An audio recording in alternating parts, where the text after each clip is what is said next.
An incredibly beautiful and at the same time terrifying mythical animal stands proudly in the middle of a snowstorm, as if merging with the snowfall, and gazes intently with its bewitching green eyes. Two men stand in front of the monster, one of whom, Steve, encounters such a creature for the first time, and with horror in his eyes asks about the essence of the unknown monster. The second one, the captain of the combat detachment, has already met the ruler of the snowy plains and even tells his stunned companion his name, the sorcerer Bayless, but this does not stop his heart from beating wildly with fear.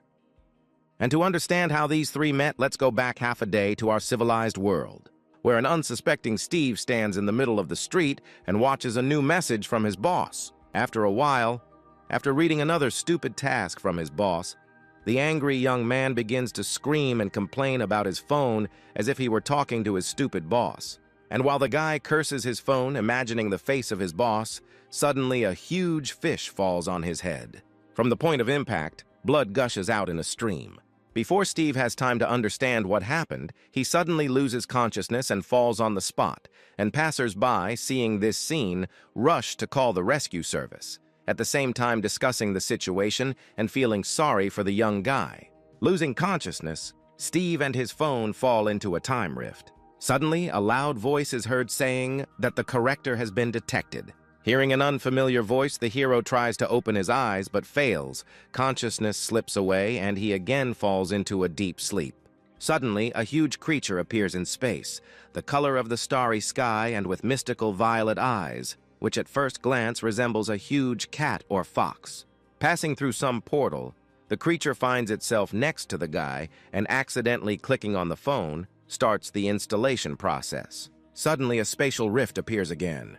This was unexpected even for the mythical cat. Suddenly, a crack begins to suck Steve along with an unknown creature, and as the guy gradually disappears, another notification is heard with words about the spirit star. In an instant, Steve, shrouded in a purple aura, falls from the sky, from that same rift, and finds himself in the snow-capped mountains. Not far from where the hero fell is the Snow Plains Disaster Relief Headquarters. The appearance of the other world does not go unnoticed. A staff member, noticing energy fluctuations that increase the norm, immediately reports this to Mr. Zuo, and with his permission sends a combat group there. At the same time, our hero is still lying unconscious in the snow, and next to him is our unknown mythical creature guarding him. A pack of wolves runs up to the guy with the obvious intention of getting enough of him.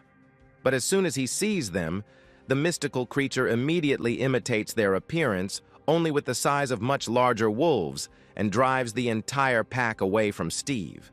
After the wolves leave, a group of rescuers appears. Rescuers quickly find the guy with the help of a four-legged detective. When they find a person unconscious, the guys professionally refuse first aid, and when they see a huge wolf next to him, they are not even surprised. Having seen traces of predators, rescuers assume that this snow wolf is the guy's spiritual beast, and it is thanks to his protection that the young man is still alive and unharmed. While the squad members discuss the situation among themselves, Steve wakes up and feels terrible pain in his body. Having opened his eyes, the hero gradually begins to come to his senses, gradually remembering his past. Among the memories, there were clear and blurry memories. After some time, Steve, seeing that there is a lot of snow around, realizes that he has been transported. And the first thing our smart guy thinks about is that in such a situation, he should have received some kind of superpower, cheats, or special skills. But without feeling any special changes in his body, he begins to scream at the sky, where, in his opinion, it is believed that there are gods or unknown forces that sent him here. Seeing this scene from the outside, the rescuers begin to think that the young man is not bright enough or that he hit his head when he fell. While some are in deep thought, other members of the squad inform the captain that the identity of the victim has been established. After reading the dossier, they find out the name and age of the boy, namely Steve, 18 years old, as well as his place of registration, school, college where the high school student was going to go, and most importantly, the squad learns that Steve is the orphan of a fallen hero, and it was with his appearance that all people, the victims of the Beast Uprising, have been identified. Which means only one thing: this boy needs to be protected. Seeing such a special person, one of the rescuers succumbs to a surge of curiosity and asks the guy how he was able to survive Centipede. But before Steve has time to answer, that huge creature appears behind the interlocutor's back, the sorcerer Bailey's. Seeing the beast, the captain explains to the surprised boy who it is and assumes that he cannot write on them. Until the beast attacks, a rescue team takes Steve back to the city. Upon arrival at the headquarters, the victim is given the necessary assistance, and all his wounds are bandaged, and only after feeling pain throughout his body from countless wounds does Steve come to the realization that this is not just a dream, but reality, and he really has found himself in another world. After rummaging around in his pockets a little, the guy finds his student card and little by little begins to remember that this is one of the best schools on the continent. To better understand the essence of this world, Steve turns on the TV and starts watching the news, trying to compare what he saw and heard in the program with his memories. And suddenly, unexpectedly, the news shows the main daytime wanderer, Sean, who was in the same place where the guy was found, but the most amazing thing is that he is sitting astride that huge monster, the ruler of the snowy plains. Seeing this, Steve suddenly turns to the TV, and as if not believing his eyes, he furiously tries to see if there is actually a person on the monster. Gradually, the memories become clearer, and Steve begins to remember the structure of this world, namely that there is a profession that controls spirits, and judging by the memories, these are people who can enter into spiritual contracts with the spiritual animals of this world and control them. Namely, engage in battles, conduct reconnaissance. Remembering everything, Steve comes to the conclusion that he is not yet a spirit manager, but in his heart, he is simply delighted that he has entered the world of fantasy. And suddenly, a familiar loud voice is heard in the air, announcing that the proofreader status has been confirmed. Hearing a voice out of nowhere, the high school student jumps from his seat in surprise. Having looked around and made sure that there was no one nearby except the big wolf, Steve begins to suspect that it was the wolf who spoke and expresses all his suspicions, asking the animal if he has become a spirit, and reminding that animals are no longer allowed to become personal spirits, and seeing a smug face and arrogant wolf, loses his temper and screams, clarifying that this was not praise. In a fit of anger, the hero accidentally drops the phone and notices that the inscription 99% is displayed on the screen. Seeing the blue screen, the guy looks in surprise at the phone he took from Earth and realizes that something has changed. Suddenly, the download completes, and one after another notifications begin to appear with the guy's personal information, where it is written that the owner of the phone is Steve, his race is human, his status is a proofreader. Then there is a list of skills, including the passive skill Animal Language, which helps to communicate with spiritual animals, and the active skill Golden Hands, which allows the owner to stroke the contracted spiritual beast and use spiritual power to develop its abilities. The last notification issues a task for a beginner, namely, it tells you that you need to enter into a contract with a spiritual beast, and for completing it, a system function will open. A camera. After reading all the notifications, Steve is delighted with the understanding that he has a system. Rejoicing with happiness that he really got the cheat, the hero shouts that he wants to become a legend of the new world. Having calmed down a little, Steve begins to think about the information received, looking at the wolf. He thinks about the Golden Hands skill, namely how this skill works, whether the wolf will become bigger if he just pets it. In order to test his theory and become a manager of spirits, he hugs the wolf with all his might. It's not clear why he makes a terrible face and squeezes him so hard that the poor fellow's tears well up from hopelessness. Suddenly, the room is covered with a veil of night, and a notification is heard that the task has been completed. Our hero is now a novice, controlling spirits, and therefore the camera function has been unlocked. Having heard the notification, the guy lets go of the frightened wolf and looks at his hands with confusion, noting that he doesn't feel any special changes. To make sure that the task is completed, the boy checks his phone, where he sees that, as expected, the information has changed. Among other characteristics, 2 more have been added, one of which is the rank of Novice Spirit Manager, and the second is Spiritual Strength, which, judging by the indicators, is 100 out of 100, also a newly acquired camera skill, is now in the list of existing skills. Naturally, Steve decides to test his new skill and turns on the camera and points his phone at the wolf to take a photo. Suddenly, the wolf takes on his true form. In surprise, the hero screams at the same time, asking whether he is the beast of the void and whether he was with him in that empty space. Hearing the spiritual beast's answer, Steve understands why. He was able to complete the first task so quickly, although in order to conclude a contract you need to get the approval of the beast.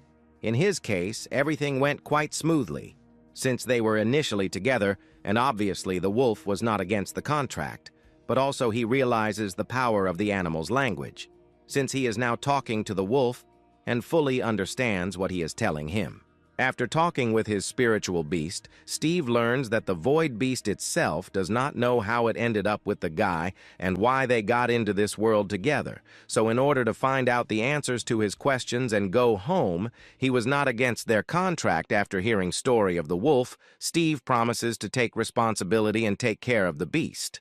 Having heard the guy's promise, the wolf happily licks his contactor, and he in turn decides to test the skill of golden hands.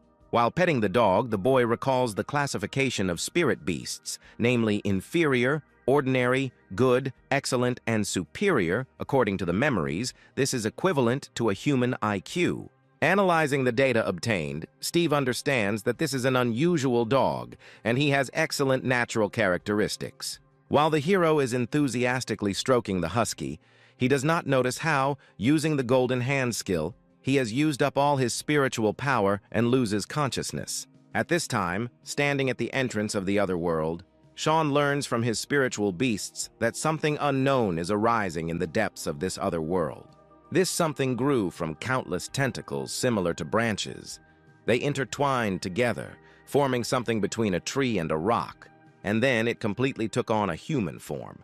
Or rather, it was something very similar to an overly realistic statue, with white hair, creepy eyes, and a smile, the very sight of which makes you shiver. After some time, Steve receives a new task from the system, where it is written that he must raise the contract spirit beast to the usual level of 2 stars, and the reward for the task will be the discovery of a quick learning skill, which allows the spirit beast, after the end of the battle, to gain more experience. After reading the notification, he is also surprised to discover that the husky has become an application, and compared to the camera shot, there is much more information in the application. Following the logic, the hero comes to the conclusion that all the spiritual beasts with which he will have a contract will appear in the system as an application. While the guy was lost in his thoughts, a cute young girl with short blonde hair suddenly called out and approached from behind and tried to see what Steve was looking at. Out of surprise, the guy abruptly pulled his hand back and hid the phone behind his back. It turned out that she was the daughter of friends of Steve's parents. Her name was Yuna. A spiritual beast was melting on her shoulder. Naturally, she and Steve had known each other since childhood, so this guy's reaction greatly surprised the girl. Suspecting something was wrong, Yuna abruptly snatched the phone from her friend's hands and, despite his objections, began to look at what her friend was so furiously trying to hide. In her phone, she found a photo of a dog and was surprised to learn that Steve got a dog because she didn't know that he liked animals. In order not to arouse even more suspicion, the hero decided to show off his husky. He also realized that no one except him could see that strange system, and most likely, the reason was his strange status as a proofreader. While stroking the dog, Yuna decided to ask her friend how he was feeling, since she heard that he had recently encountered a rift in the other world. Trying to explain the situation as naturally as possible, Steve only said that he was fine and the husky saved him from the wolves. Yuna was surprised to see a smile on her friend's face when talking about such terrible events, and thanked the husky for saving Steve, promising something tasty as a reward next time. Suddenly, it dawned on the guy. He asked his friend for permission to take a picture of her fluffy furry, and having received permission, he took a picture, and thanks to the system, he received complete information about the animal, according to which the object is a snowy, starry night fox, has the usual level of 4 stars. Spiritual power is 240/240, also has excellent natural abilities and 2 skills. namely snow blast and star capture, also according to the information in the system. After reaching adulthood, cubs close to humans, in addition to the ability to control snow and ice, can borrow the power of stars. But the most unusual thing in all this was how skillfully the fox posed for the camera. Remembering all the cute poses that she taught her little animal, Yuna blushed with embarrassment and began to demand that Steve immediately delete the photo.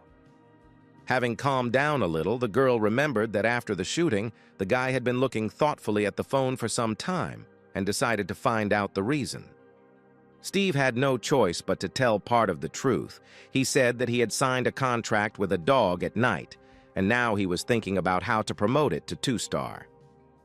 After carefully hearing his friend's story, Yuna was very surprised that he became a spirit manager. But she was even more surprised that Steve entered into a contract with the wolf of the snowy plains. Since these animals are not particularly suitable for a contract, they have comparatively low natural abilities, and the limit of spiritual strength is not high. After listening to his friend, the guy did not know how to explain his action without revealing the secret that his husky was not a husky at all, and simply justified his action by the fact that it was this wolf who saved him that day. Realizing the awkwardness of the situation, Yuna decided to cheer up Steve by telling him that sometimes wolves of the snowy plains can awaken very powerful skills of a companion, although she herself understood that the likelihood of such a development of events was extremely small. This was the first time Steve had heard of the companion skill, so he decided to ask what it was. The girl calmly began to explain that these are skills that can only appear in spiritual animals that have entered into a contract. For example, her fox has a chance to awaken such a skill, Snow Dance, which allows the furry, due to the expenditure of spiritual forces, to move faster on snow and ice. Yuna also noted that the spiritual power of newcomers to spirit control is very weak, and even if the contracted spiritual beast has high natural abilities and they were able to awaken the companion's skill, even several times will not be needed to expend all the strength, and in serious cases they may even lose consciousness. However, if they rest, their spiritual power will gradually recover. In simple terms, it is similar to the MP value in games. When Steve asked how to increase spiritual power, the friend replied that every time the spirit beast that entered into the contract makes a breakthrough, the contract will nourish the spiritual powers of the spirit manager. Both parties mutually benefit each other and grow together. This is the original purpose of the spiritual contract. However, there are natural resources and treasures that can directly increase the spiritual power of a spirit manager. But these are not something that can be accessed so easily. Having heard such a detailed and extensive answer to his question, Steve decided to ask about the limit of spiritual power, namely, whether they are the same for the beast and the manager. Yuna also answered this question, saying that the redistribution of the power of a spiritual animal depends on race and level, and it naturally increases. Only a breakthrough is needed. While the girl answered the questions in detail, the wolf and Steve listened very carefully. The guy even tried to write everything down so as not to forget anything. Having finished her explanations, Yuna decided to return to her friend's question about raising the husky to the usual 2-star level, and offered to help her fox, namely joint training. The guy was immediately wary because the star fox was much higher level, and a fight could be dangerous for his dog, but at the same time he was looking forward to the amount of experience that could be gained from fighting a 4-star spirit animal. The girl promised to be lenient and launched her furry forward. Our big wolf cub stood and looked at the little fox with confusion. Yuna, having considered all the strengths and weaknesses of her beast and his opponent, gave the first command to use a snow explosion and obscure the view. At the same moment, many small pieces of ice flew right onto the husky's face. The stunned dog didn't even have time to react. Steve, seeing his spirit beast's confusion, rushed to help, shouting to the wolf to dodge and hit his opponent with his icy breath. The dog followed the command, but the view was already blocked, so the attack had no effect. Steve, due to his inexperience, realized his mistake too late. Yuna continued to skillfully control her beast. While the guy gave 2 rash and impulsive commands, the husky continued to follow Steve's commands, trying to hold his own in this uneven battle.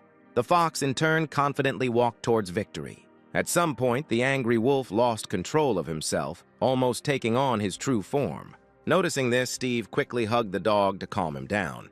Seeing this, Yuna hastened to boast to her friend that she and the fluffy one were very strong.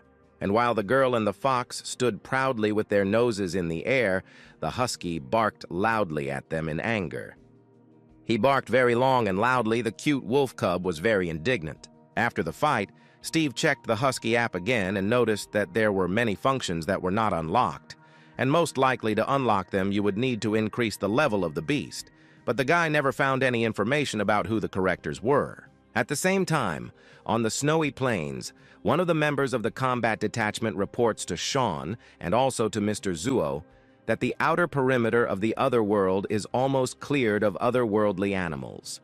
Having heard the report, Zuo gives the order to retreat, and he himself heads to the entrance to enter there.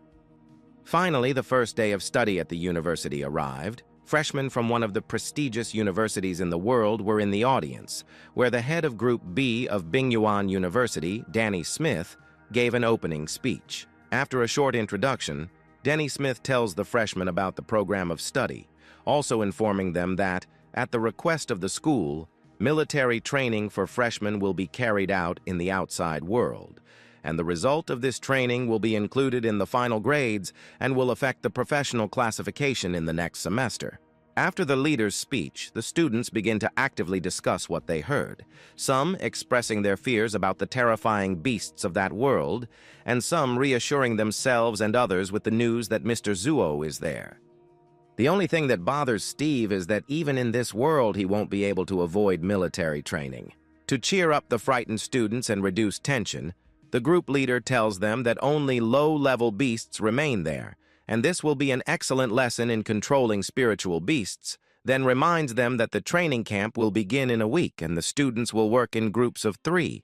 From everything he has heard, Steve is only happy about this news, since he is counting on the help of his girlfriend, or rather her animal. To begin with, the guy asks Yuna to work together, and having received consent, he quickly goes to look for a third participant. But his enthusiasm quickly fades. The freshmen, only hearing that Steve's spiritual beast is a snow wolf, immediately refuse, since everyone wants to unite with the strongest. The guy himself understands this, so first he decides to unlock the quick absorption skill. Having made his decision, Steve also asks Yuna where there is a suitable place in the city to train newcomers in spirit control. The girl, after thinking for a moment, replies that she herself studied in the spirit control pavilion, where they increased the level to the usual 4 stars. He also adds that the pavilion is free for orphans like them, but of course, this is only limited to the period of mental control of the newcomer. Hearing Yuna's recommendation, Steve, gently stroking the husky, tells him that they will go see the pavilion tomorrow. The dog responds to the news about the pavilion with a loud bark, for which he gets hit on the head from the contractor, which naturally infuriates the cute snow wolf cub. Having safely emerged from the other world, Mr. Zuo instructs the battle group to relay his orders for the parade to enter the other world tomorrow. But the Snowplane army will be at the entrance, and they are prohibited from entering the depths of the other world's core. After making a decision, Steve and Yuna come to the pavilion. At the entrance, the administrator asks to show documents for registration. Seeing the young people's identity cards, the administrator is surprised to learn that they are the children of martyrs, and her gaze shows the deepest respect. Entering the pavilion, the guy looks around with wide-open eyes, admiring what he sees. Yuna explains to her friend that this layer is especially for beginners, and then there are layers for more advanced ones.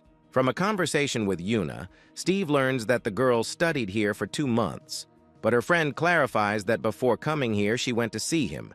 But he said that he had some kind of research in the snowfield, he did not tell the details, and the connection with him was severed, so she was very worried, and now she is very happy to know that he is okay. After hearing Yuna's story, Steve couldn't remember what exactly he was looking for or researching. While Yuna was looking for a place to train, the guy couldn't remember exactly what he was hiding from his friend.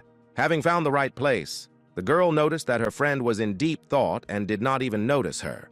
In order to bring Steve down from heaven and earth, Yuna pulled the guy by the hood with all her might. In surprise, Steve reflexively grabbed the husky's tail. The girl, in this very form, dragged her friend and the dog to the desired room. Having opened the doors, the students saw the caretaker, who immediately recognized Yuna and was the first to say hello and asked the reason for the girl's arrival, because she had 4 stars and there was no point in starting the test of normal difficulty. Yuna quickly denied everything, answering that she was just bringing a friend today. As the conversation progressed, the caretaker explained how much he admired Yuna the fox's upbringing and still remembered how she came 3rd on the 1-star permit list. Seeing that her friend did not understand what he was talking about, Yuna proudly showed the list on the wall and boasted about her achievement, not forgetting to clarify that those who can get on the list can receive many awards, which is how she received 4 stars. Hearing about the awards, Steve's eyes lit up with determination. He was already anticipating his victory. Seeing the guy's interest, the trainer decided to find out whether he was going to pass the test and where his animal was. When Steve introduced his beast, the caretaker was dumbfounded. He thought it was a joke, but Yuna confirmed that it was true. Realizing that this was not a joke, the man read a long tirade about how low the chances of winning with such a spiritual beast were. What he heard angered Steve, and he responded with only one phrase, decisively declaring that only by trying they would find out. Reluctantly and worriedly, the caretaker allowed the boy to take part in the test, notifying the medical staff in advance. Seeing Yuna's look, the coach asked her if she was worried about her friend, to which he received a quite laconic and clear answer that she believed in Steve. The hero and the wolf entered the test simulator. Soon the first snow bull appeared. Steve immediately ordered the husky to jump up and attack the enemy in the neck, and also reminded him not to show his true appearance. The wolf understood everything and agreed. Immediately after the contractor's command, the dog rushed into battle. The fight was not easy. At some point, the wolf got distracted. Noticing this, Steve shouted loudly, prompting the husky to look around. Hearing the warning, the wolf focused all his attention on the enemy. The battle was difficult. Both animals were badly wounded, but the wolf did not even think of giving up. Seeing such a tough fight, the caretaker was surprised to realize that this wolf was special, since despite all the wounds, he continued to get up. Yuna also watched the fight with bated breath. The screen showed how a dozen wild boars surrounded the wolf. Husky continued to take hits from his enemies. Suddenly, the wolf acquired unknown strength, his eyes shone with determination, and his body exuded an unknown aura. Yuna and the caretaker were simply dumbfounded. None of them had ever seen a snow wolf with a red aura. They did not understand what was happening, although the trainer felt that he had already seen this somewhere, but could not remember where exactly. At the same time, the battle continued. The husky was not going to give up. The wild boars were surprised by the terrifying roar of the wolf. The girl and the caretaker also stood in front of the monitor and looked with complete misunderstanding. The caretaker was extremely surprised to notice that the wolf has the skill of intimidation, since this is a skill that only the ruler of the population has, but in this situation this skill was useless. In ordinary conditions, the boars would have already run away headlong, or they would have been stunned. But these boars are not real, but only simulations. Therefore, they have no self-awareness, and intimidation does not affect them. But Steve and the dog did not give up. They continued the fight. Snow boars continued to attack from all sides. Yuna already clearly understood that this was not a simple snow wolf. Suddenly, Steve realized that something was wrong with the husky. He became much stronger. The guy began to suspect that the animal was using the abilities of its main appearance. In order to confirm his suspicions, he hurried to check the application on his phone. After reading all the characteristics, the guy found only one oddity, the blessing of an unknown creature. He didn't know what it was and when it appeared, but he assumed that that red mist was it. The fierce and irritated wolf continued the fight. Suddenly, the caretaker remembered exactly where he had seen such an aura. This mist was very similar to the bloody aura of the Kuimu wolf. But this is the legendary race of the true ancestors of wolves, and it was not clear how it could appear in the body of a snow wolf. The caretaker was confused. He couldn't believe his eyes. He witnessed the awakening of the bloodline, and even that of an ordinary one-star spirit beast. And what's even stranger is that this beast is a Snow Plains wolf. While the man was in deep thought, Yuna was happy for her friend that he could successfully complete the test. The coach noted that at this rate, Steve would not only pass the test, he might even take first place on the list. Having heard such good news, Yuna began to scream even louder and wish her friend victory. However, she didn't have to shout victory chants for long, as the caretaker reminded her that the guy wouldn't hear them anyway. Steve supported his spirit beast with all his might. Receiving the guy's full support, the husky confidently walked forward. While the young man with the wolf did not see the end or the edge of these boars, suddenly the phone rang. Another notification from the system about increasing the level. With increasing level, some new skills were also unlocked. Steve carefully studied the new skills and could not shake the feeling that it was as if the wolf had raised the level specifically for this situation. As the level increased, the husky became easier to defeat opponents. Seeing the power of his beast, Steve was glad to realize that now passing the test would be easy. The wolf also felt the full power of his new capabilities and proudly destroyed his enemies without much effort. The longer he watched the fight, the more the trainer could not understand whether this wolf was really one of those snow wolves he knows, because an ordinary wolf of the snowy plains would have difficulty defeating even one boar, but this one had already passed half the test, but was not even tired. On the contrary, the further he goes, the faster and more accurate his attacks become. Snow hogs were still appearing in the simulator. The goal of 200 boars seemed endless, but Steve didn't think of giving up. Despite their fatigue, the hero and the wolf boldly and persistently walked forward, gradually reducing the number of enemies. A few more attacks and the number of remaining enemies became 0. Steve and his beast proudly walked out of the testing room. The caretaker was surprised to notice that the rating on the screen had changed, while at the same time, Yuna was incredibly proud of her friend. Then others present noticed that the list of easy difficulty leaders had changed and actively discussed this news. Everyone tried to imagine who Steve was and what kind of spiritual beast he had. Having finished his self-admiration, Steve decided to find out what his passing time was. After checking the information, the caretaker replied that the time was 2 hours 53 minutes, which was almost an hour faster than Mr. Zuo. Hearing this, the guy and the wolf cub jumped with happiness, recognizing their first place. Having learned that he had first place, Steve began to think about the reward, secretly hoping that it would be money. A lot of money. From one look at her friend's shining eyes, Yuna immediately understood what he was thinking about, and sternly warned him not to even think about money. The reward for first place should be especially valuable, something that cannot be bought with money. Having heard the conversation of the young people, the coach hastened to say that the reward would not be meager, but what exactly he could not yet say for sure. While the caretaker was talking about past awards, Steve and Yuna had already left, as the guy was in a hurry to receive his reward. Noticing this, the coach ran after them as he really wanted to introduce Steve to the owner of the pavilion. But what a surprise he was to see the owner at the administrator's desk. Without even suspecting who was standing in front of him, the boy turned to the man at his uncle's table and, happily pulling the card with a smile, said that he had come for his reward. The man, taking the card from the guy, smiled slightly and asked if he was Steve, who took first place at the easy level. Hearing this, everyone present turned around sharply to look at the winner, at the one who was able to get around Zuo. Seeing the snowy plains wolf next to the guy, the owner asked if the wolf was his spirit beast, to which Steve happily nodded, showing off his beast as if showing off it. Analyzing the boy, the owner had high hopes for him, believing that he could become as great as Zuo, and perhaps he would achieve even more. After checking the card, the man asked Steve what reward he would like. Hearing the question, the guy was surprised and directly asked whether the man could give him everything he wanted, and whether this meant that he was in charge here.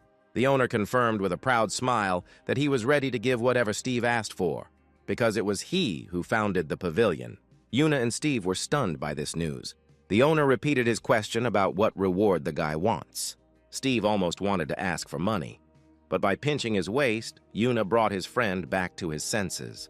Frightened by his girlfriend's angry expression, The guy quickly turned everything into a joke and quickly corrected the situation, saying that he would be glad to receive any gift from the owner of the pavilion. After thinking a little, the old man made a decision. As soon as the owner opened his mouth to speak, the young guys immediately froze, listening to what he had to say. As a reward, the owner decided that in addition to the usual rewards, the materials for the first evolution of the wolf would be fully paid for by the pavilion. All those present who witnessed such a generous reward looked at Steve either with envy or with pity that his contract animal was a wolf. At the same time, Steve sincerely thanked the owner for the gifts. Having finished with the reward, the old man suggested that the guy complete the level on normal difficulty. Hearing such a bold proposal, Steve embarrassedly replied that the owner overestimated his capabilities. The owner appreciated the guy's modesty and noted that it was just a joke, but if Steve decides, he should book the training ground in advance. Although the hero refused the usual level so as not to attract undue attention to himself, the next day, almost all the visitors to the pavilion watched yesterday's fight of an amazing guy who was able to set a new record together with the snow wolf. A few days later, everyone was actively discussing this fight. Some looked down on him, believing that there was nothing special about the guy, and some admired the spectacle. All these days, while others watched and discussed the test, Steve calmly trained with his wolf, tracking progress in the application and calculating the time required to obtain 3 stars. On the 5th day after receiving first place, the guy already had his own fan club, which consisted of pavilion participants who came every day just to look at Steve and his wolf. They actively cheered for the hero and the Huskies, shouting supportive chants. Analyzing the progress over the past days of training, the hero was almost sure that he would quickly achieve 4 and even 5 stars. While Steve sat quietly, the wolf trained as hard as he could, chasing and defeating snowboars. At this time, Louis, one of the strongest among the freshmen with 5 stars, was calmly watching his favorite program on the computer. The freshman was completely captivated by the cute girl on the screen. At the same time, one of the workers from Louis's mansion entered the room without knocking and handed over a report. Out of surprise, the young gentleman abruptly closed the monitor and, with his face flushed with embarrassment, cried out, reminding him that before opening the door, you need to knock. Having received a report on Steve's success, Louis was extremely surprised because the report spoke specifically about his classmate, with whom no one wanted to form a group. Finally, it was time for military training. Steve was pleased with his training and the progress of the husky. He assumed that the wolf would soon reach 3 stars. Suddenly, a teacher approached Yuna and Steve and said that their team was complete, which greatly surprised our couple since they had not yet found a third member. Hearing this, the leader was extremely annoyed since, according to his lists, the third member of the group was Louis. Louis hastened to justify his action by saying that he forgot to submit an application. Then he approached Steve and extended his hand and asked to take him into the group. Seeing that the guy was in no hurry to answer, Louis introduced his 5-star snow elf. Taking this opportunity, Louis planned to test the strength of the first in the ranking, since he always trains at home and there was no opportunity to visit the pavilion. Before the guys had time to finish speaking, one of their classmates called Louis and was indignant that he had previously said that he was already in the group. In order to get out of the situation, the guy hastened to explain himself, saying that at that time he had business, and now only Steve has a place in the group. Hearing this, all the participants were alarmed because everyone wanted a 5-star guy in their group. Some even began to kick out their partners to make room. Some even voiced complaints against Steve. Steve naturally did not accept them.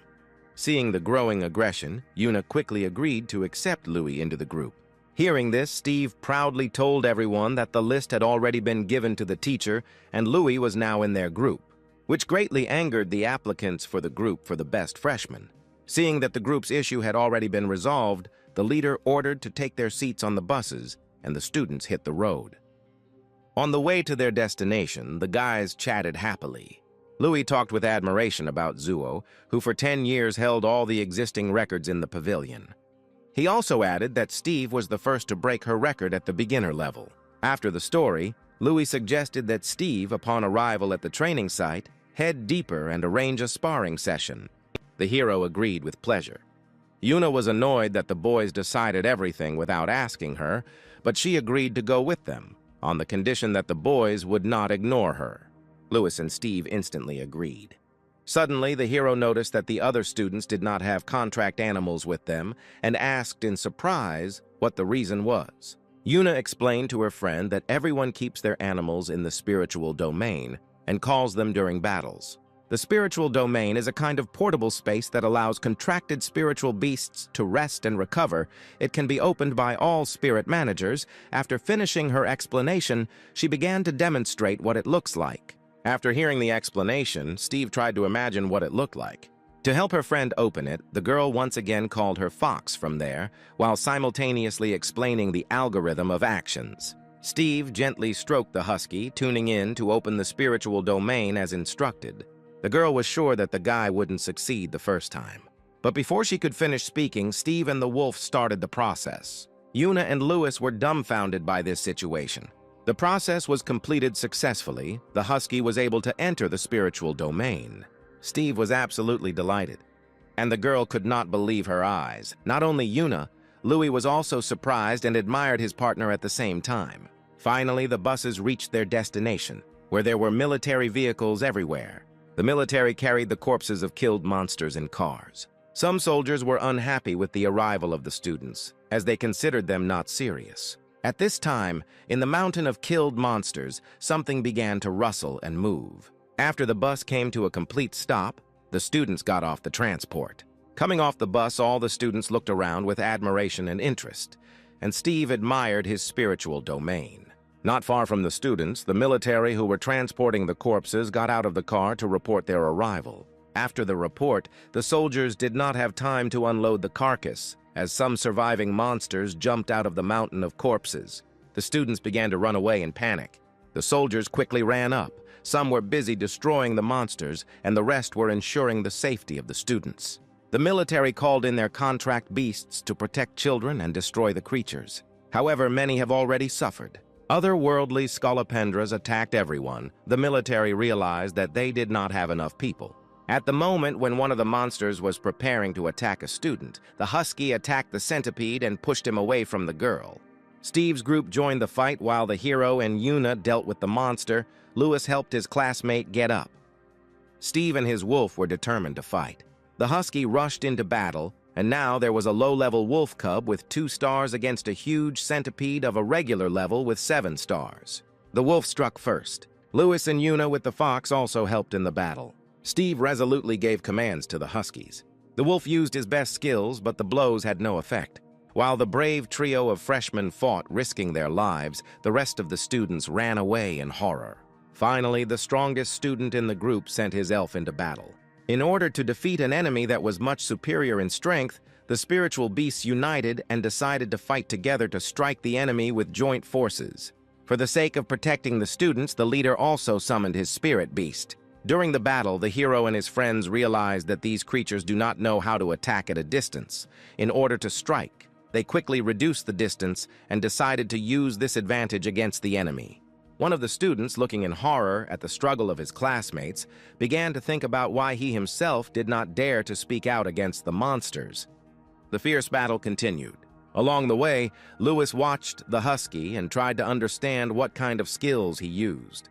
While the wolf was concentrating its forces to strike again, the monster was about to strike back with a poisonous bite. Noticing this, Steve loudly warned his beast to quickly shorten it. The teacher watched the students fight from the sidelines. Analyzing their fight, Denny comes to the conclusion that the freshmen have attacking skills if they were able to hold out for so long. Other students on the bus watched from outside. Steve and his team dealt joint blows to the enemy. Their spirit beasts were also combining their attacks. While the guys were focused on the fight, one of the centipedes sneaked up unnoticed and grabbed Yuna. Seeing this, Steve gave the command to use the intimidation skill. The terrifying aura and loud roar had an effect. The monster relaxed its grip. Freed from the grip, the girl collapsed to the ground. The leader watched the battle with surprise and noticed that the low-level snow wolf had the intimidation skill.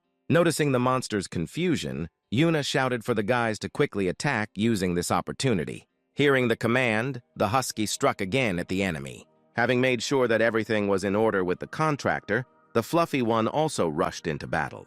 Joint attacks continued. Steve and Louis developed a joint attack. The plan was for Louis to strike before the Scolopendra came to his senses. After such a long battle, the monster weakened a little. After a series of powerful blows, Steve noticed that the monster's weak point was the abdominal cavity and hastened to warn his friends to hit exactly this point. Having discovered the enemy's weakness, the spirit beasts charged with renewed vigor. The monster received blows from all sides, hitting its weak point.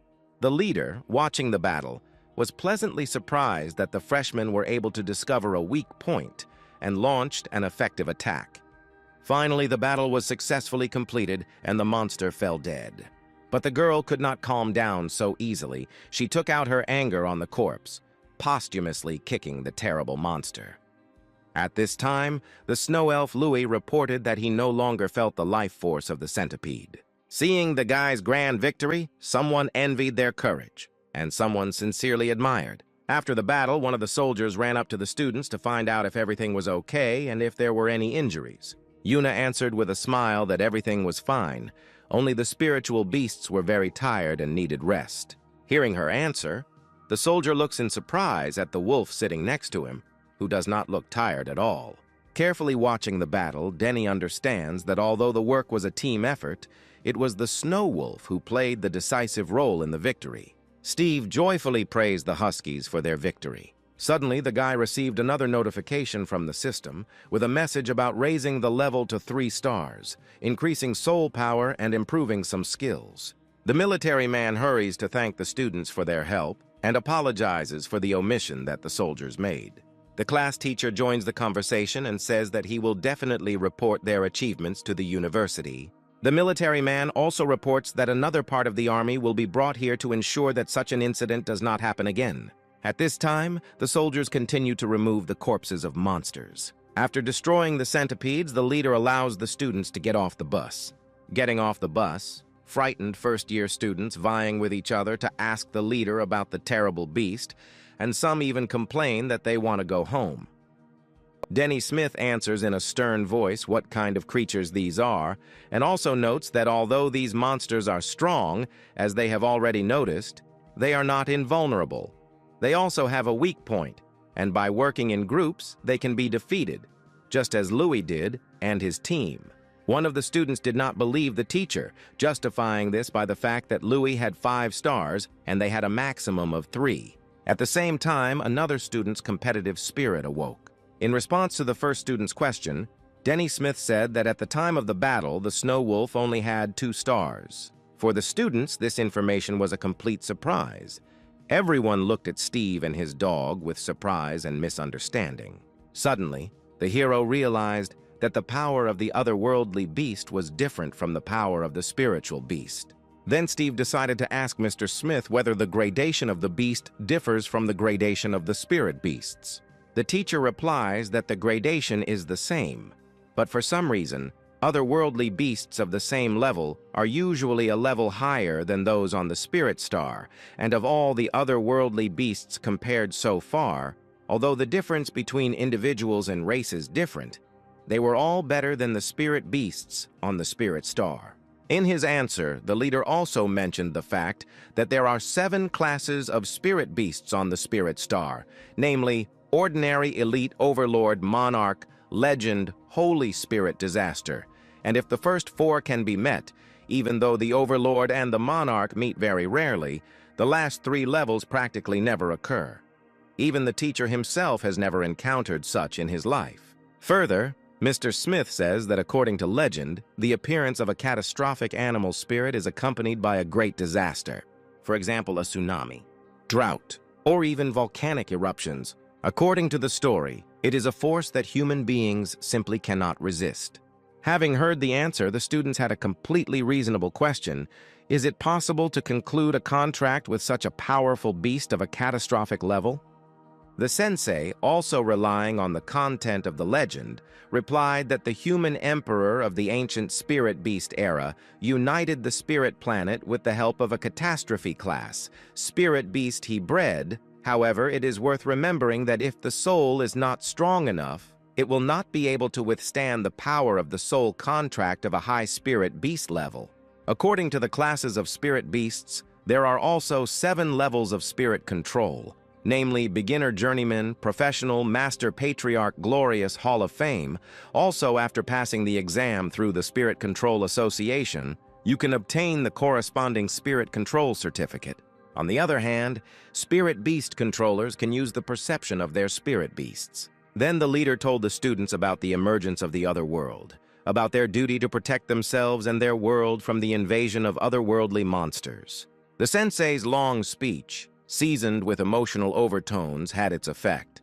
The previously depressed and frightened first-year students were now enthusiastically and boldly shouting that they could do it. Only now, having made sure that the students had come to their senses, was the tense leader able to breathe a sigh of relief. Only Steve, standing not far from the teacher, was thinking about whether he was an animal that fed on people, if he himself came from Earth, and probably also fell through a time rift. In order to test his incredible theory, the guy decided to bite his best friend, who was nearby. After waiting a little for the students to calm down, the sensei reminded the guys about the dangers of the other world. But without receiving any response, the leader only hoped for the prudence of his charges. Some groups were already actively looking for a place with a lot of monsters to show off their skills, and some were just discussing a plan of action. Suddenly, Yuna walked up to her group with several vials of super-powerful restoration potions that the Snowy Plains army had given her. Seeing the potions, Steve's mouth began to water. He assumed that it was a tasty drink, and the wolf cub was not far from his contractor.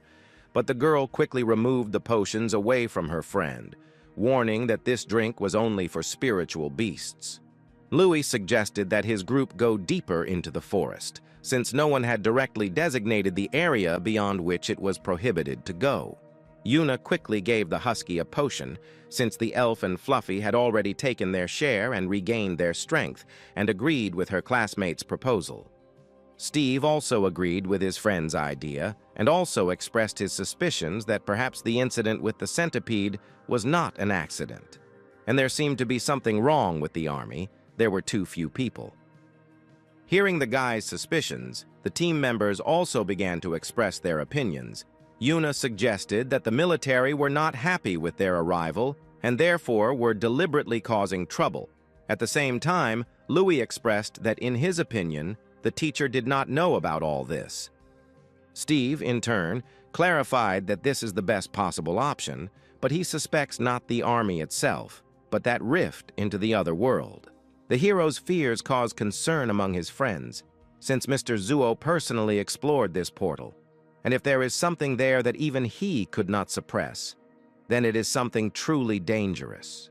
Seeing the tension of his friends, Steve hastened to defuse the situation and half-jokingly suggested that since they were still alive and the monsters had not killed them, then everything was under the control of the army.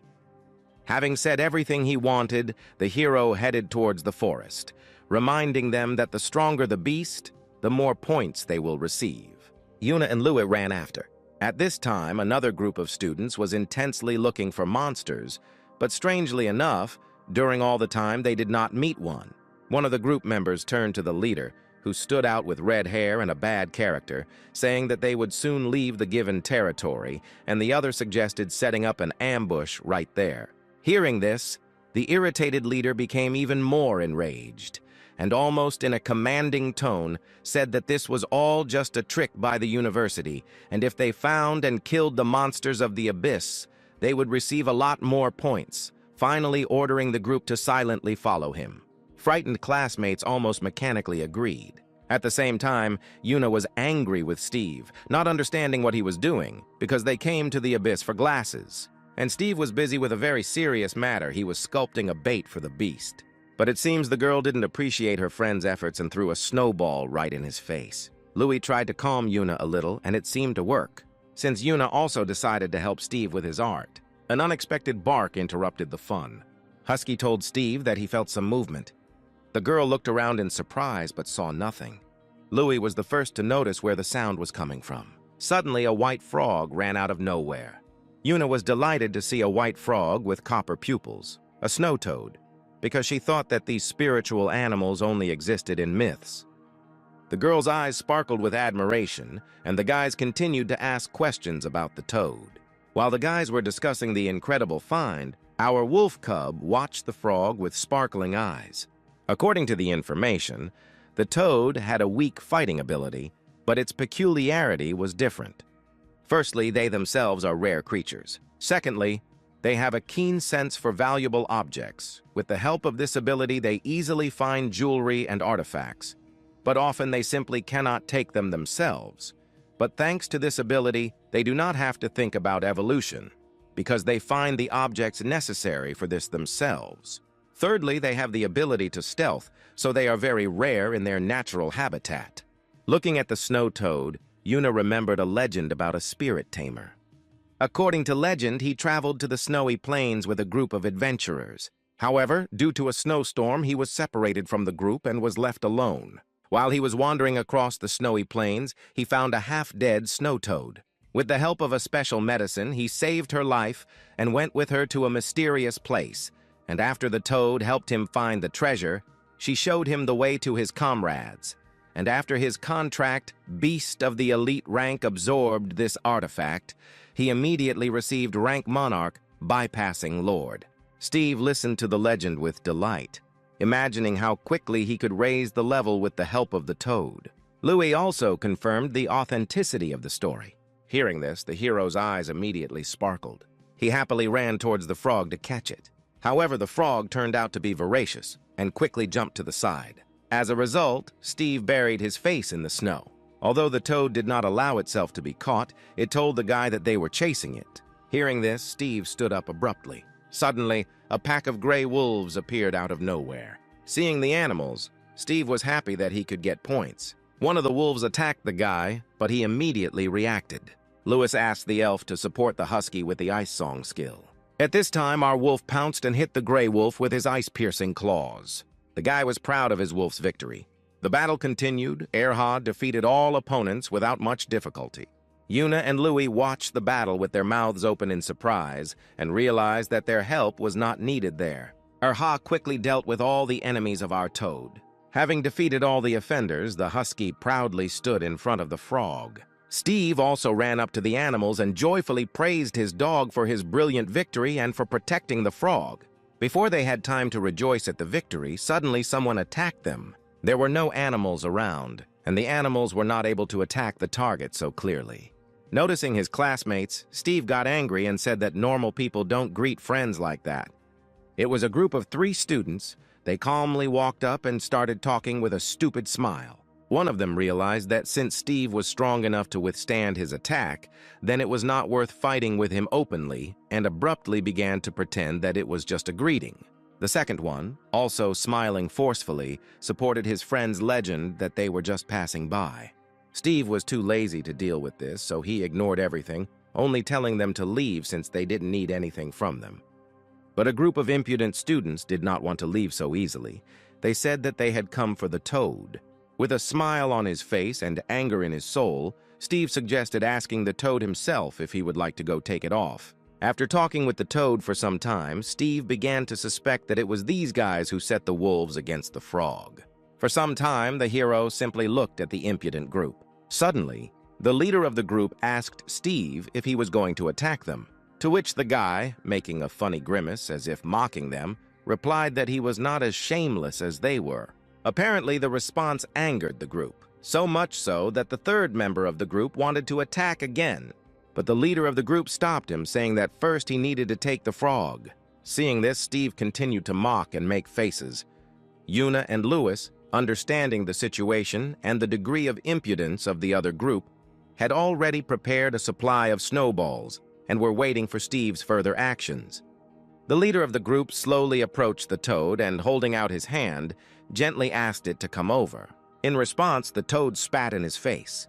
Steve did not miss the chance to mock them, reminding them that the frog was not eager to go to them. Naturally, the toad's little greeting angered the guy, and he decided to take her by force. But Steve stopped him, preventing him from getting closer to the frog. Seeing this, the rest of the group invited the leader to attack together. Without waiting for an answer, they rushed into battle. But the snow wolf quickly overcame all attacks and protected the toad. This made the attackers even more angry. At the same time, the toad said that it was they who set those wolves on her. Hearing this, Steve decided to ask directly. The leader of the group did not expect such a question and accidentally gave himself away by asking Steve how he knew about it. With their suspicions confirmed, Steve and Louis prepared to fight. The enemy group also prepared to attack, but one of the group turned to Louis with a warning that because of this fight, their clans would begin to quarrel.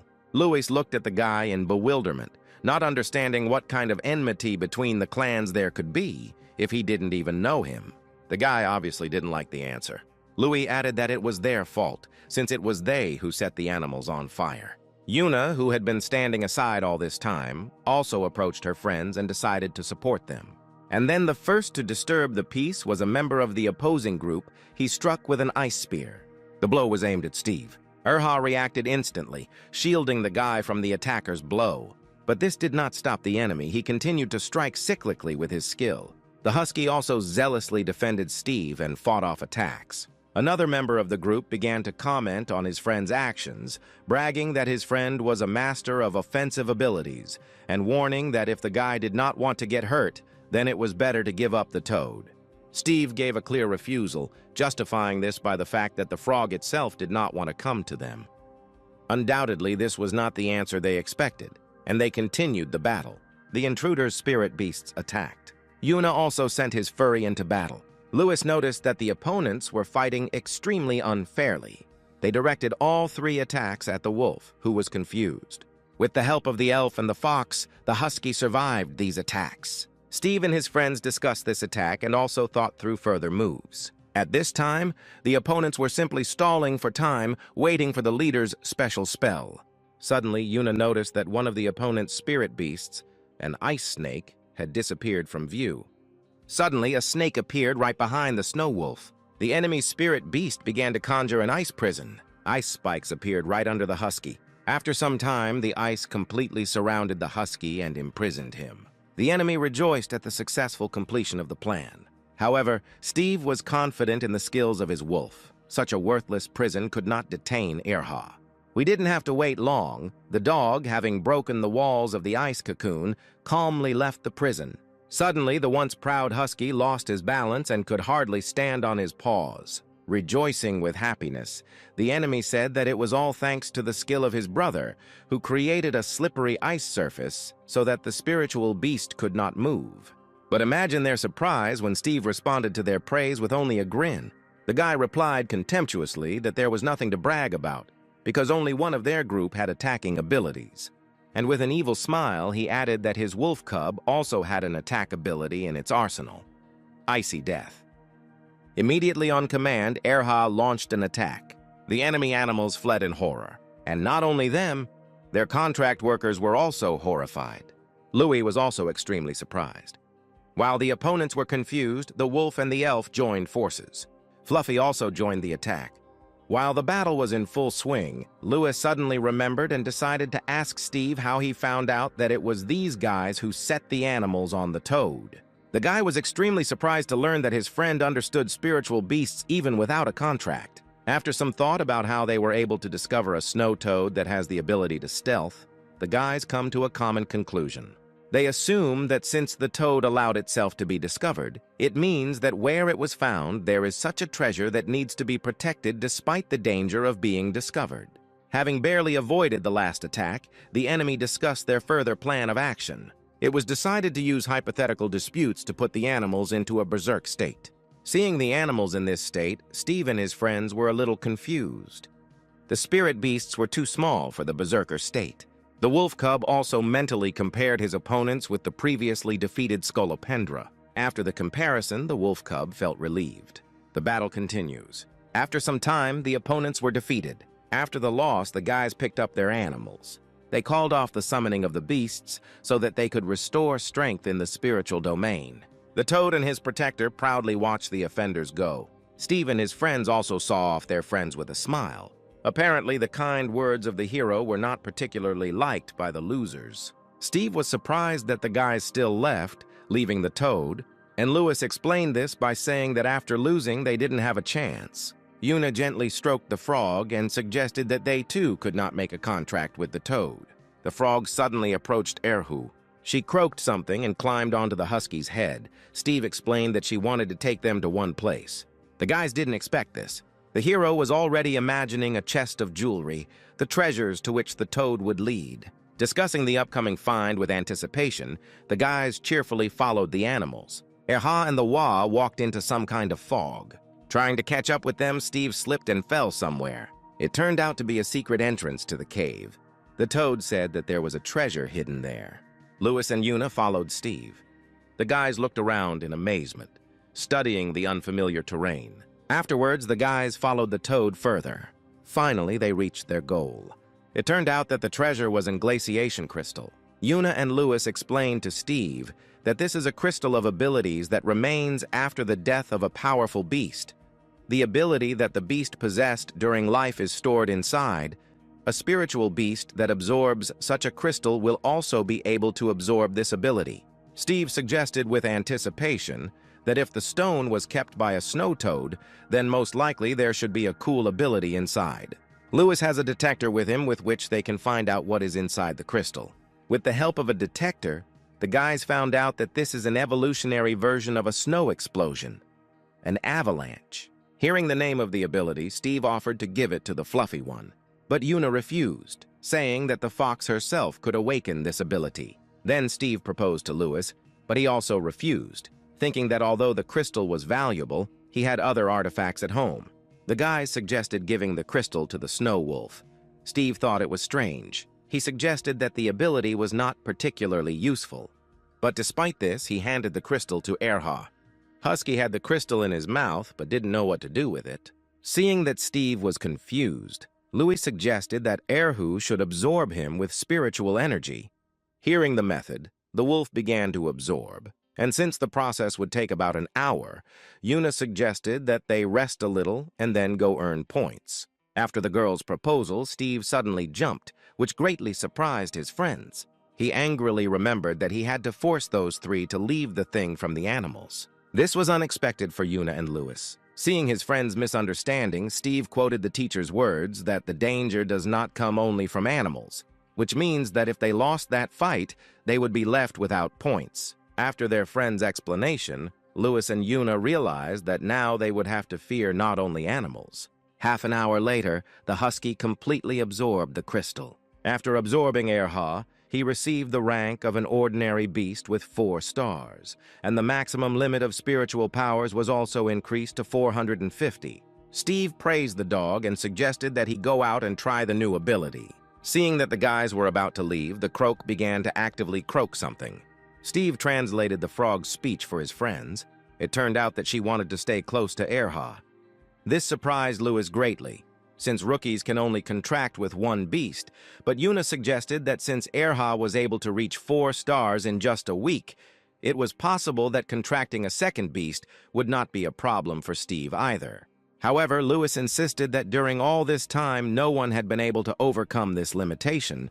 There is no such mention in legends or ancient scriptures, and at this time Steve had already approached the frog to conclude a contract. The hero began concluding a contract. The friends were stunned by what they saw. The contract was successfully concluded. Lewis advised Steve to hide him in a secret place so that others would not find out, to which the guy replied with a smile that there were no strangers here. After concluding the contract, the hero hurried to check the application on his phone. The appendix described in detail all the characteristics of the spiritual beast, in particular that the toad beast is a regular rank 3-star, excellent condition, and also has the ability to stealth and treasure on 8 sides. The frog explained the essence of the treasure's ability from 8 directions. The toad randomly selects one of the 8 directions and follows there. As soon as it finds the treasure, it returns to the master and gives the treasure to him. Hearing this, Steve asked the toad to activate this ability. After receiving the command, the frog immediately activated the stealth and treasure ability from 8 directions. The guys watched the actions of the frog in surprise and discussed what treasure she would find. The husky also watched his friend with interest. Having finished all their business, the guys headed towards the exit. Coming out of the cave, the first-year students became wary, noticing unknown footprints at the entrance. Suddenly, animals came out of nowhere and surrounded the students. Louis and his friends prepared to fight back. But suddenly, Steve stopped them. He was going to fight them himself. The hero wanted to test the new abilities of his wolf. With one attack, Erha swept away all the black wolves. And at the same time, he fell exhausted, having spent all his spiritual energy. Even Steve didn't expect such attack power. While Lewis and Steve were discussing the glasses, the angry Yuna was indignant about how they would dig up the thing if the husky had buried it during an attack. Then Steve, seeing his friend's angry face, suggested that she rest, and she and Lewis would dig everything up themselves. The husky smelled something, and the guys began to look around. Turning around, they saw another group of animals. This time, Steve said that he could not help, since Erha had spent all his strength. Yuna offered to fight on her own while the guys dug up the thing. But Louis also decided to participate in the battle to give the elf an opportunity to rise. Then Steve, complaining that it would be better if he also took part in the battle, went with his wolf to dig for the thing. The next day, Lewis and Yuna became worried when they saw their friend's face. Steve justified this by saying that the noise of the wolf was keeping him from getting enough sleep, although the whole point was that he was using his skillful hands ability too often. Yuna happily hugged Erhu and thanked her, since thanks to the avalanche, they were able to accumulate a lot of points. Having finished exchanging pleasantries, the guys went on to look for prey to earn more points. This time, their path was blocked by centipedes, but after raising the levels, even animals with 7 stars were not afraid of the heroes. Compared to the first day, now they dealt with the animals quite quickly, or rather, while the wolf was coping alone. But there was one small problem. After using an avalanche, I had to dig the thing out. A group of monsters and another avalanche attack on them. This skill helped the guys out too often. And this time, too, having met another horde of animals, the guys released the wolf cub forward, relying on his snow avalanche skill. But the attack failed. There were too many monsters. Only now, running away from a crowd of angry animals, did the students realize that they had gone too deep into the jungle. Finally, the red-haired student, after raising the level of his snowboar spirit beast to 5 stars, was able to defeat the 7-star monster. While the leader was admiring his trophy, the other members of the group were too tired from the battle. They believed that the victory was difficult for them, and were afraid that if they went even further into the abyss, they might not return. They also believed that they had enough points, so there is no point in taking further risks. The leader, considering that they had reached deeper than the other groups, decided that most likely they would have more points, and most importantly, that even Louis would not be able to score more points. At this time, Louis and his group were looking at a huge bag of things and thinking about only one thing: how to drag it all to the base. The only reasonable option seemed to be to ask the military for a cart. Finally, the decisive day came. The test was completed. At the general meeting, the leader was going to announce the achievements of the freshmen and the results of the test. To begin with, he listed by what criteria the guys would be evaluated. The freshmen were eagerly awaiting their final grades. The teacher sat down at his desk and began calling students from the list to check their things. The guys were very nervous.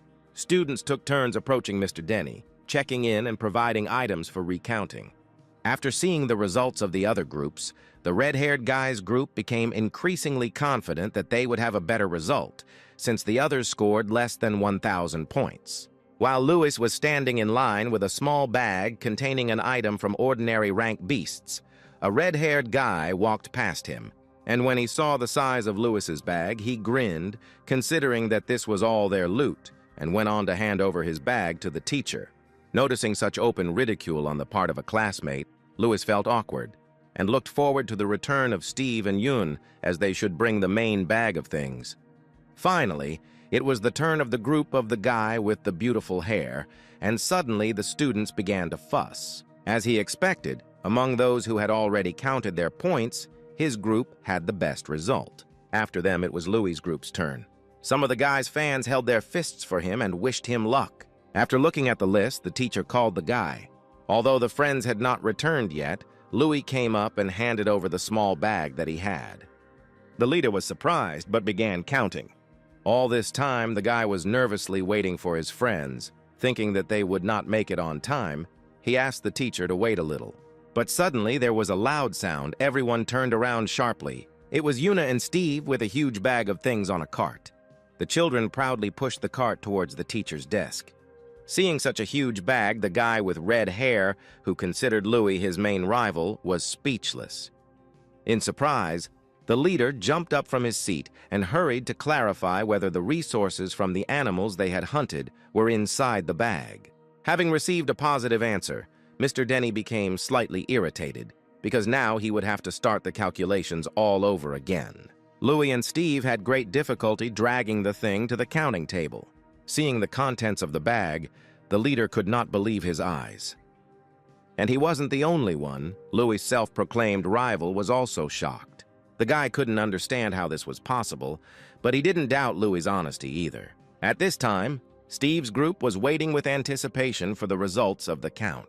Having finished the recount, the extremely surprised teacher said that they had counted 260 animals of the lowest level, 155 of the average, and 5 of the highest, and as a result, the guys earned 23,100 points. Hearing this, all the students were shocked. Some even began to slander that this was impossible and most likely the guys stole the loot from others.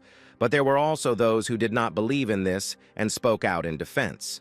The red-haired man was completely speechless from what he heard and saw. Having recovered a little from the shock, the leader said that if no one else has more points, then we can assume that the winners have already been determined, and according to the rules, they will receive 30,000 points as a reward. Having heard the good news, Yuna and Steve have already begun to divide the reward equally between the group members, i.e. 10,000 each. Louis joined the conversation and expressed his opinion that for 10,000 points, Erha could reach 5 stars. The cheerful conversation was interrupted by the teacher's voice.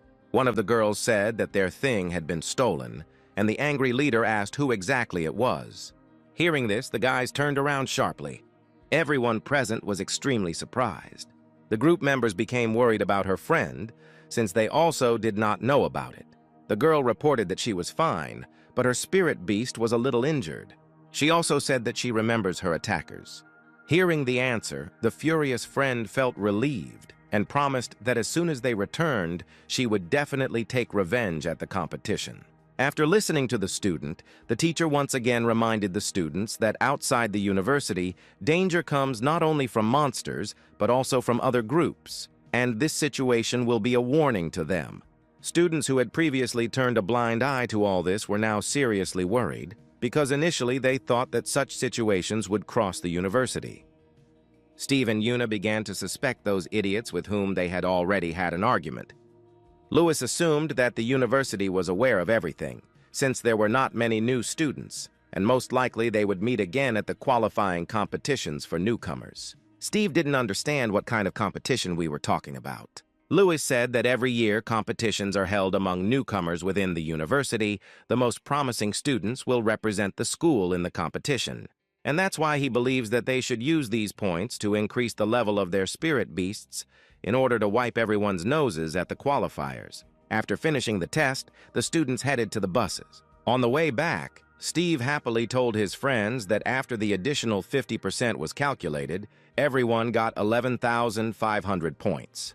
2 days later, after checking the application, the hero noticed that Erha would be able to rise to 5 stars. As Louis said, points can be exchanged at the school administration for items to increase the level. The husky also arrived in a good mood.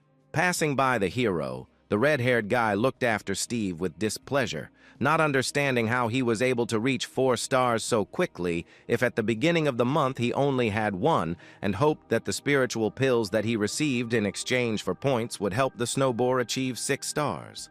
Feeling his gaze, Steve turned around, but the guy had already left. One of the teachers was sitting at the administrative desk. Entering the administration, Steve said that he wanted to exchange his glasses. The teacher asked to see my student ID. Seeing that there was a freshman in front of him, the teacher advised him to take white pills. Noticing that only pills were on the list, Steve asked the teacher if the black pills were the best, since they were the most expensive on the list. Looking bored, the man replied that this was not true, but usually new people don't have enough glasses to buy something else. But if a guy has more than 1,000 points, the teacher continued, then he can provide an assortment of a store with mid-level goods. But this didn't suit the guy either, Steve asked with a smile about top-level artifacts for 10,000 points. The teacher was surprised and, with an incredulous smile, agreed to show the list of goods. In the list of items, the cheapest one cost 10,000. It was the bone marrow of a real wolf.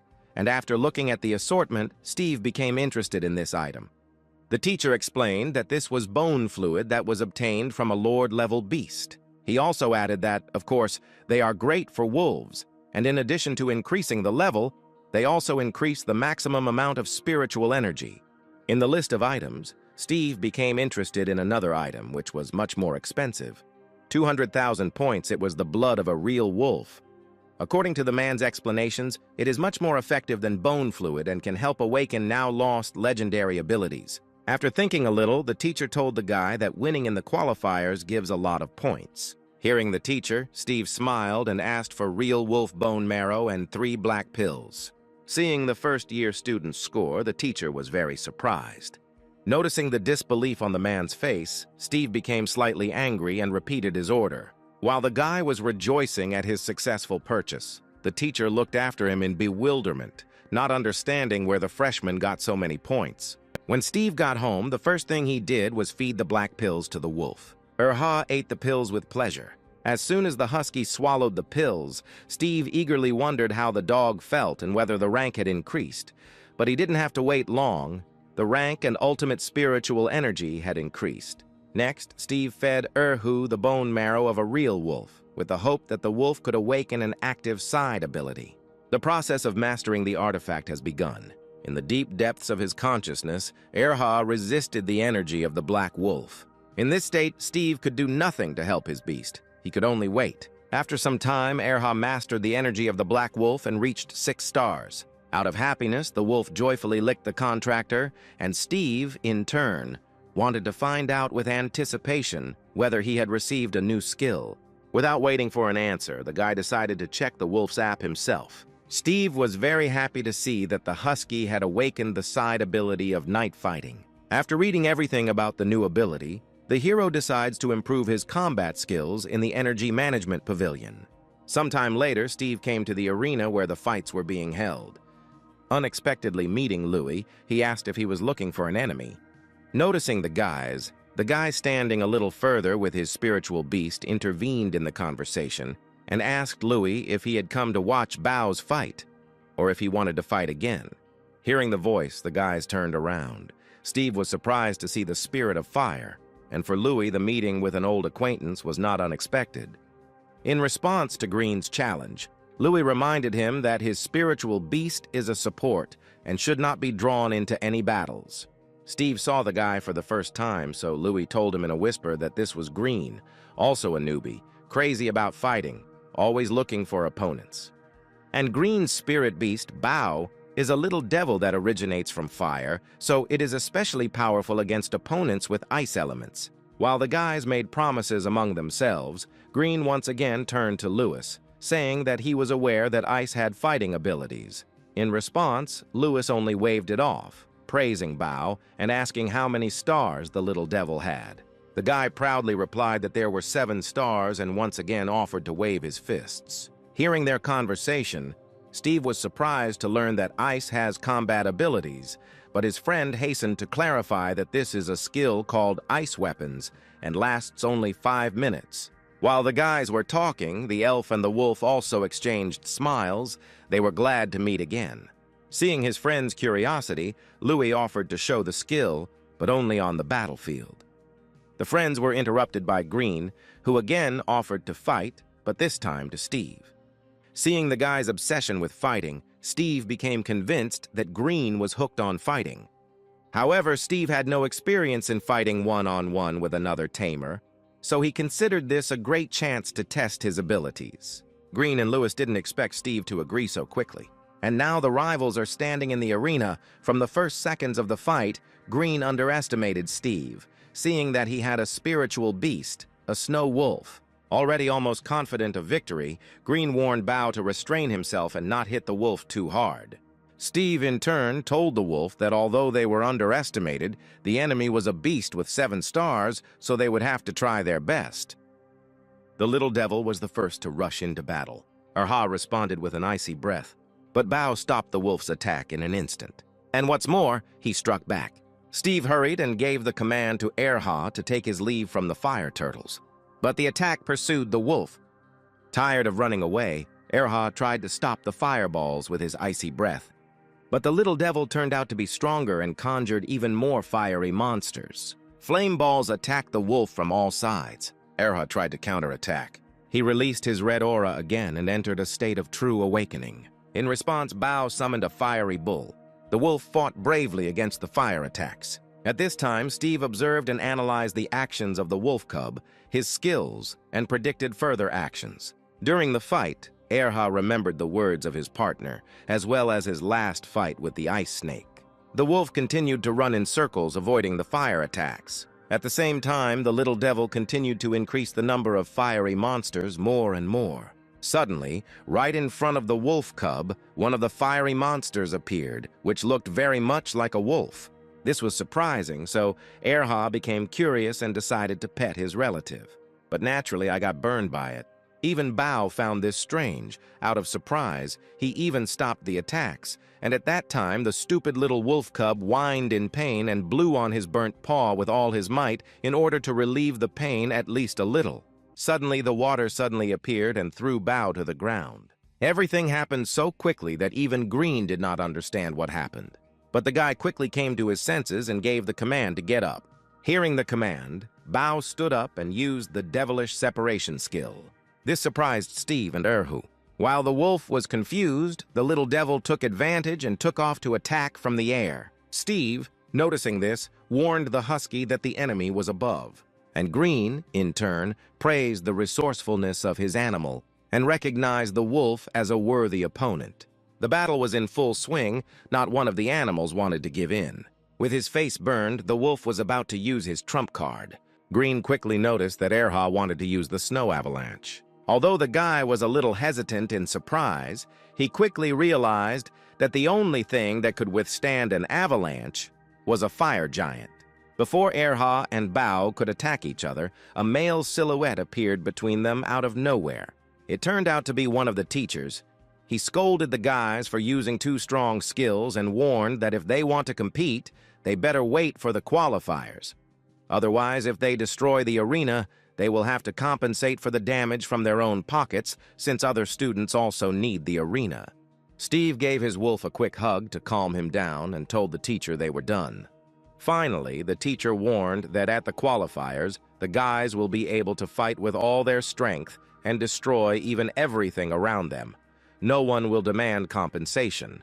However, it is prohibited to use destructive abilities before the competition. In response to the teacher's stern tone, the guys instantly responded that they understood everything. After the teacher left, the guys shook hands. Finally, Green asked Steve if the wolf was high level, but he replied that no, they only took the 6th star yesterday. This was unexpected for Green. When analyzing the battle, he assumed that the wolf cub had a high level. Louis also wanted to make peace with his friend and hoped that at least at the qualifiers they would clash. Green was still slightly shocked that the beast with 6 stars had almost defeated his Bao, because according to the guy's calculations, the little devil most likely could not withstand the snow avalanche. After leaving, Steve also begged Erhu to see the difference between him and other spirit beasts, and decided to arrange special training. The guy and the wolf went to the pavilion for hard training. When asked by the administrator about the level of difficulty, Steve replied that this time they would go for training of increased difficulty, which greatly surprised the girl. To the employee's curiosity, the guy proudly replied that they had recently received a 6th star. The girl was surprised at Steve's rapid growth, but calmly gave him the key card for training. Taking the card, Steve went to the caretaker and said that he had come for an advanced training session. The caretaker almost immediately recognized Steve's voice and turned sharply to the guy to clarify whether he had heard everything correctly. Steve answered with a smile that everything was correct. He and Erha wanted to become champions at the qualifiers for beginners. The caretaker was at a loss because Steve recently had only 2 stars, but still, following the rules, he set up the room and let the guy in there for training. But his heart was not in the right place, and he decided that this needed to be reported to the manager. Erha and Steve entered the room where fog enveloped them from all sides. The guy was in pleasant anticipation. The monsters of this level were ice tyrannosaurs. Animals from all sides looked at Steve and Erha as if they were prey. At first, the freshman and his wolf were a little scared. But still, they gathered all their will into a fist and decided to fight. Erha went on the attack. Steve watched and gave commands. First of all, he activated the night battle. The wolf started with an avalanche attack. At this time, standing outside the doors, the caretaker was already informing the manager about everything. Having heard the news, the manager hurried to come, but before the manager had time to finish, the caretaker said that this was not necessary, since Steve had already left. The guy came out with a wolf in his arms, barely dragging his feet from fatigue, complained that the training was too scary. Erha, of course, received the 7th star, but it was too difficult to break through the skin of a Tyrannosaurus. After Steve left, the caretaker was speechless when he saw on the monitor that the guy had defeated more than 10 monsters. While Steve and the wolf were enjoying a well-deserved rest, the guy received another notification with a task from the system. The task was to promote the wolf to 9 stars, which would unlock the toad's special skill, Golden Touch, which evolves the artifacts that the snow toad brought. While the guy was in deep thought, someone entered the room. Seeing Steve's thoughtful look, the manager assumed that he had failed in the training. Noticing the manager, the hero was very surprised and asked what he was doing here, to which the man replied that he was just curious about how the training went and how many tyrannosaurs he was able to kill. With an awkward smile, Steve replied that there were only 12, and he would have to work for a long time to rise from 7 to 9 stars. The manager consoled the guy in his own way, saying that even masters have difficulty completing this training. Then Steve remembered that, as a reward for first place in the ranking, the manager promised to give materials for evolution or promotion and asked the man to give them now. But the man explained that if the guy uses materials now for promotion, then he will have to look for ways to evolve himself. Steve confidently replied that everything was fine. Then the manager agreed to give the reward now, and looking at Erhu, the manager began to wonder how much his spiritual power limit was now. The man was extremely surprised to learn that 900, since this was the first time in his entire life to see such a high level. According to statistics, animals of ordinary rank could only reach up to 800. Based on his experience, the manager suggested that the beast has special techniques for developing spiritual energy, or that this wolf is special. Steve decided to change the subject by asking about how previous snow guards had gone through this training. Then the man told about a girl who had a beast with fire magic and 8 stars, but she could not pass this training. And one day she spent a whole week in the gym. Then her beast received the 9th star and increased spiritual energy to 1200, and only then she was able to complete this training. But after it, no one could repeat this. Finally, the manager promised a reward if Steve could break her record, to which the guy happily agreed. At night, Steve and Erha carefully looked at the crystal they received from the manager. After thinking a little, the guy threw the material to the wolf so that he would eat it and increase the level. The energy absorption process has begun. Surprisingly, this time everything went much faster. After the absorption, as expected, Erha received the 9th star and the ice breath skill evolved into ice fog. Steve was simply delighted with this. Erha also rejoiced at his success. The silence was broken by the sound of a new notification. In the first part, there were congratulations that the task was completed, and in the second, a new task, for which the snow wolf needs to go through the evolution of the 1st degree and training of increased difficulty, and the reward will be unlocking the ability of the eye of the true beast. After completing the first task, Steve and the Huskies eagerly awaited the return of the snow toad. As soon as the croak reached the door, the guy happily opened the door to let the frog in. Seeing Steve, Kwakwu happily showed off his find. The guy looked at the object with curiosity and did not know what it was. After thinking a little, he decided to ask the manager and immediately sent him a photo of the find. The man didn't expect a message from Steve, and when he saw the contents, he was completely speechless. It was a rare evolutionary item for beasts with fire magic, a magma flower. He immediately wrote to Steve everything he knew about the flower and also added that it would not be suitable for a snow wolf if necessary. In the pavilion, it could be exchanged for something more suitable. Having learned that this item was not suitable for Erha, Steve decided to try the golden touch on it to check what item it would turn into after. As soon as the guy activated the skill, the light from the magma enveloped the entire room. Having received no response from the student, the manager began to suggest all sorts of options for using the evolutionary subject. To begin with, there are different paths of evolution. For example, an ordinary slime can absorb both objects for snow animals and fire ones. But this applies only to those animals that can accept different paths of evolution within themselves, and the snow wolf is not one, and if you feed it a flower, it may die. Realizing this, the manager hurried to find Steve's address to check if he was trying to feed his beast with a flower in order to get a fiery evolution. By that time, the magma flower had already turned into something else, or rather returned to its original form. After much thought, the guy nevertheless brought the flower closer to the wolf and asked whether this object was an object for fiery evolution and whether Erha could absorb it. Although the guy was worried, understanding all the risks, he still decided to try, promising to help the wolf if something went wrong, and also giving a strict order to stop if he felt danger. The wolf happily agreed. At this time, the manager rushed with all his might to Steve, with the hope that he would make it on time. Steve and Erha began the takeover. A fiery aura hovered around. At that moment, shouting that one should not give a flower to a wolf, the manager sharply opened the door. He was shocked. The snow wolf calmly absorbed the fiery energy.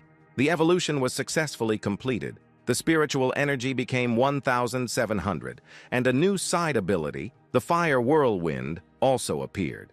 The guy and the wolf were extremely surprised to see the man on the doorstep, and the manager was shocked that the wolf had mastered the evolution.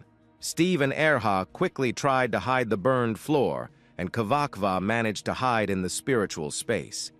The manager approached the wolf and asked if it really had evolved, but could not rise to a higher level, and in response, the dog whined something.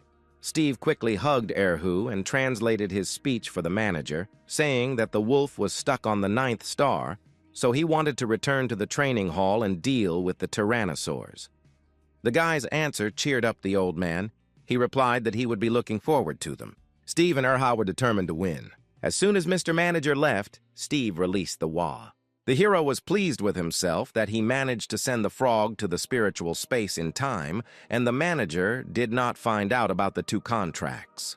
Kva Kva did not have time to return, but she was already going somewhere again. This time, Steve instructed her to find something for her evolution.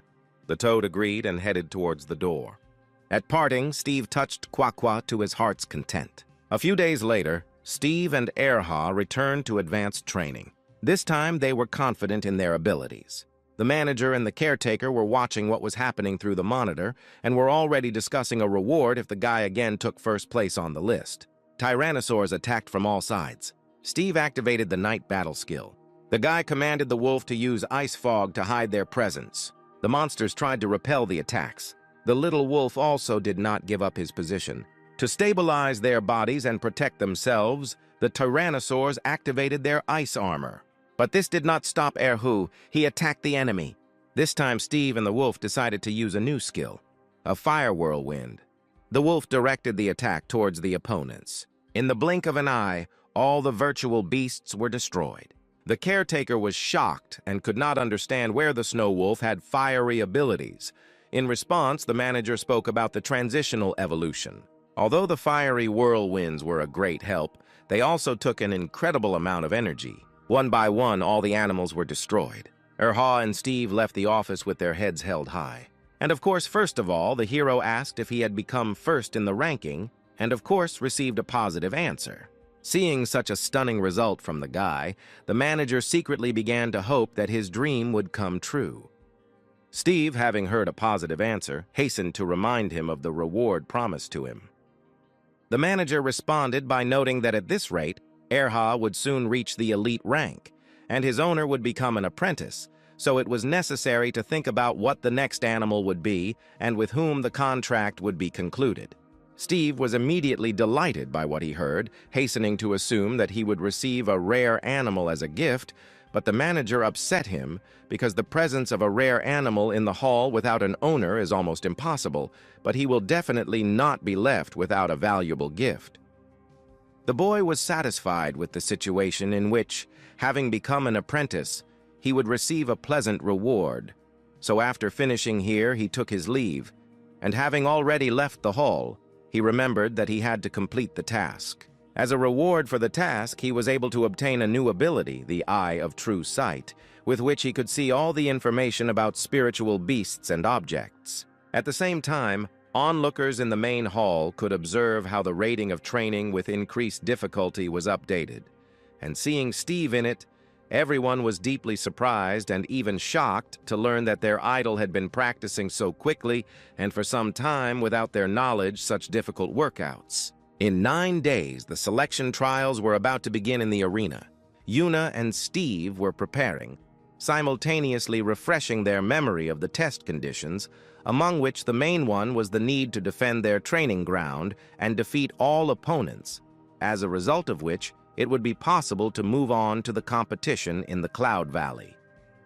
Steve's girlfriend noted that she saw him take first place in the ranking of difficult training, and the guy himself noticed that he received an award from the manager for the fact that Erha raised his level to 9 stars. She was taken aback and only said that he had acted stupidly, spending materials that were intended for evolution on raising the level of the wolf. The guy came closer to his friend and whispered to her that Kvakva later brought a flower made of magma, and with its help they were able to let Erha evolve, to which she was even more surprised, expressing her fears for the health of the wolf cub, because the material could harm him.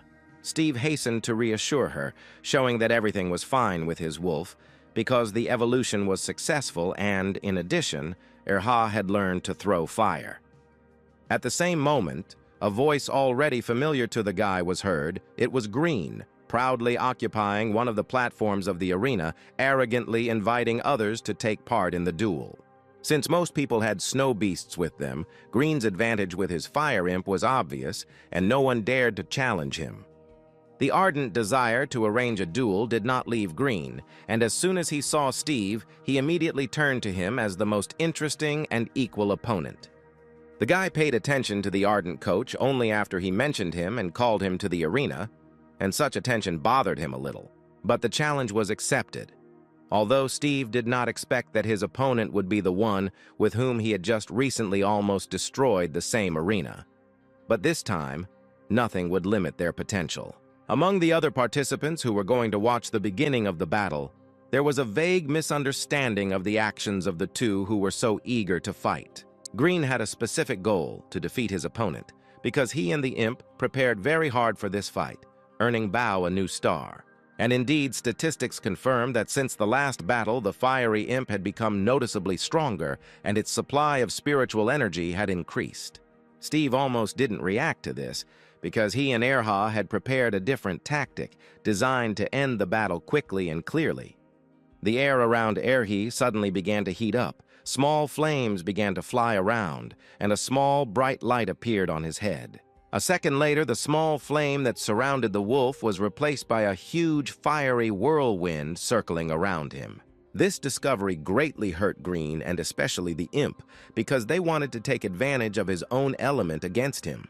The imp, on the orders of his master, used the ability of the fire giant, from which his exact copy of the flame appeared behind the small animal, but tens of times larger than himself.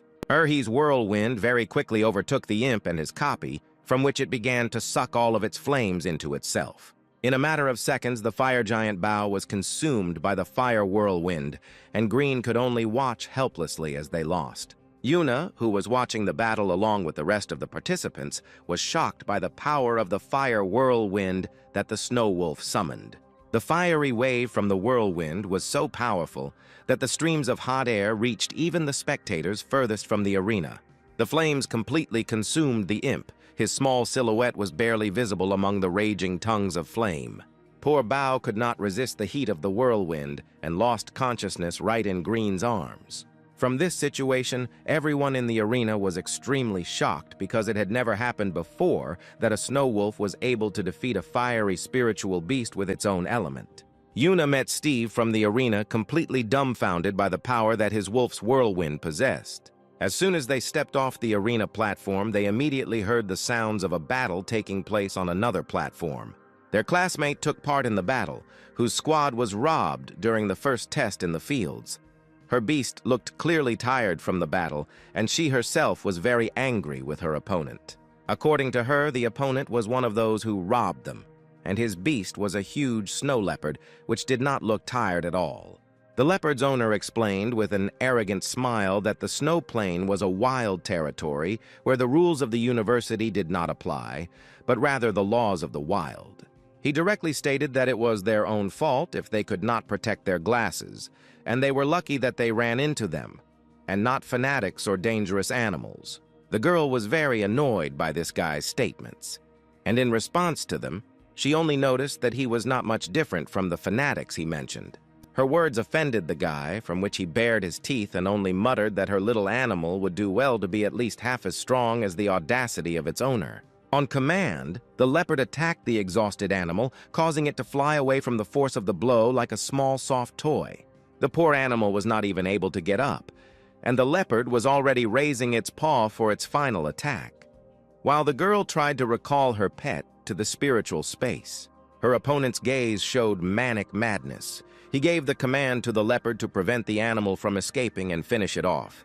What she heard greatly angered Yuna. She was beside herself with rage and was already preparing to summon her little fox, which she had managed to develop to 9 stars. Before she could head towards the fight, Steve pulled her back and said that he and Erha could handle the arrogant guy. Analysis of the leopard showed that it was an elite-level beast with 1 star and a large reserve of spiritual energy. The leopard made a control strike, but did not have time to reach the target because the animal disappeared right in front of him. The animal was saved by Erha, snatching it at the very last moment, after which he handed it over to his owner. Steve entered the arena in front of her, replacing her on the battlefield, which she was very surprised by. He understood perfectly well that, replacing his classmate, no one would stop him because her fight was clearly already over. The arrogant guy was surprised by this situation, but without expressing any objections, he only thought who was opposing him. Without having time to really look closely at who his opponent was, he saw Erhu, from which his slight interest gave way to indignation, because he believed that such a weak beast was not worthy of his attention. Having lost all his interest in the battle, he ordered the leopard to quickly end the battle, and he headed away from the battlefield. His comrade said that if they did not leave him alone, they would help him figure it out. The arrogant guy in response only said that he would sort it out himself. But behind him, the wolf was already preparing his fiery whirlwind, and the leopard felt that something was wrong and became nervous. The flames once again enveloped the wolf, heating the air around him to incredible temperatures. Arrogant quickly noticed the huge surge of power that felt more powerful than a leopard's, and was shocked by the strength of an ordinary rank 9 beast. The atmosphere around was heating up, and along with it, the wolf's fervor quickly grew. From what he saw, the arrogant guy realized that Steve was stronger than the girl before, but still did not perceive him as a worthy opponent. The behavior of such arrogant fools greatly irritated Steve, because such people can only attack the weak, fearing battles with worthy opponents. Leopard took advantage of his primal hunting skills and ice armor, greatly enhancing his defense and offensive skills. Steve's classmate, who had fought before, saw the leopard's techniques and was able to understand why they were never able to hit him and do any damage. This did not bother him in any way and rather provoked him, because together with Era they had already had time to properly train with opponents who used it. Having completed its strengthening, the leopard rushed to the attack with a ferocious roar. The fiery whirlwind flared up with incredible force, blazing with tongues of flame of various shades. The fiery flashes kept blazing with increasing force, causing the leopard to slow down its advance, to the point of simply standing still. The flames beat against his armor, preventing him from concentrating normally on the attack. The arrogant guy again ordered the leopard to attack, because he believed that this flame would not be able to break the elite-level ice armor. The leopard continued to advance, and everyone who watched the battle, and Steve himself, was amazed at how daring orders this guy gave, because even Green's fiery demon could not withstand Era's fiery attack. It was obvious that the snow leopard would not be able to withstand such an attack. As soon as the whirlwind dissipated, it could be seen lying unconscious on the battlefield. Not realizing his loss, the guy tried to continue the fight, giving commands to the leopard, but he was already completely exhausted. His comrade replaced him, asking him to forget about what happened and rest, simultaneously freeing his clay beast. As soon as the clay beast appeared, it immediately got closer to Era, and its summoner proudly reported that fire was not afraid of them. Although the beast was not afraid of fire, it was obvious that it was extremely clumsy, which Steve noticed, so he immediately commanded Era to use ice fog. Visibility noticeably decreased, causing the beast to randomly wave its huge arms, trying to reach the dodgy wolf with them. The beast's hands quickly froze, which further slowed its movements, making it an almost motionless target. After waiting for the right moment, Era attacked the beast, delivering a crushing attack, but without causing too much damage. The beast summoner understood that the advantage was not on their side and that it was impossible to continue, so he ordered the beast to use the Quagmire ability. At the same moment, the soil under the wolf's paws gets wet and becomes viscous mud, which also slows down its movements. This move did not please Steve at all, because it took away their advantage in speed, and they could not count on a fire whirlwind, because it was ineffective and they had very little spiritual energy left. Following the Quagmire ability, opponents used the Clay Wave ability, bringing down a huge pile of viscous brown slurry onto the wolf. At the same time, a squad appeared in the arena that was trying to compete in the first test. They were discussing how their leader had raised the level of his boar to 8 stars. He said that he was going to deal with the upstart Steve, but their dialogue was interrupted by an unprecedented sight. A huge fire whirlwind appeared before their eyes, caused by the very wolf they had just wanted to defeat. This sight shocked them. Although the whirlwind was not effective against the clay beast, it was still able to stop the attacks because the clay had hardened due to firing. The clay beast summoner was amazed that his opponent was still not exhausted after so many powerful attacks. In order not to run out of energy, Era used the ability of a carnivorous predator, which gave him the strength to continue making attacks. However, an incomprehensible ringing echoed through the wolf's ears, preventing him from concentrating on attacks. The attack was sure to reach its target, but the wolf still missed, which greatly surprised Steve. The answer to what happened was not long in coming. It was the ability of another elite beast of another summoner, the Cursed Bell, which was a rather large bell that had the ability to fly above the ground. This ringing caused the wolf to get lost in space and see hallucinations, which greatly interfered with the conduct of the battle. The hero's girlfriend, seeing such an outrageous picture, rushed to his aid with abuse and indignation. In response, he only said that her help was not required and that he and Era would cope with their own efforts, after which he told his companion not to hold back any longer. The wolf barked approvingly to his master, after which incredible energy began to fill his body. Everyone was once again shocked by what they saw because the wolf was evolving right before their eyes. Someone in the crowd, who looked noticeably older than the other students and most likely was a professor, had long noticed that the wolf should have evolved, but apparently was holding himself back. Era was able to evolve without any problems, becoming an elite beast with 1 star and gaining the new ability Wolf Dance. At the same time, Steve was able to receive a new title of Journeyman while strengthening his skillful hands ability. The wolf's aura became more noticeable, showing how much stronger his evolution had made him.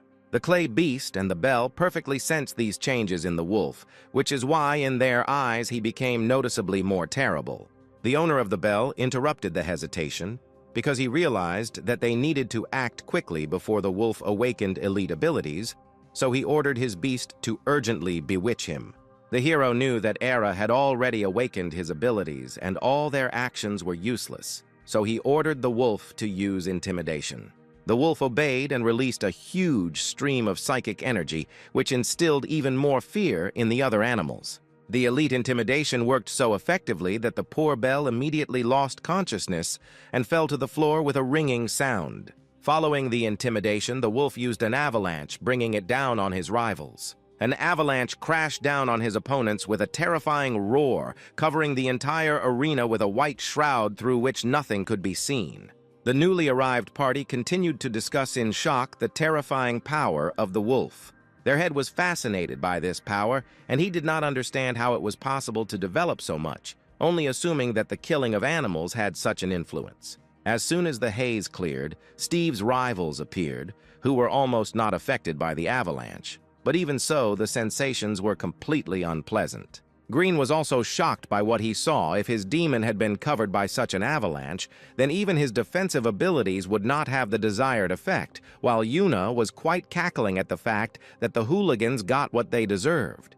The wolf's strength amazed opponents. They did not understand how such a weak beast could possess such versatile and very powerful abilities. One of them could not calm down and invited his comrades to gather and attack all together. The same man, who was clearly more mature than all those present, stopped them, informing them that they had already lost this battle, simultaneously notifying them that their dirty deeds would not go unnoticed and they would face appropriate punishment. The hero also added to the conversation, saying that they themselves asked for this fight. The trio did not want to accept defeat, but were unable to do anything, only quietly mumbled their desire to attack Steve again. The elder reminded everyone present that there is a valid rule that fights are only one-on-one, and all violators will be punished. The hero and the wolf, even after several protracted battles with a large number of opponents, still could not calm down. Therefore, as soon as the eldest finished speaking, they immediately began to look for someone else they could arrange a fight with. Such statements greatly infuriated other students, which is why many even began to suggest defeating him in groups, but fearing punishment, they immediately abandoned this idea. Steve, trying to persuade at least someone to another duel, directly said that he spent all his energy on fire abilities. Although they were indeed weakened, the students did not dare to duel and were frightened by the power of the Snow Wolf, preferring not to participate in the further race for the title of Arena Master. Seeing this, the elder had no choice but to recognize the hero and his beast as winners, awarding them the title of Arena Master. Many people were unhappy with this situation, but no one dared to object. After waiting for the result to be announced, the hero decided to go to the training hall, inviting Yuna with him, but she refused because she wanted to train alone to become the next Arena Master. Green wanted to train with Steve, trying to attract attention, but our boy's head was already filled with thoughts about what gifts awaited him for his new status and how he could quickly try out his improved ability. It was still not possible to go to training because the manager of the stadium wanted to see him. He sent one of his assistants to find the hero, which he quickly dealt with and brought him to the manager's office. As soon as Steve looked into the office, he immediately began joyfully telling the manager about his victory and how his new fire ability helped him and Erha. The manager took out a small box and placed it on the table. At the same time, he was also happy with the success and confirmed the hero's words that the 100 ability was indeed an excellent enhancement, because before that, Snow Wolves had never had fire abilities, and such a surprise clearly gave an advantage. The boy drew attention to the box, but continued the story about his successes. He said that during the battle, his wolf had evolved to an elite rank, and he himself received a new rank. The caretaker, in response, asked if he knew that he could now enter into an agreement with another one beast. Steve knew this very well because, although the manager did not know, he had already concluded an additional agreement with Kvakva, although he was not an apprentice. As soon as he received a new rank, the system displayed 2 new windows on his phone, which were empty, and hinted that the hero could acquire 2 more animals. The manager continued his conversation. He asked if the boy knew about animals with technical intelligence. In response to this, the hero was only surprised and clarified whether it was possible to conclude contracts with mechanical animals. The answer was not long in coming. Yes, it was possible to conclude a contract with mechanical animals because even though the mechanisms were man-made, they contained components from animals. Previously, people believed that all mechanisms were created only to help people, so concluding contracts was simple, even if the difference in spiritual energy was quite large, and if, nevertheless, it was not possible to conclude a contract with a very strong beast, it did not have any consequences, as well as breaking the contract. Steve said out loud his assumption that contracts could be entered into and broken with them indiscriminately, and the caretaker confirmed his words, adding information that the mechanisms have no soul. Therefore, there are no consequences. The boy was greatly surprised by this because it all sounded like too incredible and enormous power. In response to this surprise, the manager said that in addition to a large number of advantages, The mechanisms also had their own significant disadvantages. The downside was that the robots could not improve themselves in the usual way. In order to increase their level, they needed to merge with the same mechanisms, thereby absorbing their powers and skills. While the manager was talking, he moved the box closer to the hero and opened it. The box contained mechanical gloves, which the manager offered to the hero, because a mechanical beast could be a good contender for a place on the hero's team.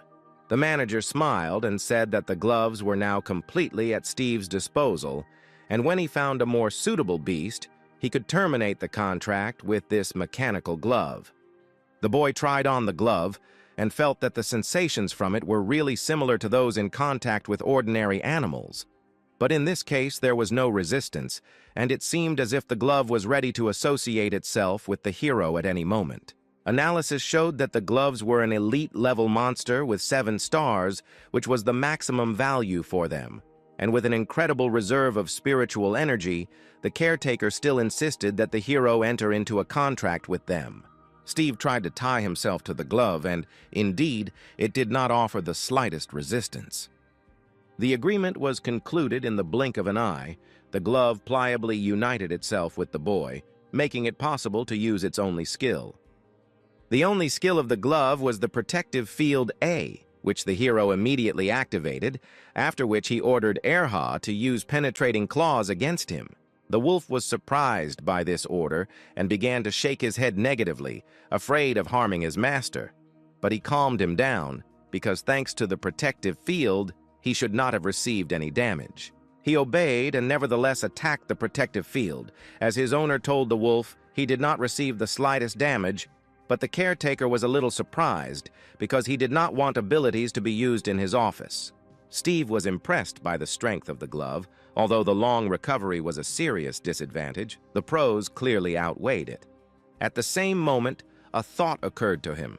The gloves could not be improved, but what if he could increase their spiritual capacity with the help of the skillful hand's ability, because the ability itself had become better and his own supply of spiritual energy had increased.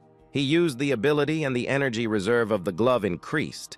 This pleased the hero even more, which he was very happy about, and he expressed his joy and gratitude to the caretaker, who was happy for him, but asked him not to use the abilities in his office anymore. Ignoring what was said, Steve was once again delighted with his new acquisition and went home. Already at home, the hero thought that since he managed to increase the spiritual energy of the gloves, then maybe he would be able to evolve them. In addition to the gloves, he also talked about the increased supply of his own spiritual energy. In the current conditions, he did not have the opportunity to spend it all on improving his beasts, because the energy was also used for side abilities, such as a fire whirlwind. In the current conditions, more opportunities have opened up for him, since Erha will no longer need to worry about not catching his master with his attacks, and traveling outside the university will not be so dangerous. The boy's mood was excellent, because having received his new rank, he was closer to experiencing a real fight between tamers. After some time, he went to the university. Arriving at his class, Steve was greeted by the teacher, who informed him that he was supposed to be awarded points for winning the qualifying competition. He was indeed awarded 50,000 points, but he was not very happy, because this amount now felt very small. The boy was called by his friend, who was standing nearby with Louis. They informed him that they also passed the qualifiers, taking the places of those guys whom Steve had defeated and greatly weakened, and thanks to the points they received for the victory, they were able to develop and even evolve their beasts to elite ranks. Green approached the hero from behind, and putting his hand on his shoulder, said that he had also passed, because after he was defeated, his imp quickly came to his senses, and they were able to defend their platform to the end. Other students listened to the conversation. They heard the boy's name and immediately remembered that it was he who completed the training with increased difficulty, setting a new record, and was able to defeat 3 opponents at once. The boys quickly surrounded him, asking him to take them with him on his next trips so that Steve could protect them when they went to other lands. None of this interested him, except the mention of new lands, which aroused in him a strong desire to quickly find out more about these very lands. The teacher confirmed that all 10 who passed the qualifiers would be sent to other territories of the Snowy Plain, along with other newcomers from 6 more universities. The fire guy asked what they needed to do to go to other territories. The answer did not take long to arrive. The main requirement was to increase their own combat effectiveness, because the animals in the new territories were many times stronger than the local ones, and they would also face tests between 7 universities, as a reward for which the winning teams would receive large prizes. Louis hurried to check with the teacher about what they would have to compete with other students in. The teacher answered his question, saying that they would have to go to an incompletely explored territory, where they would go down to the tomb, where they would have to defeat monsters of 3 different levels, and for defeating the monsters, crystals could be removed from their corpses. The crystals of animals from the upper levels are transparent, and the deeper they go down, the darker the crystals will become, and the task will be to collect these same crystals. But at the same time, all the students will be scattered throughout the dungeon, so the primary task will be to find a partner. At the same moment, the hero received a task from the system. It demanded that he perform a certain task in the tomb, after which the glove would receive an improvement in its ability, allowing it to transfer the protective field to other animals. The teacher also noted that since all those present were apprentices, they must have been aware of the danger of the competition, and then also noted that they would leave in 2 days from the same place, to which everyone unanimously replied that they understood it. 2 days later, everyone gathered again in the same place. Yuna and Louis looked around and tried to figure out where the transport was that could take them to the right place, and the teacher himself. At the same moment the teacher appeared, he was freeing the beast from his space, so in order not to catch anyone, he asked everyone to make way. A techno-beast appeared before the guys, which was called the aircraft carrier, on which they would fly. Steve, seeing this, hoped that he would one day be able to develop gloves to such a level. The door of the aircraft carrier opened, after which the teacher called everyone inside, simultaneously informing them that the flight would last only 10 minutes. When everyone sat down, the techno-beast took off into the air, and within a matter of minutes, the entire group of students was already close to the desired place. Approaching the place they needed, they crossed a dome of incomprehensible haze, dark as night. Inside, the techno-beast sat down on the rocky surface without any problems. Having landed, the students began to quickly leave the car, finding only rocks and stone wastelands around them. Once outside, the students immediately felt different symptoms and ailments. Some simply had a headache, and others almost felt like they were turning inside out. The teacher explained to the students that this particular place affects their well-being. Due to unknown anomalies, people can only stay here for 5 days, so after 3 days they will have to return back to the university. So as not to get lost, everyone will be given warning devices, according to the signal which teachers can come to the rescue, and the test will end. One of the students asked what would happen to them if they stayed longer than 5 days, to which the teacher replied that because of this place, they would simply start to go crazy over time. Erha was also not happy with this place, as evidenced by their relationship with the owner. Suddenly, a huge flying beast appeared out of nowhere. The teacher quickly calmed the students down, explaining that these were students from other universities. A teacher from another university greeted the teacher. He was clearly glad to meet him and was surprised at how persistent his colleagues' students were, and he also mentioned that he would like to meet someone who was able to break records in the training room.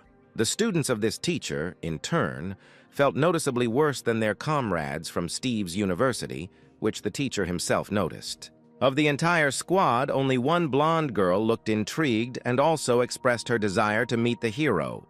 The guy himself was about to introduce himself in front of everyone, but his teacher didn't even let him say anything, telling him that it would be better for everyone to just see him in action when the competition starts.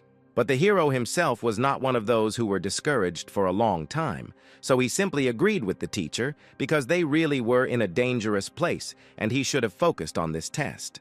The teacher assumed that all the other students from other universities were already here too, so having agreed on a schedule for the descent, everyone began to prepare. Steve and Erha were ready to face anything, so they quietly waited for the start.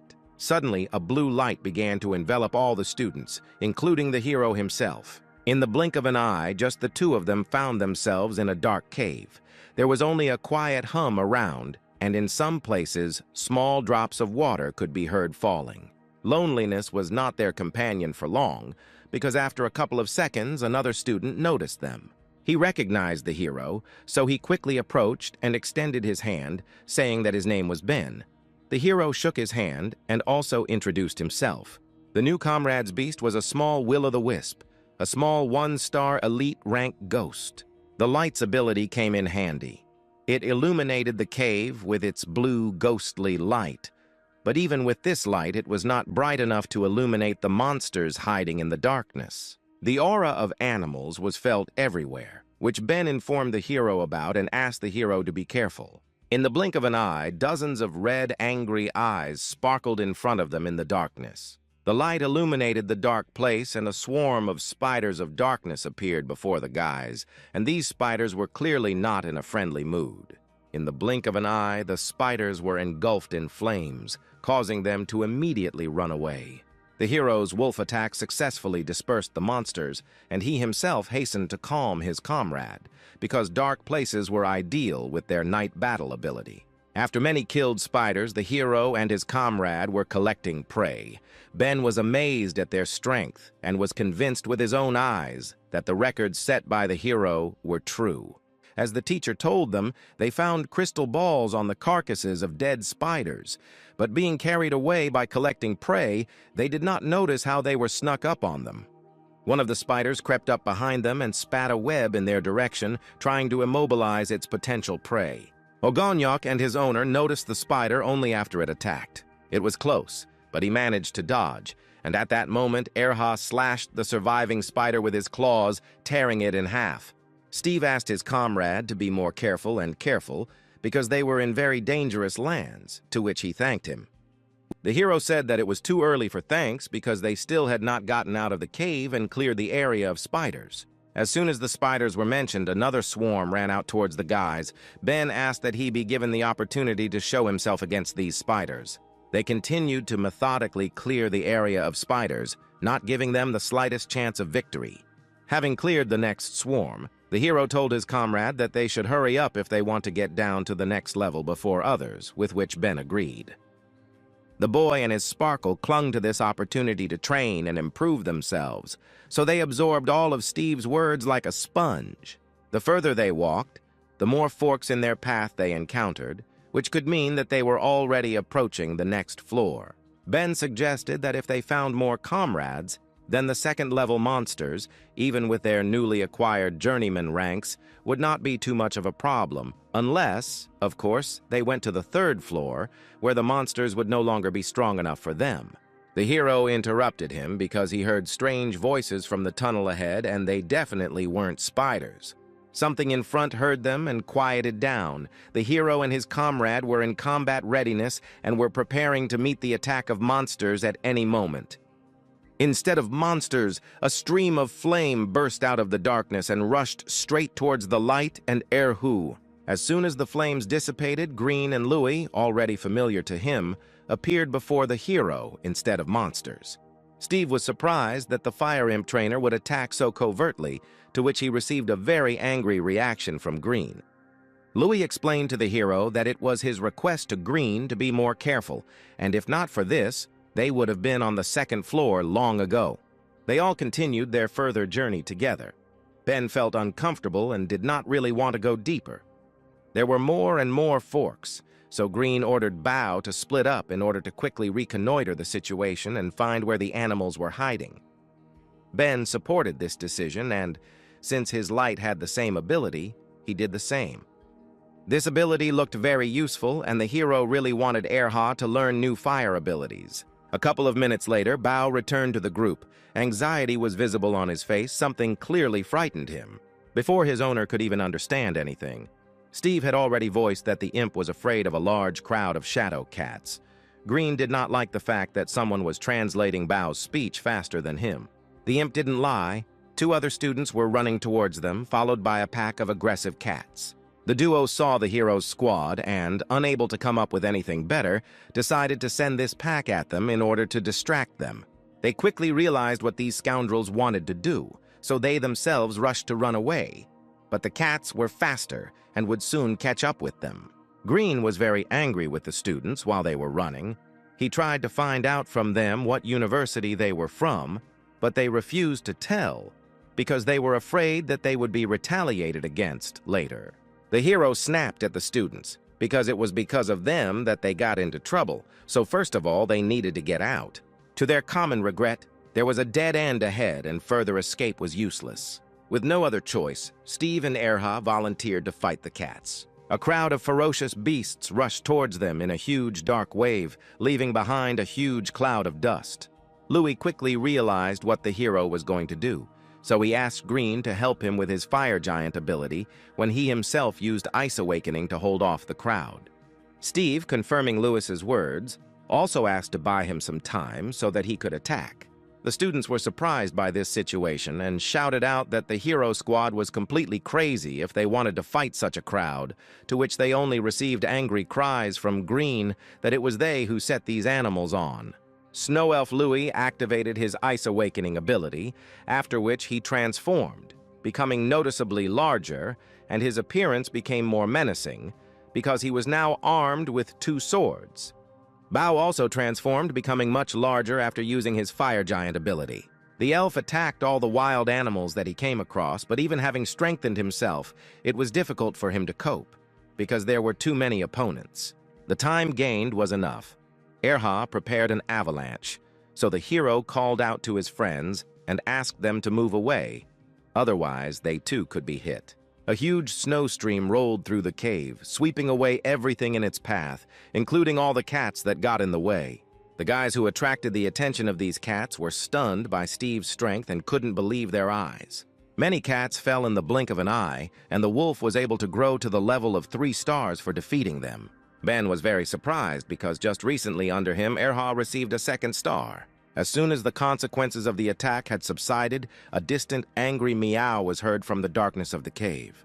In the darkness, one could see countless cat eyes. Apparently, the detachment had ended up in the very lair and was already surrounded on all sides. One of the guys who angered the cats panicked and shouted for everyone to run away because the cats had the ability to high-frequency roar, and the resonance of this ability in the cave could easily collapse its entire vault directly onto the troops. All the cats roared in unison, causing the cave to begin to shake with such force as if an earthquake had begun. The ground beneath Steve and Erha crackled and began to split, collapsing the floor beneath them. The wolf and his owner fell into the gaping hole. Louis tried to catch them, but did not have time and could only watch them fall into the darkness of the rift. They flew down, unable to catch on to anything and stop the flight.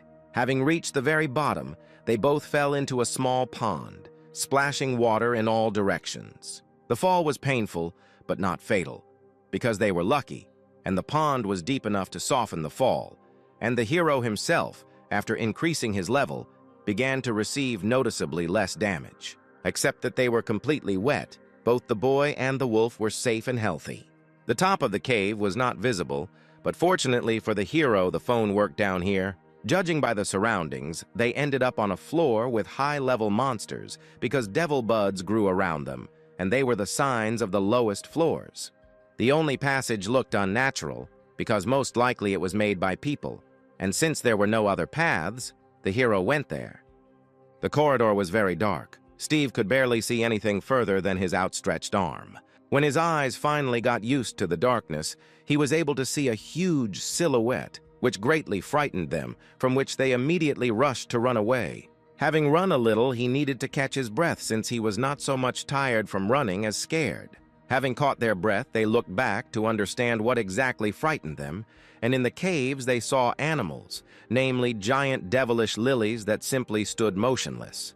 Coming closer, the hero saw that these were only statues of lilies and not the animals themselves, so he calmed down a little. Even though these were only statues, the hero still felt a strange, overwhelming aura from them, which continued to instill fear, but Erha was still scared because he felt this aura better than his owner. Something sitting on top of the statues turned its attention to Steve and his wolf and peered at them with its red eyes.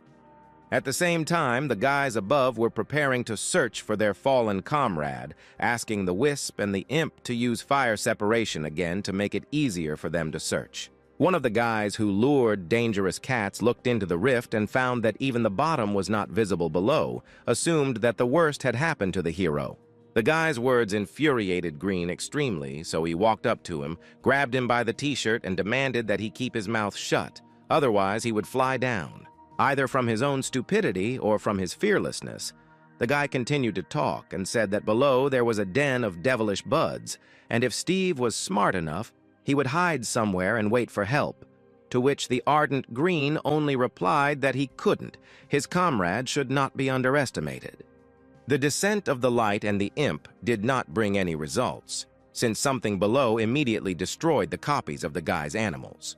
Their only option was to wait for more guys so that they could all find the way down and help their friend, because all this time he had been helping them, and it was impossible to leave him. The guy who caused everything to happen was well aware of his guilt, so he volunteered to help, but warned that even though they were all strong, a fall from such a height was difficult to survive. At the same time, something was creeping up behind Steve below, but he managed to notice it in time. Something attacked him from behind, but he managed to turn around in time and activate his gloves, so the entire blow went into the shield that appeared. The blow was so powerful that it threw the hero away and onto his back. The guy was glad that the manager gave him these gloves, because if the blow had hit him directly, the damage he could have received would have been very serious. A devilish bud appeared in front of him, which looked exactly like the statues in this cave, but its size was no longer as large. The bud's rank was elite, and the level was 7 stars. The hero immediately realized that the opponent who appeared before them was not an easy one. But no matter how dangerous the bud looked, the only thing they could do was fight. So the guy immediately gave the command to the wolf to prepare and use the night battle and the wolf dance. A huge bright ball appeared right above the bud. It used the scorching sun ability. The hero covered himself with a shield, so the hot rays from this fireball could not cause any serious damage. Luckily for them, Erhi's icy breath evolved into icy fog, so as soon as the wolf used it, the environment became noticeably colder. The bud became more angry and, using the ability of wild flora, lashed its sprouts towards the wolf. The wriggling sprouts of the bud were already flying towards Erhi, overtaking him from all sides. Steve knew what they should do in this situation, so he commanded the wolf to use a fire whirlwind. His guess turned out to be completely accurate. The fiery attack caused colossal damage to the grass beast. At that moment, he thanked Quaqua for being able to find the necessary materials to develop Erhu. Therefore, in gratitude, he would then like to evolve the frog itself. Bud began to move away from the fiery whirlwind, as the fire frightened him greatly at the level of instincts. The result of the attack pleased Steve greatly, but he knew that he would not be able to use this ability too often due to the waste of his own spiritual energy. The prolonged attack enraged the Bud, so he himself began to prepare a new attack. He concentrated a large amount of spiritual energy and then sent it directly into the ground. Giant vines erupted from the ground. This was the result of using the wild fauna ability. With the plant control ability, the Bud pierced the whirlwind, thereby dispelling it. The hero saw that by blocking the fiery whirlwind, the Bud spent a huge amount of energy, which made it look weaker.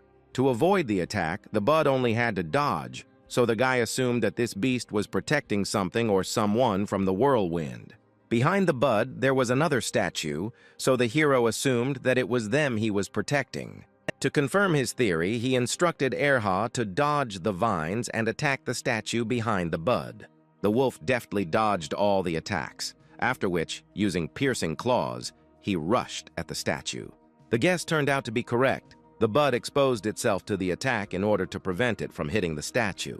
Steve gave another command to the wolf, ordering him to attack the statues with all his might. Erha dodged it and used his wolf dance ability again to strengthen himself. The hero gave the wolf a command to use a fire whirlwind, and then covered himself with icy fog, while the Bud lit up with a bright light, charging an incomprehensible attack. Just a couple of seconds later, the Bud exploded, sending beams of energy in different directions and pushing the wolf and his abilities away with the force of the explosion. An explosion of incredible power threw the wolf away from the statues and forced the hero to cover himself with a shield and stay on his feet with all his might so as not to fall. A prolonged battle with a strong enemy caused the wolf's level to increase to 4 stars.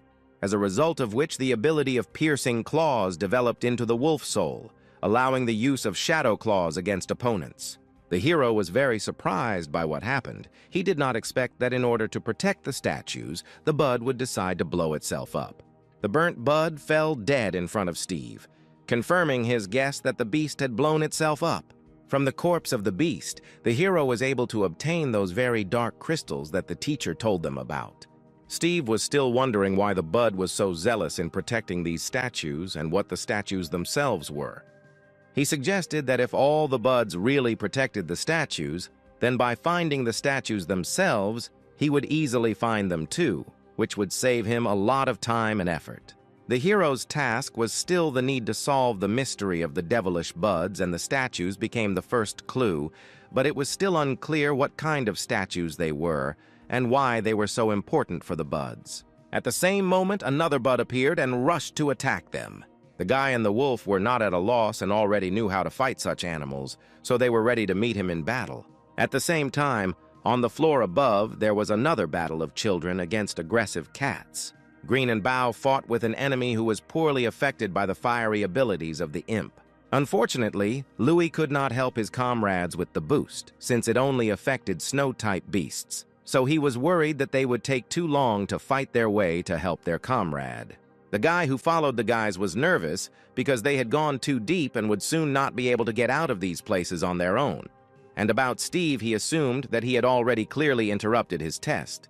The assumption was quickly dashed by the fact that the hero was not one to give up, as he was the one who raised his beast's rank from a regular 1-star to a 3-star elite and broke several top records in training.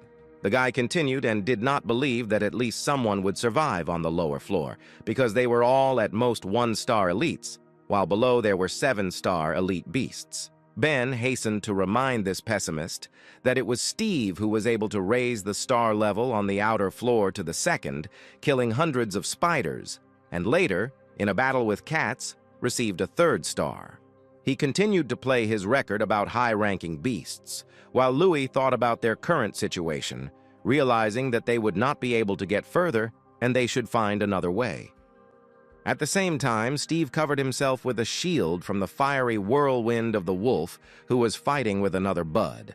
Despite the fiery attacks, the bud did not retreat and zealously defended the statues from all attacks. He showed with his whole being that he did not intend to retreat and would fight against the invaders to the last. Knowing that the statues were the weak point of the buds, the hero ordered the wolf to attack one of them with the new wolf soul ability. Erhad jumped towards the nearest statue.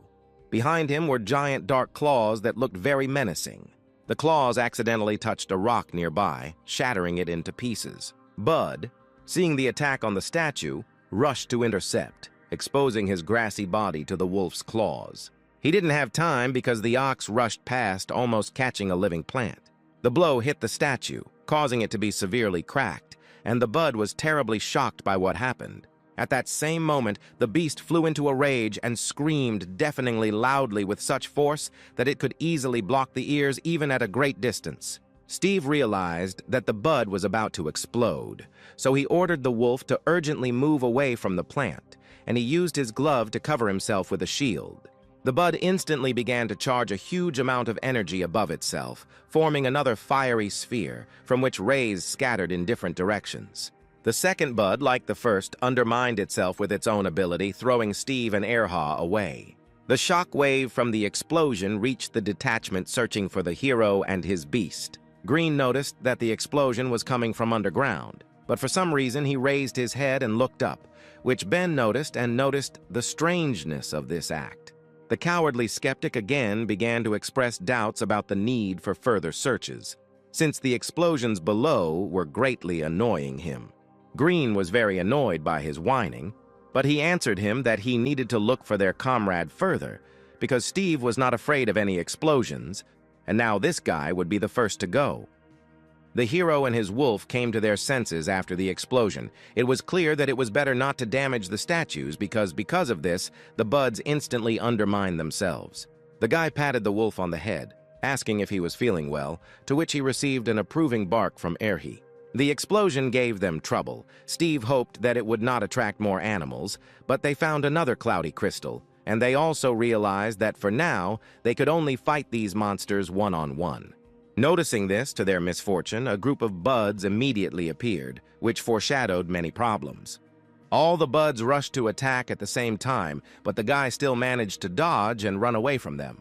Together with their wolf, they were seized by panic because they could not survive against the whole group, so the guy began to think that this was their end. The group consisted of 3 buds, but they were all dangerous and aimed at killing the hero and his beast. The numerical advantage was clearly not on the hero's side, but they still knew about the weakness of the buds. The buds hit the hero with their vines at the same time, but using the glove, he was able to repel this attack. Erha lay on the floor scared, expecting those angry weeds to kill him, but he discovered that he was still alive, so he simply stood up. Realizing that he needed to counterattack, he took advantage of the icy fog, after which he and his owner began to disappear from sight of the buds. The plants simultaneously hit the place where the hero and his beast had just been. After the fog cleared a little, they discovered that there was no one in the place where they hit. Steve and Erha were already standing on one of the statues that these buds treasured so much, letting them know where they were. The buds were furious, so they immediately rushed towards them, preparing to attack with everything they could. The guy jumped behind the statue at the very last moment, forcing the buds to attack the statue and not him. The attack reached its target, but the bud managed to slow down, so no damage was done to the statue. Realizing that they couldn't choose a better moment to attack, the hero told Ercha to get ready to counterattack. The buds illuminated the entire cave in which they were located with solar flares, preparing for the next detonation. An explosion and 3 more weeds left only smoldering remains, and Erha was able to immediately grow by 2 stars for such an unequal battle, becoming a 6-star elite beast. The next tremors from the explosions again reached Steve's group. The skeptic continued to deny that the hero fought such a fierce battle and was still alive.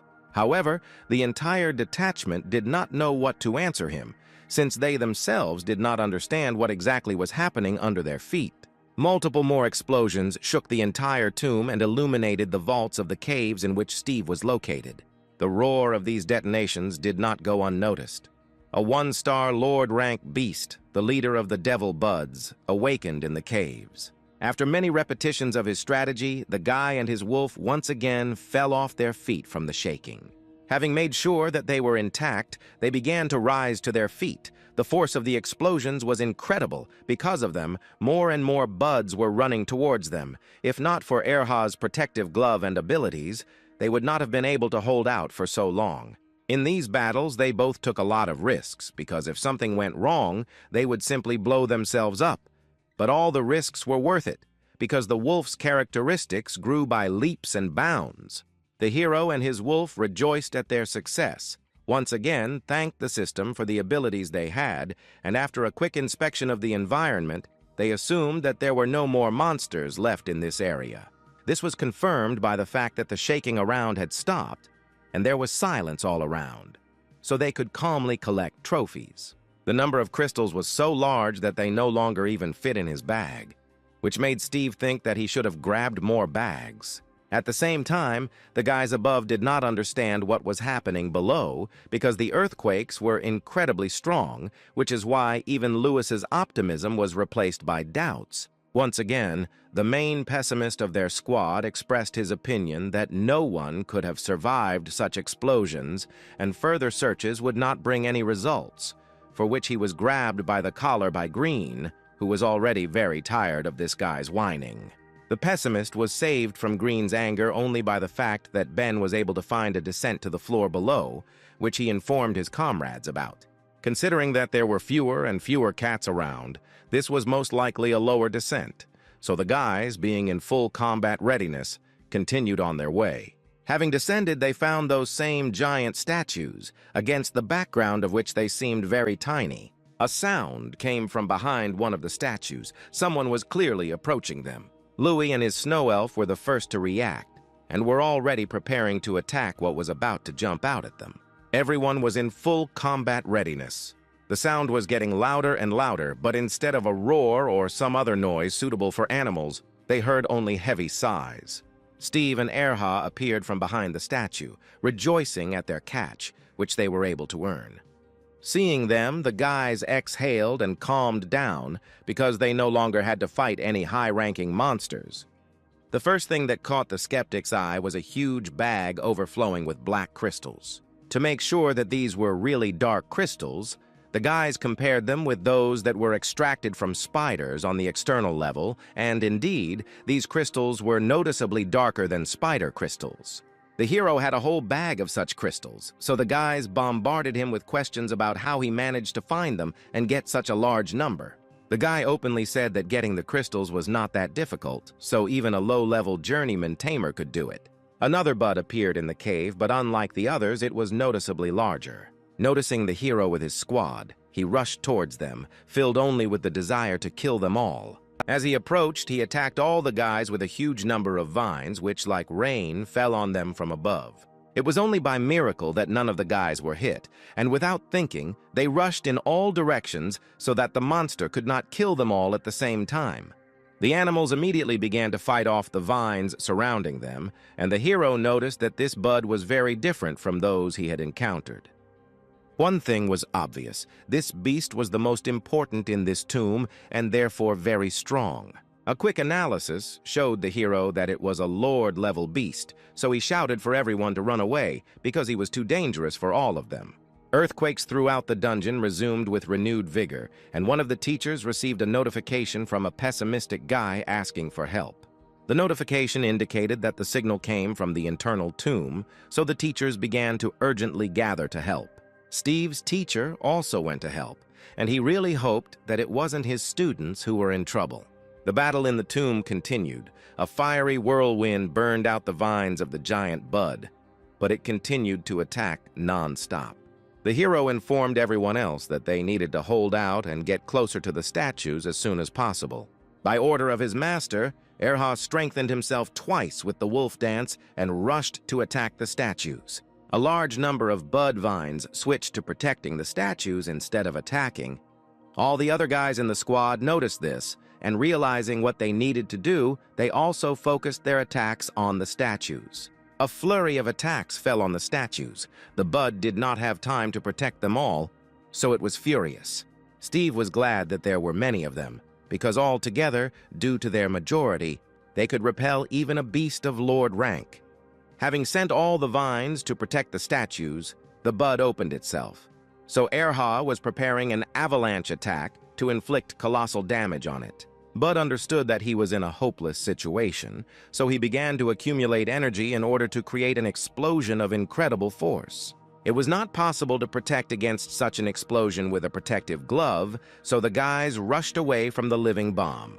It was too late. The beast had already accumulated a large amount of energy and was about to explode along with everyone who was near it. Just before the explosion, one of the teachers finally appeared. It was Steve's teacher, and he stood right in front of the epicenter. It seemed that everything was lost, but the teacher erected an indestructible shield that closed him and his students, preventing them from dying in real hell. As soon as the consequences of the explosion ended, the teacher removed the barrier. The hero picked up a crystal from the corpse of the monster lord, which shimmered with the brightest colors and resembled a small sun.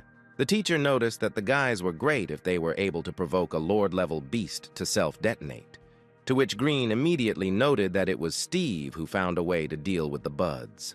The teacher also noticed a huge number of dark crystals that the hero had collected and asked whether he had collected them, to which he received an affirmative answer.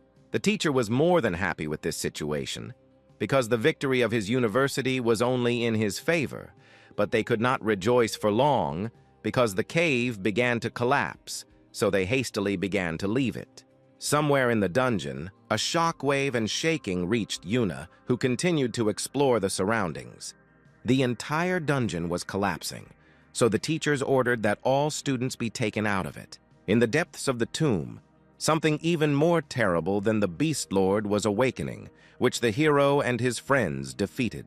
The cave in which Yuna was also destroyed, so she tried to run out as quickly as possible. She got out very quickly and, running away from the entrance, began to wait for the rest of the guys. A man in a red robe suddenly appeared next to her. He introduced himself as one of the night guards and said that they would save the students locked in the dungeon. Having got out of the central hall, the teacher told the guys to continue to get out, and while they were on their way, Steve would be the eldest, and he himself would go look for the rest of the students. The teacher believed that the hero's strength would definitely be enough for them all to get out of the cave safely. The students did not argue, so they rushed to the exit, simultaneously wishing good luck to their teacher. At the same time, a terrible thing was happening in the center of the tomb. The giant statues came to life and became buds of even larger sizes than the Lord-level beast with which the guys fought.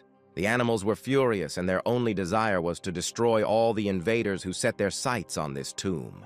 Night guards led everyone out of the collapsing caves. Students and teachers helped the wounded get out. Panic and chaos reigned all around. Among those leaving the dungeon, Yuna could not see her friends.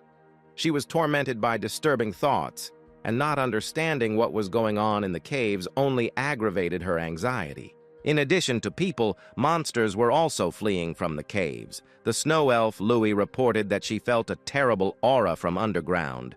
Green immediately assumed that some kind of monster had awakened underground.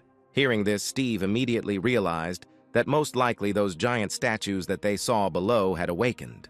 He warned everyone about his guess, including the teacher, but the fact that he did not understand immediately worried him.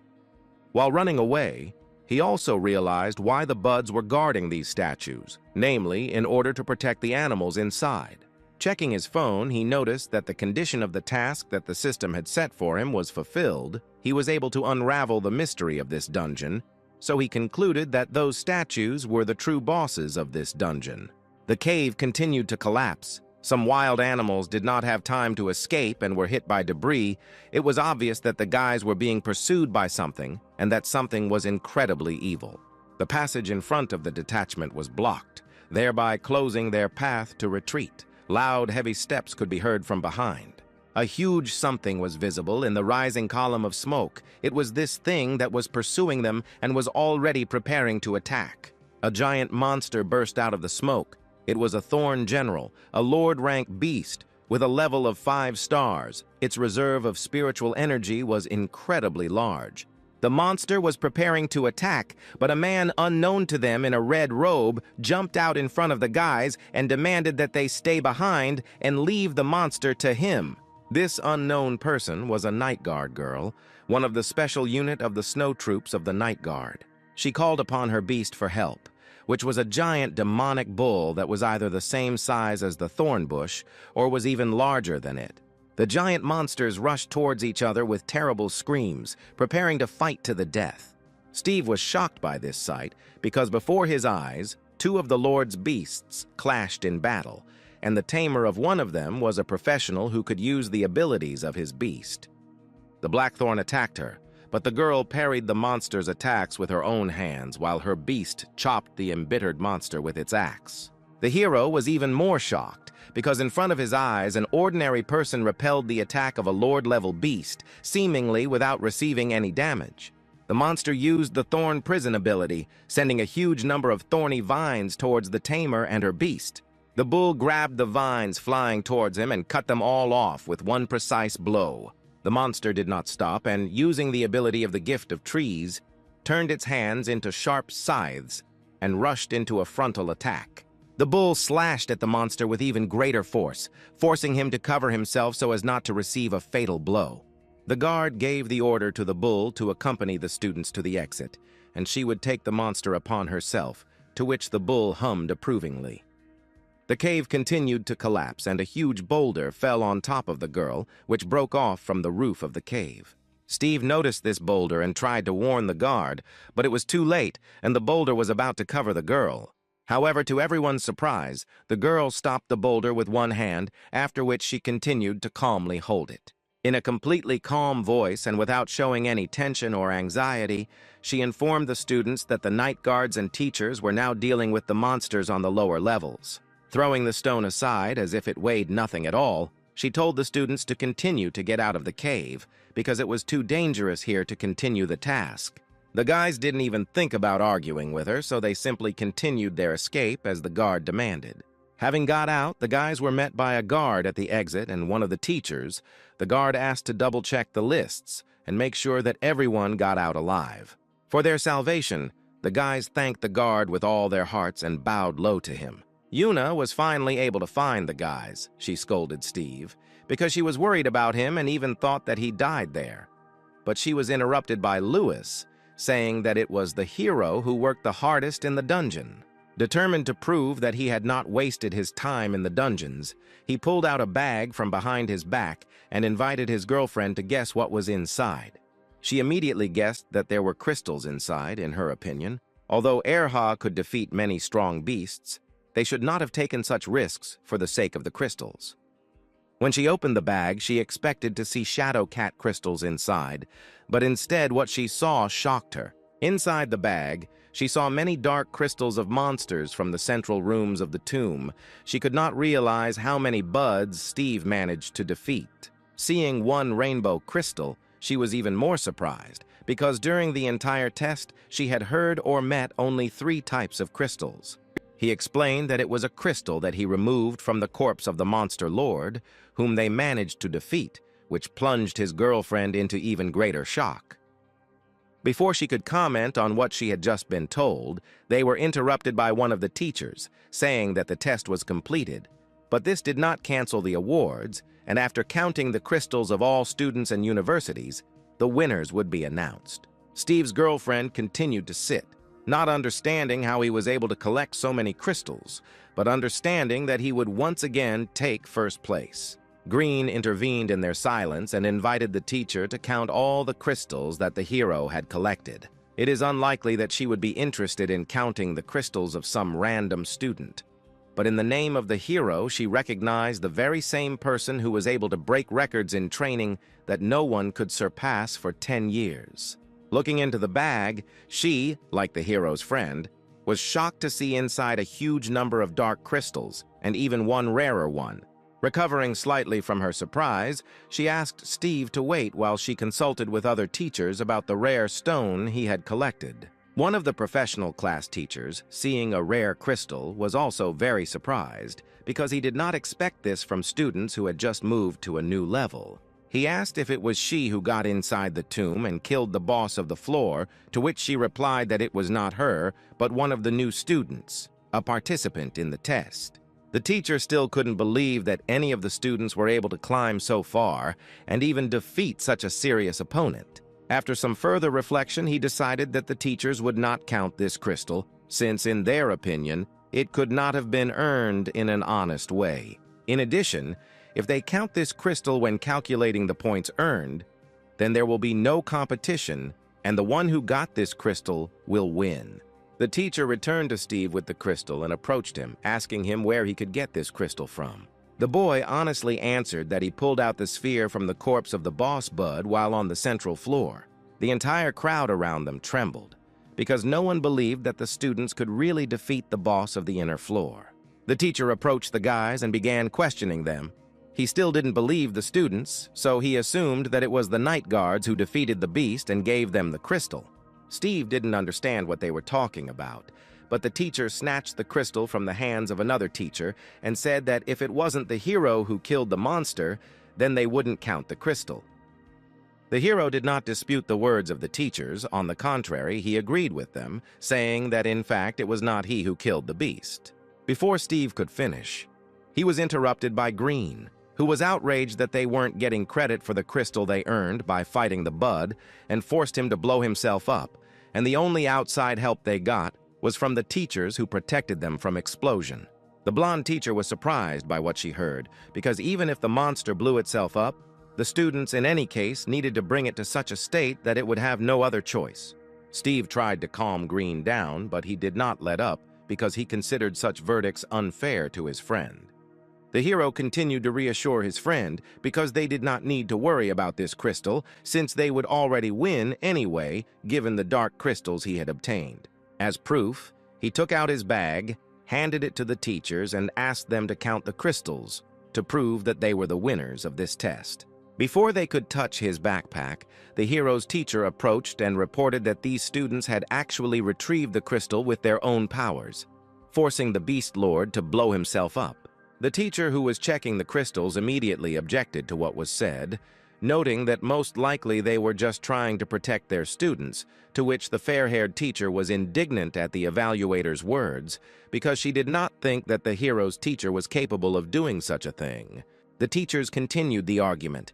Someone believed that the crystals should be counted because the students themselves were able to defeat the beast, but the evaluator still insisted on his own.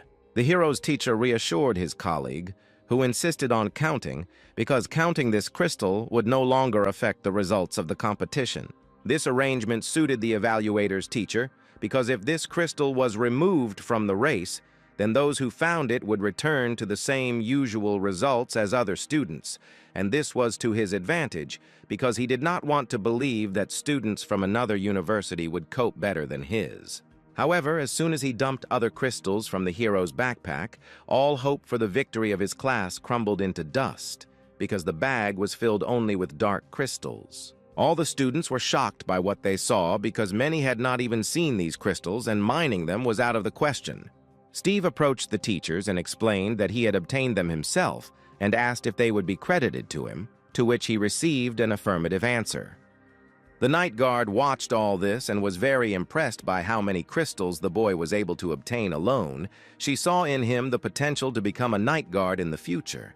The rest of the students, seeing the number of dark crystals, began to think about giving up right away and not fighting for first place, since the winner was obvious to everyone. The students began to come up one by one and say that they were admitting defeat because they saw no point in further counting the crystals. The teachers doubted what the students were telling them, so they asked if they were sure they wanted to admit defeat, to which all the students reluctantly answered that, yes, they were giving up. The evaluator teacher was disappointed in what was happening, but there was no arguing with the facts. There were indeed incomparably many black crystals. Even his students admitted defeat, which greatly hurt his pride. But their ordinary crystals, obtained from spiders and cats, could not be compared. After everyone admitted defeat, the teacher, having no other choice, reluctantly accepted Ice Plains University as the winner. The victory didn't even require the crystals collected by Steve's classmates, which disappointed the guys a little. Many students from other universities were delighted with the hero's results, so they surrounded him because they really wanted to get to know him. The hero's teacher also said that the winners, in addition to the main reward, can also take all the crystals they collected with them. Steve turned to the teacher with a question. He was wondering what exactly the crystals were for, to which he received the answer that they were needed to create spiritual pills with which you could increase the level of your animals, and at the university, they would be taught how to make them. Green was very surprised by what he heard because the hero had a lot of dark crystals, and accordingly he could produce an incredible amount of high-level pills. After some thought, Steve decided that he would give his low and mid-rank crystals to his friends, after which he handed them a bag filled to the top with 2 types of crystals. The guys were very surprised by this act of altruism, so they asked their friend if he was sure that he wanted to give so many crystals to them. Without any worries, he replied that he had plenty of high-rank crystals, so he did not need the rest. In addition, although he did not tell his friends about it, Erhe's such pills were already practically useless since he was already at a very high level. Many students were amazed by such an act of altruism and aroused even greater admiration for the hero. And someone said that everyone should learn from the hero, which he immediately regretted, because he was offered to share his crystals to follow his example. The same girl from the night guards approached the hero and his classmates and called out to him. Steve was glad to see the night guard, which she noticed. She introduced herself as Triss, and the boy kindly introduced himself in return and asked if she had any business with him. Triss immediately asked him, without any further digressions or explanations, if he wanted to become a night guard. The boy was surprised because this was a very unexpected offer for him. The guard explained that if he was able to collect so many dark crystals alone, it means he was not deprived of power. Steve justified himself by saying that they were simply lucky to find the weak point of the monsters. And besides, his Snow Wolf was only a 6-star spirit of the elite rank, which in his opinion did not meet the criteria of full-time guards. Triss was very surprised. Yes, his beast was a 6-star elite, taking into account the fact that among the other students there were barely two-star elites. But the fact that the beast was one of the weakest species was the most surprising fact for her. Although his species was one of the weakest, one thing was obvious: the wolf was special for being able to break the best records in the training courses. The guard continued to say that since they managed to work together to defeat a Lord-level beast, then they definitely had enough strength and skills to become night guards. Steve still couldn't believe that it was possible to get to the night guards so easily, because he was still just a freshman, to which the guard told him that if you wanted, you could always find a way out. Their conversation was interrupted by the teacher. He asked the guard if they had problems with a lack of people at the moment, to which Triss replied that they never had a shortage of people. Hearing this, the teacher, in a more irritated tone, asked her why she was then trying to recruit his student, especially one who had just become an apprentice. Steve himself noted that serving as a night guard promised considerable benefits, but was quite dangerous. The teacher only agreed with his words, noting that this is why they have few people in the service. The guard continued to insist on her position, saying that all doors and roads were open to the night guards, literally and figuratively, because he would be able to move to different countries completely freely without filing petitions, and also asked him to think about this proposal. The boy found the offer tempting, so he promised her that he would think about the offer. The guard's proposal sounded really interesting, but it was still military service, and military service requires discipline, and in this very service, most likely, he would have almost no time for his searches and research. The guys had already been in the anomalous zone for quite a long time, so their teacher summoned a techno-beast, which was a giant transport plane, and reported that they were returning. The students were glad to finish their school day and leave this strange place. Before leaving, the teacher checked with a nearby guard about what was happening now in the tomb, to which the guard replied that alien creatures of the Lord level had been discovered below, but at the moment they were kept under control. He also asked if it was possible to find out the reason why the animals below were so aggressive, to which he received a negative answer, but these animals were definitely looking for something. Already on the way back, many of the guys were sleeping in the plane, but Steve was immersed in his thoughts. The system informed the boy that he now had a main long-term task, namely to find out the truth about the alien kingdom, and he also received a side task to get a fourth beast into his squad, for which he could receive a new skill, the body of a pseudo-beast. Steve suggested that with this skill he could disguise himself as animals, which would greatly help him in research in foreign lands. Since the guys were flying back on another techno-beast, the journey took a little longer, but they got there without any problems. The hero was about to go home to rest, but his girlfriend stopped him and called him with her, because their teacher already wanted to give them all awards. The guys followed the teacher to the logistics department, where they were told that the reward for the tests would be skill crystals of their choice. Green asked the teacher what crystals they had. Because most likely only fire crystals were available to him, the teacher replied that they had everything and smiled lightly. Entering the room, a huge table with a variety of stones appeared in front of the children, as the teacher said they were all collected here as a reward and the children could choose one of them. Green immediately had his eye on the fire skill magma eruption, so he immediately stated that he would choose it. However, besides him, Ben also wanted to get this stone, because his beast was also of the fire type, so a dispute arose between the guys over the stone. Louis, seeing that the couple was about to quarrel, suggested that one of them simply choose a different skill. Yuna was interested in what Steve would choose, because thanks to him they won. She invited him to choose the stone first. The guys who were arguing nearby immediately realized their mistake, because their friend was right and they were not the first to choose the reward. They quickly calmed down and also suggested that the hero choose his reward first, even recommending that he take the stone over which they had just almost quarreled. The teacher was pleasantly surprised by this attitude of classmates towards each other. Steve, by common decision, went to choose a stone from among the huge variety that was in the room. The guys continued to argue with each other, and Yuna simply asked the price of what stones were there, looking in advance for something that would be useful to her.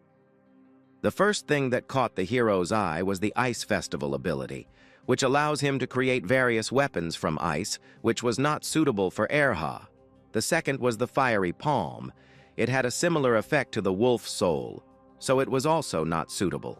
The boy noticed an unusual stone with the third skill, which contained two skills, chain lightning and the embodiment of a thunder shadow, and apparently these were control skills.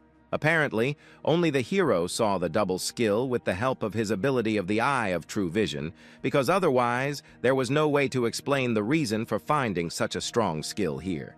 Yuna asked the teacher what kind of stone it was, to which she received the answer that there was a chain lightning skill inside the stone, which proved that only the hero saw the double skill. Steve was amazed at the power contained in the stone, but he was also surprised that no one at the university had been able to detect such power. The boy decided to ask the teacher if he knew the skill of incarnating a thunder shadow. According to the teacher, thunder shadow embodiment was a rare skill that a very small number of thunder spirit beasts possess. The skill creates a very strong clone of the lightning beast. The strength of a clone depends on the level of the spirit beast, but a spirit beast can also combine with a clone, thereby increasing its strength, but reducing the lifespan of the clone itself. The hero understood that this was exactly the skill that he and Erha needed, so now they needed Erha to evolve again, but through the element of thunder. The teacher asked Steve if he was confident in his choice because there were many more suitable skills for Erha. Without the slightest doubt, he said that it was this stone that he needed, to which Yuna was once again surprised by the actions of her friend. The choice seemed very strange to her, but at the same time she already knew her friend well, so she could expect anything from Steve. The guys, who were still arguing about who would get the magma stone, saw their friend's choice and once again considered it his act of altruism in favor of their friends, which really touched them to the core. Only the hero knew that he had taken the best reward in the room, which was even to his advantage. However, right now the stone could not be used, and most likely, in order to use it, the materials of the element of thunder alone were not enough here, so Steve needed to get more information for his further growth. In search of answers, the guy decided to go to a specific person, namely the manager, who was not too happy with him, but still accepted him in his office. The hero asked the manager about what materials were required for evolution with a focus on electricity, where they could be obtained, and whether anything else was required, to which the manager answered him that only materials of the element of thunder were required. The caretaker was very surprised, because no one had developed their spiritual beasts so quickly before, and the fact that Steve wanted to carry out another impossible evolution even scared him a little. He warned the student that his idea was dangerous, to which the hero only replied that he would be careful and everything would work out for him and Erha, just like last time. Realizing that there was no point in dissuading his student, the caretaker simply continued his business, and Steve promised that everything would be fine and they would cope. Before the hero left, the caretaker asked the hero about his second beast and whether he had already managed to find it. The boy replied that he and the wolf had no time for this at all because they were developing skills and characteristics. In response to this, the caretaker advised them to visit the Thunder Canyon in the south because it was there that they could find the materials necessary for evolution. But in addition to materials, in the canyon they can find a rare beast, the spirit of the element of thunder, which was called the Star Guard and was an animal spiritually very close to people, helping travelers lost in the canyon find their way to safe places. The beast was strong and restrained.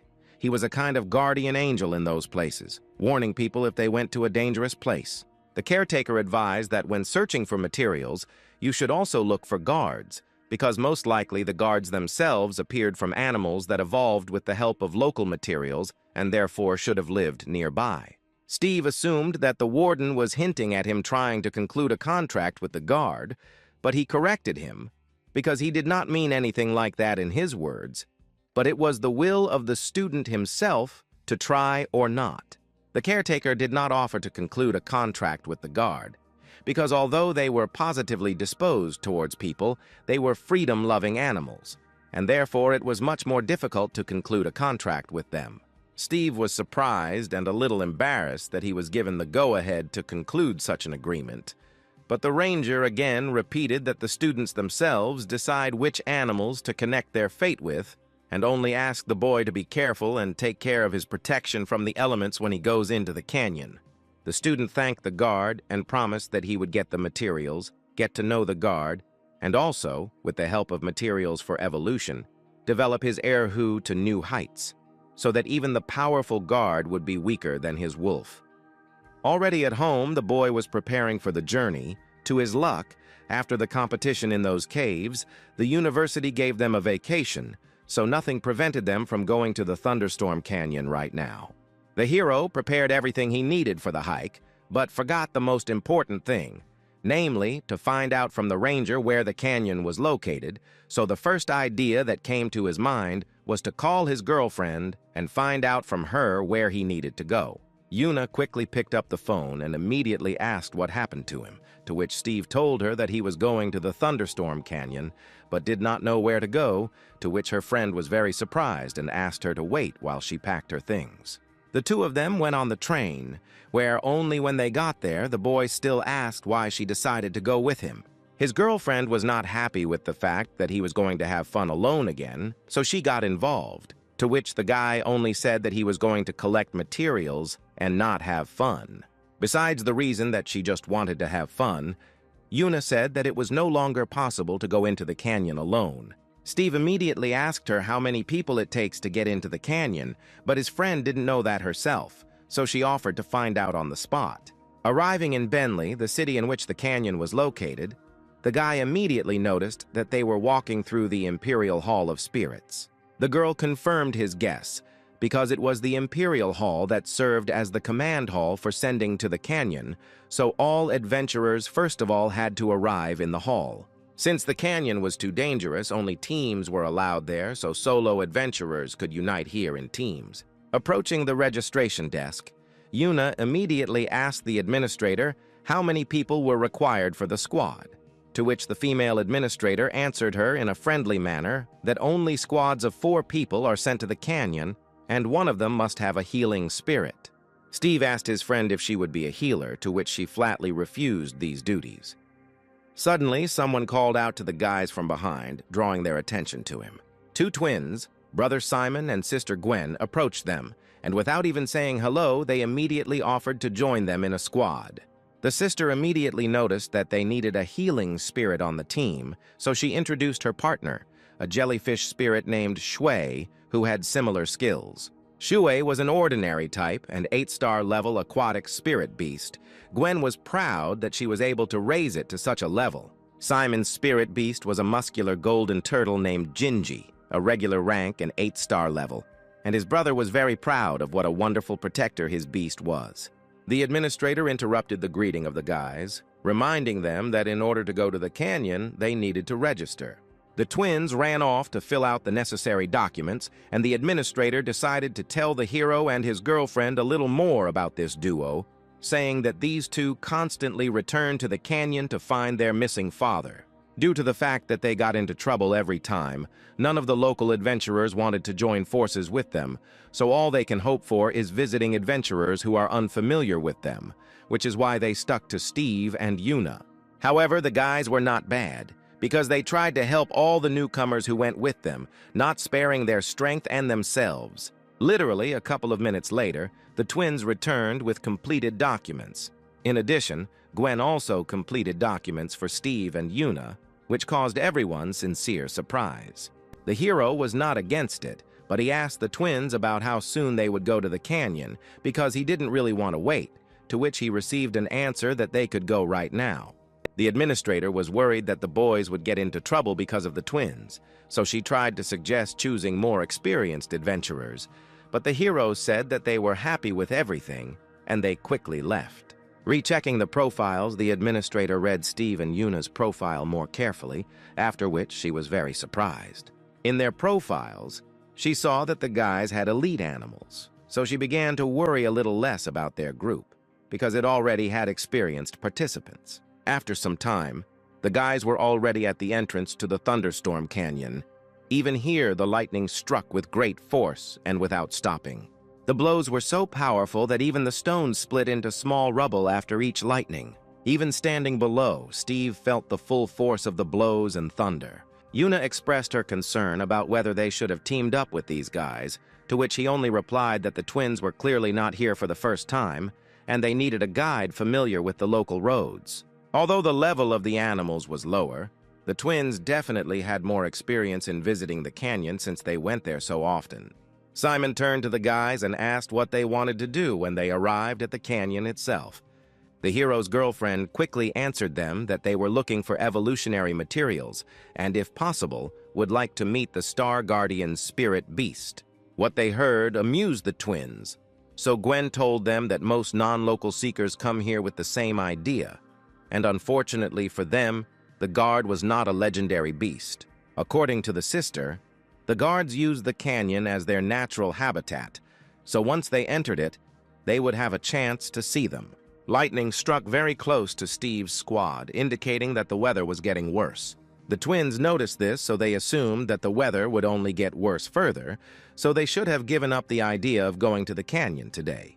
Simon suggested that everyone rest until the weather calmed down, and luckily for them, there was a house nearby. The twins told the guys not to worry because they knew where to look for materials, so as soon as the weather calmed down, they would immediately take them to the right place. They led them to a house that their father had built especially for adventurers who were caught in bad weather.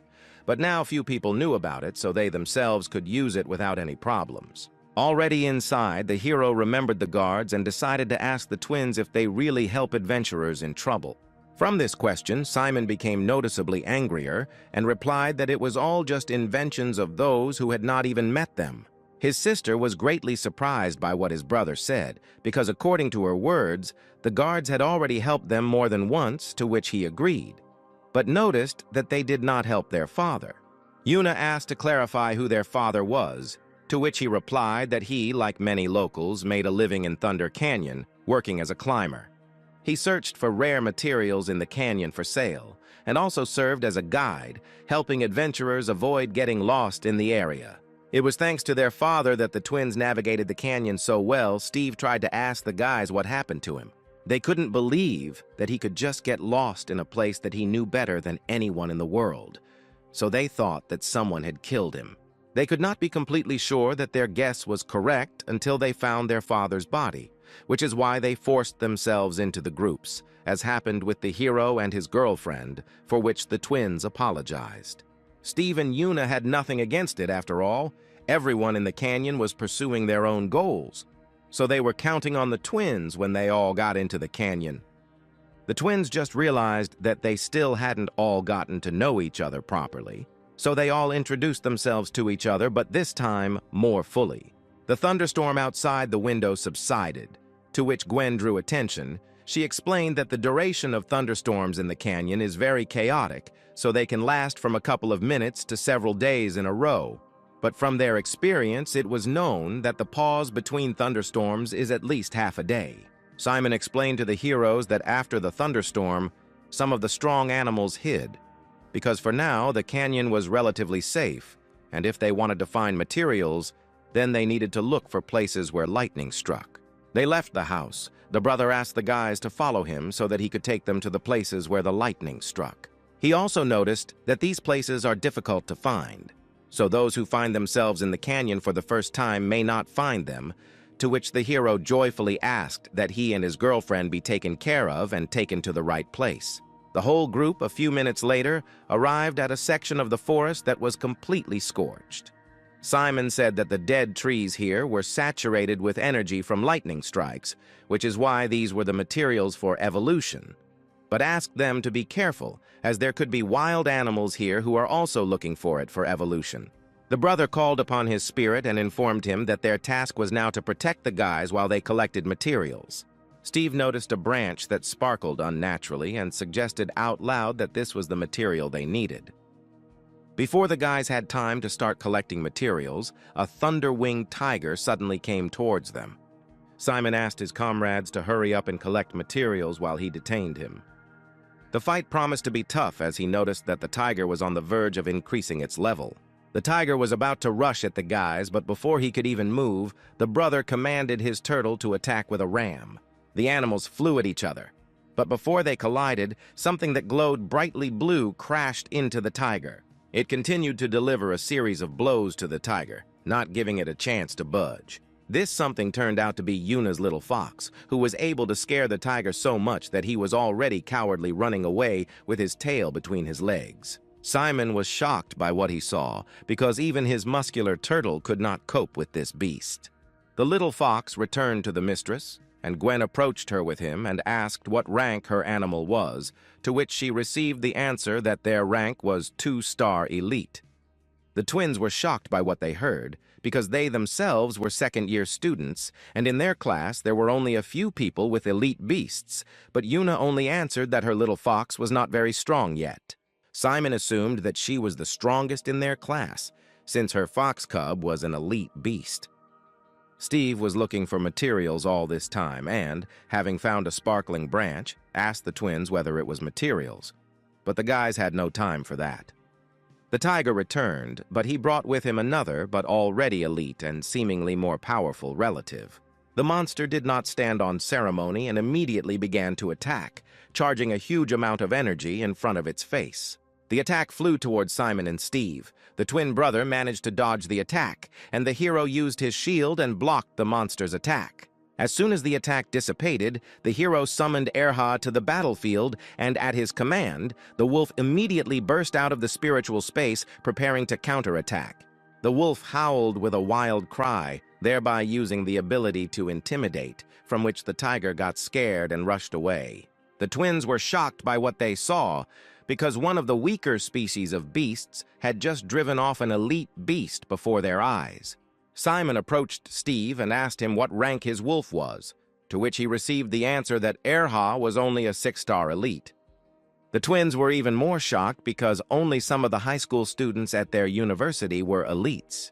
Having recovered a little from the shock, Gwen laughed it off, saying that now, apparently, they will be the ones who will be protected on this campaign.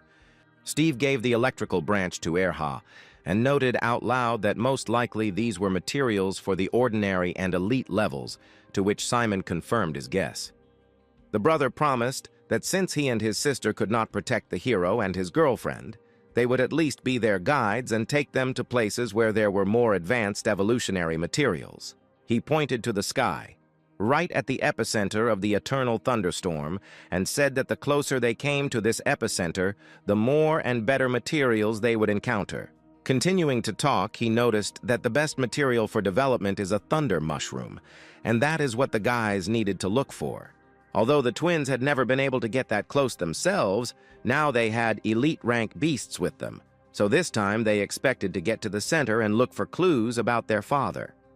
They continued on their way, but Simon also noted that if they were lucky, they would be able to meet and see the Star Guard. Having walked a little further, lightning struck next to a terrible roar, which scared everyone seriously. Steve asked the twins if there was still time before the storm, then why lightning struck in front of them now, but the twins could not answer anything specific. Without having time to figure out what was happening, lightning continued to strike non-stop nearby, but looking closely at the epicenter of the thunderstorm, Steve was able to see something. The most powerful lightning strike struck the ground right in front of the twins, splitting the rocks. As soon as the sparks dissipated, none other than the Star Guard appeared before the guys. Following him, another animal landed on the ground. From its appearance, one could understand that it was aggressive. As soon as they saw each other, the guard and the unknown beast clashed in battle, throwing lightning in all directions. Yuna asked Simon what kind of monster was fighting with the guard, to which the guy replied that it was the king of wind and thunder, and they were most likely fighting for territory. What they thought was a thunderstorm was most likely the aftermath of a fight between these beasts. Yuna was surprised that they were fighting in thunderclouds, but Gwen hastened to reassure her, because thunderclouds were the natural habitat for these animals, and they even needed to bathe in thunderstorms before evolving. The strange thing about this situation was that the animals were fighting, which was an unusual thing for them, because they always got along in the canyon. The guys left the animals and continued their journey, reaching a steep rise where they climbed the vines. Having climbed up, Simon reported that they should be very close to the places where thunder mushrooms and possibly traces of their father could be found. At the same moment, lightning flew at the guys from the direction of the battle, but at the last moment they managed to jump away. As soon as the lightning dissipated, in its place, the guys saw a guard who was very aggressive. The guard was clearly not friendly towards the hero's squad and was clearly preparing to attack them. He flew over the guys, after which sparks and lightning scattered in all directions, forcing the guys to run away. Although it seemed that the guard was aggressive, the hero, with the help of his abilities, understood that the guard wanted the guys to hide in the nearest cave. Having driven the guys away, the guard turned around and again clashed with another beast in battle. Having run into the cave, the guys were again surprised that the hero could understand the guard, but decided that they should still trust him. In the depths of the cave, they noticed a light and, having no choice, decided to check what it was. The light came from a torch, next to which an adult man was lying. The twins immediately recognized him as their father, and he recognized them. He asked them who they were with them, to which the guys introduced Steve and Yuna, and said that it was thanks to them that they were able to find him. He thanked the hero and his girlfriend for helping the twins find him and protecting him along the way. But he himself looked badly injured, his clothes torn to shreds and covered in dirt and dried blood. They responded by saying that there was nothing to thank them for because they were friends. The father of the twins asked how they managed to find him. The guys briefly told how they were able to get here and about the guards' fight outside. What they heard did not make their father happy, because from his words, the guard had been fighting for some time. He continued and said that it was his fault that the guard lost, because he had to protect the man. More than a month ago, he came to the canyon to collect materials, but even with his knowledge of the area, he still got into trouble. In his search, he met a strange beast that was definitely not from this area, because he had never seen such humanoid-like beasts here. The beast attacked him, killed his spirit beast, and threw him off a cliff. Their father almost died from his injuries. He was lucky and was found by the Star Guard, who was on the prowl in search of a strange troublemaker, but instead decided to help the twins' father. In order to help the man, the guard climbed into the gardens of the King of Wind and Thunder and stole from there a thunder pear, one of the many effects of which was the healing of wounds, which is why the king took up arms against the guard. Normally, the guardian would be able to defeat the king, but lately she had been spending most of her energy caring for her cubs. The story was interrupted by a roar from above. Stones and rubble were falling from the ceiling of the cave. The animals were too carried away by the battle from above. Everyone agreed that the cave should be left because at any moment it could collapse. Once outside, Steve volunteers to help the guard in the fight while the others help remove the twins' wounded father. The father asked his children if the hero knew that he was going to intervene in the battle of Lord-level beasts, to which they answered him that he knew what he was doing and was strong enough to join the fight. Yuna confirmed their words, saying that the boy already had experience fighting Lord-level beasts and even emerged victorious from such a fight. Steve turned to the guard and asked him to limit the flight of their enemy so that they could help win the battle. The guard stunned the king with his attack, causing him to lose his balance and fall like a stone. The beast collapsed to the ground and, unable to move due to the guardian's ability, floundered helplessly on the ground. The boy took advantage of this chance and ordered Erha to freeze the beast's wings, causing them to freeze, preventing the king from soaring into the sky again. Realizing that the beast was immobilized, the wolf began to charge a powerful attack to cause fatal damage. Together with Erha, the guard also attacked. The attacks covered the beast, causing enormous damage to it, but the beast still remained conscious. What caught the king's eye was the stolen pear that was in the hands of the twins' father, and because of which this brawl began. The beast howled when he saw his treasure, which had been so shamelessly stolen from him, and was already preparing to attack those whom he considered to be thieves. Steve noticed this and shouted to the guys to be careful because the beast rushed towards them. Yuna noticed the beast and was already preparing to meet it with a counterattack because she didn't want everyone to think that only a hero was capable of fighting. The girl summoned her spirit beast and ordered it to use the ice cage on the king. The attack slowed the beast, but not for long. Yuna was not yet strong enough to compete with a lord-level beast. The king crushed the ice that appeared, but could not reach the guys because another lightning strike flew at him. The beast collapsed on its back, and lightning began to bind it, immobilizing the king and preventing him from escaping anywhere. The guard unleashed a powerful lightning attack on the king, behind which his silhouette was no longer visible. The beast tried to get out of its bonds, flapping its wings and trying to emerge from this guardian's attack. He gathered all his strength and will, and then dispelled the guard's attack. The beast broke his bonds, thereby finally freeing himself. He was furious.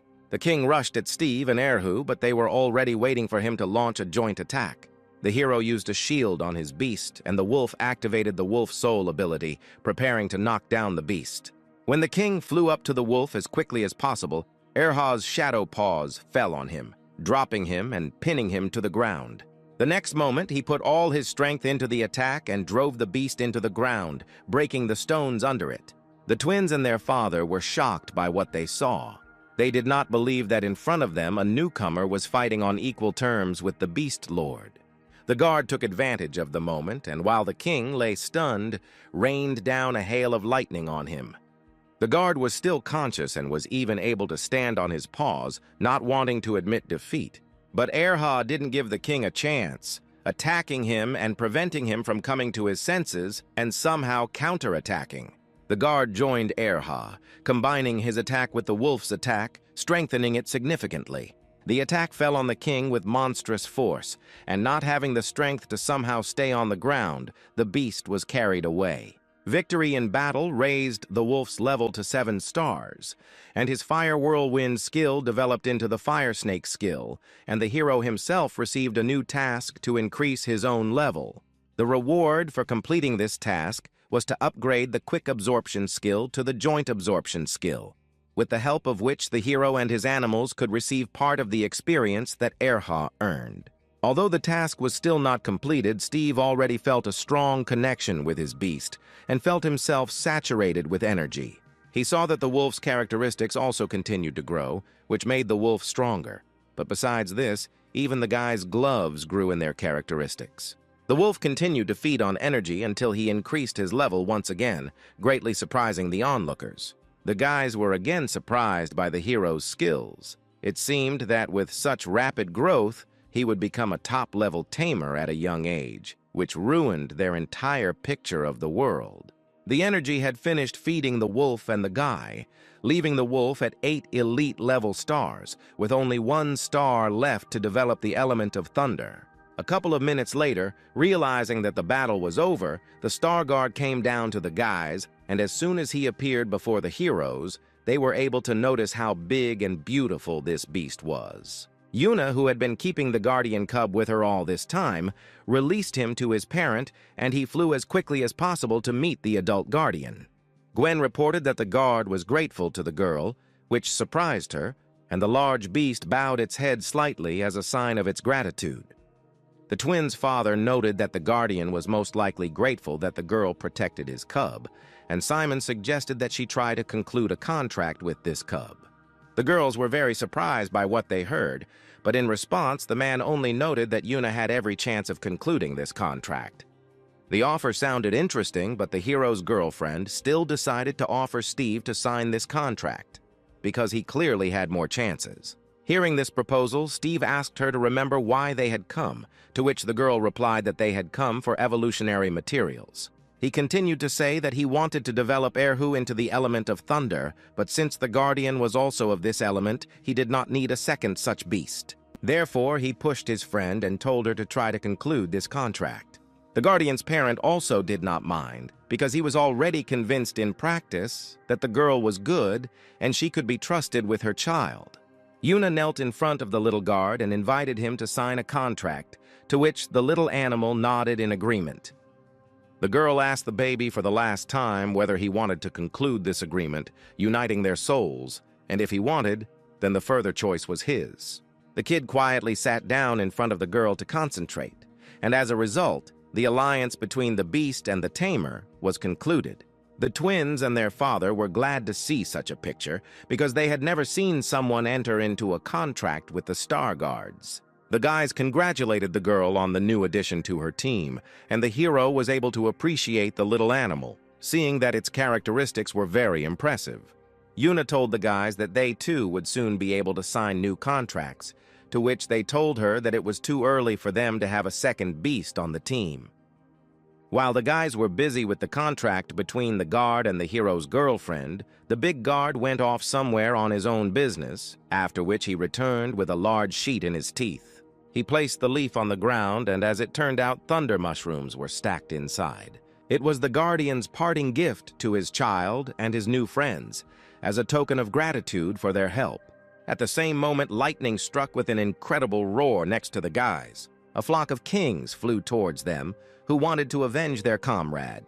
The hero told his comrades that the guard asked them to leave the canyon because he was going to call a powerful thunderstorm, so the guys rushed to run away, because the battle of a dozen beasts of the lords was too dangerous a sight. The entire party fled the canyon until they were able to reach the safety of the Bentley City Hall. The father of the twins, in gratitude for the fact that they were able to safely reach the city, gave the hero the pear that the guard had gotten for him because he didn't need it, and the guy could use it to improve his wolf. The onlookers in the hall noticed that Yuna was holding a star guard in her hands, which caused a great stir among the people. Someone from the crowd decided to check whether the girl was worthy of this beast, so he called his own, preparing to join the battle. The twins asked the guy not to do anything dangerous because the contract had already been concluded and no one had to prove anything to anyone. Steve went to meet the aggressive guy halfway. He greatly irritated the hero by bullying other people. The aggressor did not adequately perceive the hero's desire to protect his girlfriend, so he ordered his beast to attack. However, before the fight could even begin, Erha had already intimidated the poor beast of an aggressive guy so much that he did not listen to commands at all. Before the battle had even begun, the administrator approached and scolded the aggressive guy, threatening him with a complete ban from visiting the gym, to which he apologized and promised not to behave like that again. As soon as everything calmed down, Yuna approached the hero, and seeing a pear in his hand, she was glad that the hero was given it. The hero was also happy about the acquired item for evolution, because now he only had to increase Erhi's level to 9 stars. While the hero and his girlfriend were enjoying their new acquisitions, the twins and their father informed the administrator about the conflict between the Star Guard and the Thunder Kings, which greatly surprised the woman, because usually these animals got along with each other. The administrator took this into account, so in the near future they will limit visits to the Thunderstorm Canyon and thank them for the information. The father of the twins again approached the hero and thanked him again for saving him, after which he reminded him if he remembered his story about the humanoid beast. He asked Steve to be careful in the future because he, too, might still meet this beast. And given how adventures attracted the hero, the chance that he would meet such a beast was not at all small. This mysterious beast was truly dangerous, and its reserve of spiritual powers was extremely large, so such a monster should be reported to the association. Placing his hand on the hero's shoulder, he wished him good luck and believed that he would become a powerful tamer of spirits and they would hear his name more than once. Having warmed up on this good note, the guys headed back to their city. Yuna checked out the mushrooms on the train that the guard had so kindly provided them with and learned that this species was different, several times better than ordinary thunder mushrooms.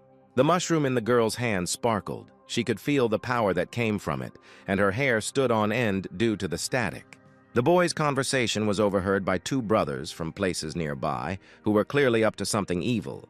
The guy with the scar on his nose wanted to suggest stealing the mushrooms, but his brother stopped him, reminding him that they weren't done with their main task yet. Yuna was glad that she was able to find so many evolution materials, but she also wondered if they would fit with the hero's pear. The hero did not understand why the fruit was so valuable, but his girlfriend was more worried about whether Erha could develop into a spiritual beast with the element of thunder. The guy asked her not to worry so much because the fiery evolution was quite easy for them, so this one should have gone like clockwork. The girl agreed with what was said because doing something impossible had become quite commonplace for Steve and Erha. Although the brothers decided not to get involved in trouble, they still caught their eye on the pear standing on the table of the hero and his girlfriend. These legendary pears were very rare, and their prices were incredible because one of these could develop any spirit beast, granting them the element of thunder. With the money received from the sale of this pear, they could live without any problems for about 5 years, and they would no longer have to poach in the snowy fields. The guy with the scar was worried that they would get caught if they tried to steal it, but his brother, forgetting about all the dangers, decided that the risks were worth the result. The criminal duo understood that they were freshmen, so they decided to follow them when the guys got off the train, after which they would rob them in a quiet place. The hero, thanks to his new ability, was able to notice that the couple was watching them and informed his friend about it. The girl assumed that they were interested in the materials that the guys had and asked Steve what they should do. The guy continued a casual conversation with her about their fun trip, but in the meantime, he told his friend in a whisper that for now, they would not do anything so that the robbers would not realize that the guys knew that they were being watched. The trick worked. The brothers thought that they were still unnoticed, so they continued to wait for the right moment to attack. As soon as the train arrived in the city where the guys studied and lived, they began to get ready to leave. The guys rushed to the exit. The brothers noticed that their targets were leaving the train, so they quickly followed them. They followed the guys until they entered a deserted alley. The duo of brothers realized that they had been noticed since they were taken to such a strange place, so they decided that they could not wait any longer and needed to attack. They released their beasts, a wild orangutan and a flame lizard, who were ordered to attack as quickly as possible. The guys also called on their animals, preparing to repel their pursuers. The brothers were not happy that they were noticed, and their targets were ready for battle, so they decided that they needed to act quickly before they were found. The orangutan rushed towards the guy's animals. In response to this, an ice wall appeared in front of him, which was supposed to stop him. Instead of flying into the ice wall, the beast jumped up, flying over the wall without any problems. At the same time, the lizard crept up to the wolf and was already preparing to attack with poisonous breath. Yuna ordered her fox to protect Erha with an ice cage. An ice wall appeared between the lizard and the wolf, preventing the flaming poison from reaching Erhu. With the help of his abilities, the wolf was able to grab the monkey, thereby immobilizing him. The robbers were surprised at this situation because their animals were of the level of a lord, and the fact that an elite wolf could stop their beast. The robber ordered his beast to use gigantism, as a result of which the monkey noticeably increased in size and was able to escape from Erhi's grasp. Next, the wolf used the fire snake ability, choosing the flame lizard as its target. The lizard was not idle and attacked in response with poisonous breath. This attack did not even slow down Era's fiery snake, which quickly continued to fly towards the lizard. The lizard did not have time to do anything, and the snake, flying into the poor lizard, caused an incredible explosion. The brothers were shocked. Not only was their fiery beast unable to repel the attack of the ice elemental beast, but this same ice beast also had fire attacks. Having defeated the lizard, the wolf switched to the monkey, using intimidation on it. Fear struck the orangutan. The will to fight completely left the poor beast, and the ability of gigantism ceased to function, causing the beast to return to its normal size. Realizing that the beasts could no longer continue the fight, the robber rushed into battle himself, and since he was a top-level tamer, he could use the abilities of his beast and used gigantism. The robber increased in size and was about to attack Steve, but he, using his glove, protected himself from the attack with an energy shield. At the same time, the night guard, already familiar to the hero, was on a mission. She and her assistant detected the movement of their target, whom they needed to capture alive. Seeing the orangutan, the guard and her animal rushed to attack. The frightened orangutan noticed them and immediately raised his hands, indicating that he was not going to fight, which greatly surprised the guard. Steve and his girlfriend noticed the guard. They were glad to see her, even taking into account the fact that the fight was already over and the offenders had been caught. The guard was very surprised to see such a fierce beast in normal times. In such a calm and depressed state, she asked the hero if this was his work. Before he could answer, a manager appeared who wanted to help the hero with his pursuers, but he arrived after everything was over. The warden was surprised to see the night guard here, but he was more interested in where the criminals were now. He was told that the criminals were here, after which they pointed to the criminal duo tied up and lying to the side. The caretaker believed that it was the night guards who had captured them, and therefore praised them for their quick work. The guardian was mentally amazed at how quickly Steve's wolf was developing. Hearing the praise, she corrected the caretaker, explaining that they themselves had just arrived, and the hero and his girlfriend did all the work for them. The caretaker was surprised that the guys were able to cope with the criminals themselves, to which they only replied that it was just self-defense, and they would not attack first. He slapped the guy hard on the shoulder, even going overboard in his zeal, and praised the guy for doing a great job with the scoundrels. One of those who found out the identities of the robbers approached the guard and confirmed to her that these were the poachers they were looking for, to which the guard said to arrest them. The guard also praised the guys and promised that someone would take them home, for which the guys thanked her. The guard noticed that they were very lucky that the poachers they had been tracking for so long fell into their hands, because this couple tried very hard not to get caught in hot pursuit. She turned to the couple, and her mood was not at all friendly. She was infuriated that these two, in addition to poaching, now decided to also engage in robbery. The unfortunate robber tried to justify himself, saying that he could not resist the temptation to get the thunder pair, but they did not want to harm the guys. The guard was surprised by what he heard. After all, these pairs were guarded by lord-level animals, and it was extremely difficult to get them, but the guard was amazed that Steve was really so serious about the evolution of his wolf. The guard noticed that the guard was very interested in the hero, and even personally came to help him, to which the guard himself noticed that the guard was also suspiciously actively following the hero, as if she needed something from him. Without hiding anything, she directly answered the warden that such talents as Steve should not be wasted, because while still only a freshman, he is already a worthy candidate for the night watch. She asked the caretaker what he thought about this, to which he replied that he would not interfere with her in any way, but reminded her that the boy was still a first-year student. What the caretaker said amused her.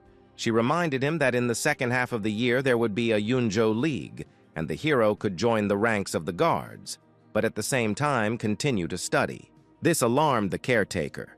He told her that he hoped that they would not declare Steve as a representative of their city in this league. He did not want the guy to become acquainted with the cruel world of tamers too early. As he left, he reminded her that the hero acquired his spirit beast only a couple of months ago and advised her to familiarize herself with his biography. The caretaker was mentally amazed at the boy's success, because just recently he had just broken the record on the first floor of the Hall of Spirits, and now the night guard was already interested in him.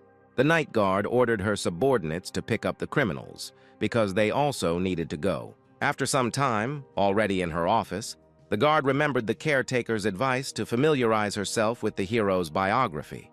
She ordered her subordinate to find all the information about Steve. The documentation indicated that the boy was a hereditary tamer, and his parents were tamers in the army and died while on duty 10 years ago. The guard was familiar with an incident in which the hero was able to survive, but she never thought that it was him.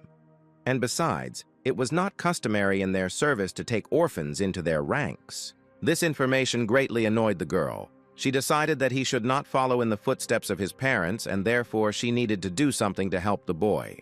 Not knowing how exactly she could help him, she decided to ask the hero directly what he needed, under the pretext of a reward for helping him catch criminals. At the same time, Steve was sorting out artifacts at his home when he received a call on his phone. It was the night guard. The boy was very surprised by her call, but immediately found out if something had happened.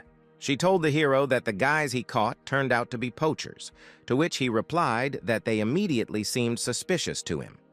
The guard continued to say that there was a reward for the capture of dangerous criminals, and found out if he needed anything. Under the pretext that they could not refuse a reward, she said that if he needed something, he could tell her about it, to which the hero quickly had an idea.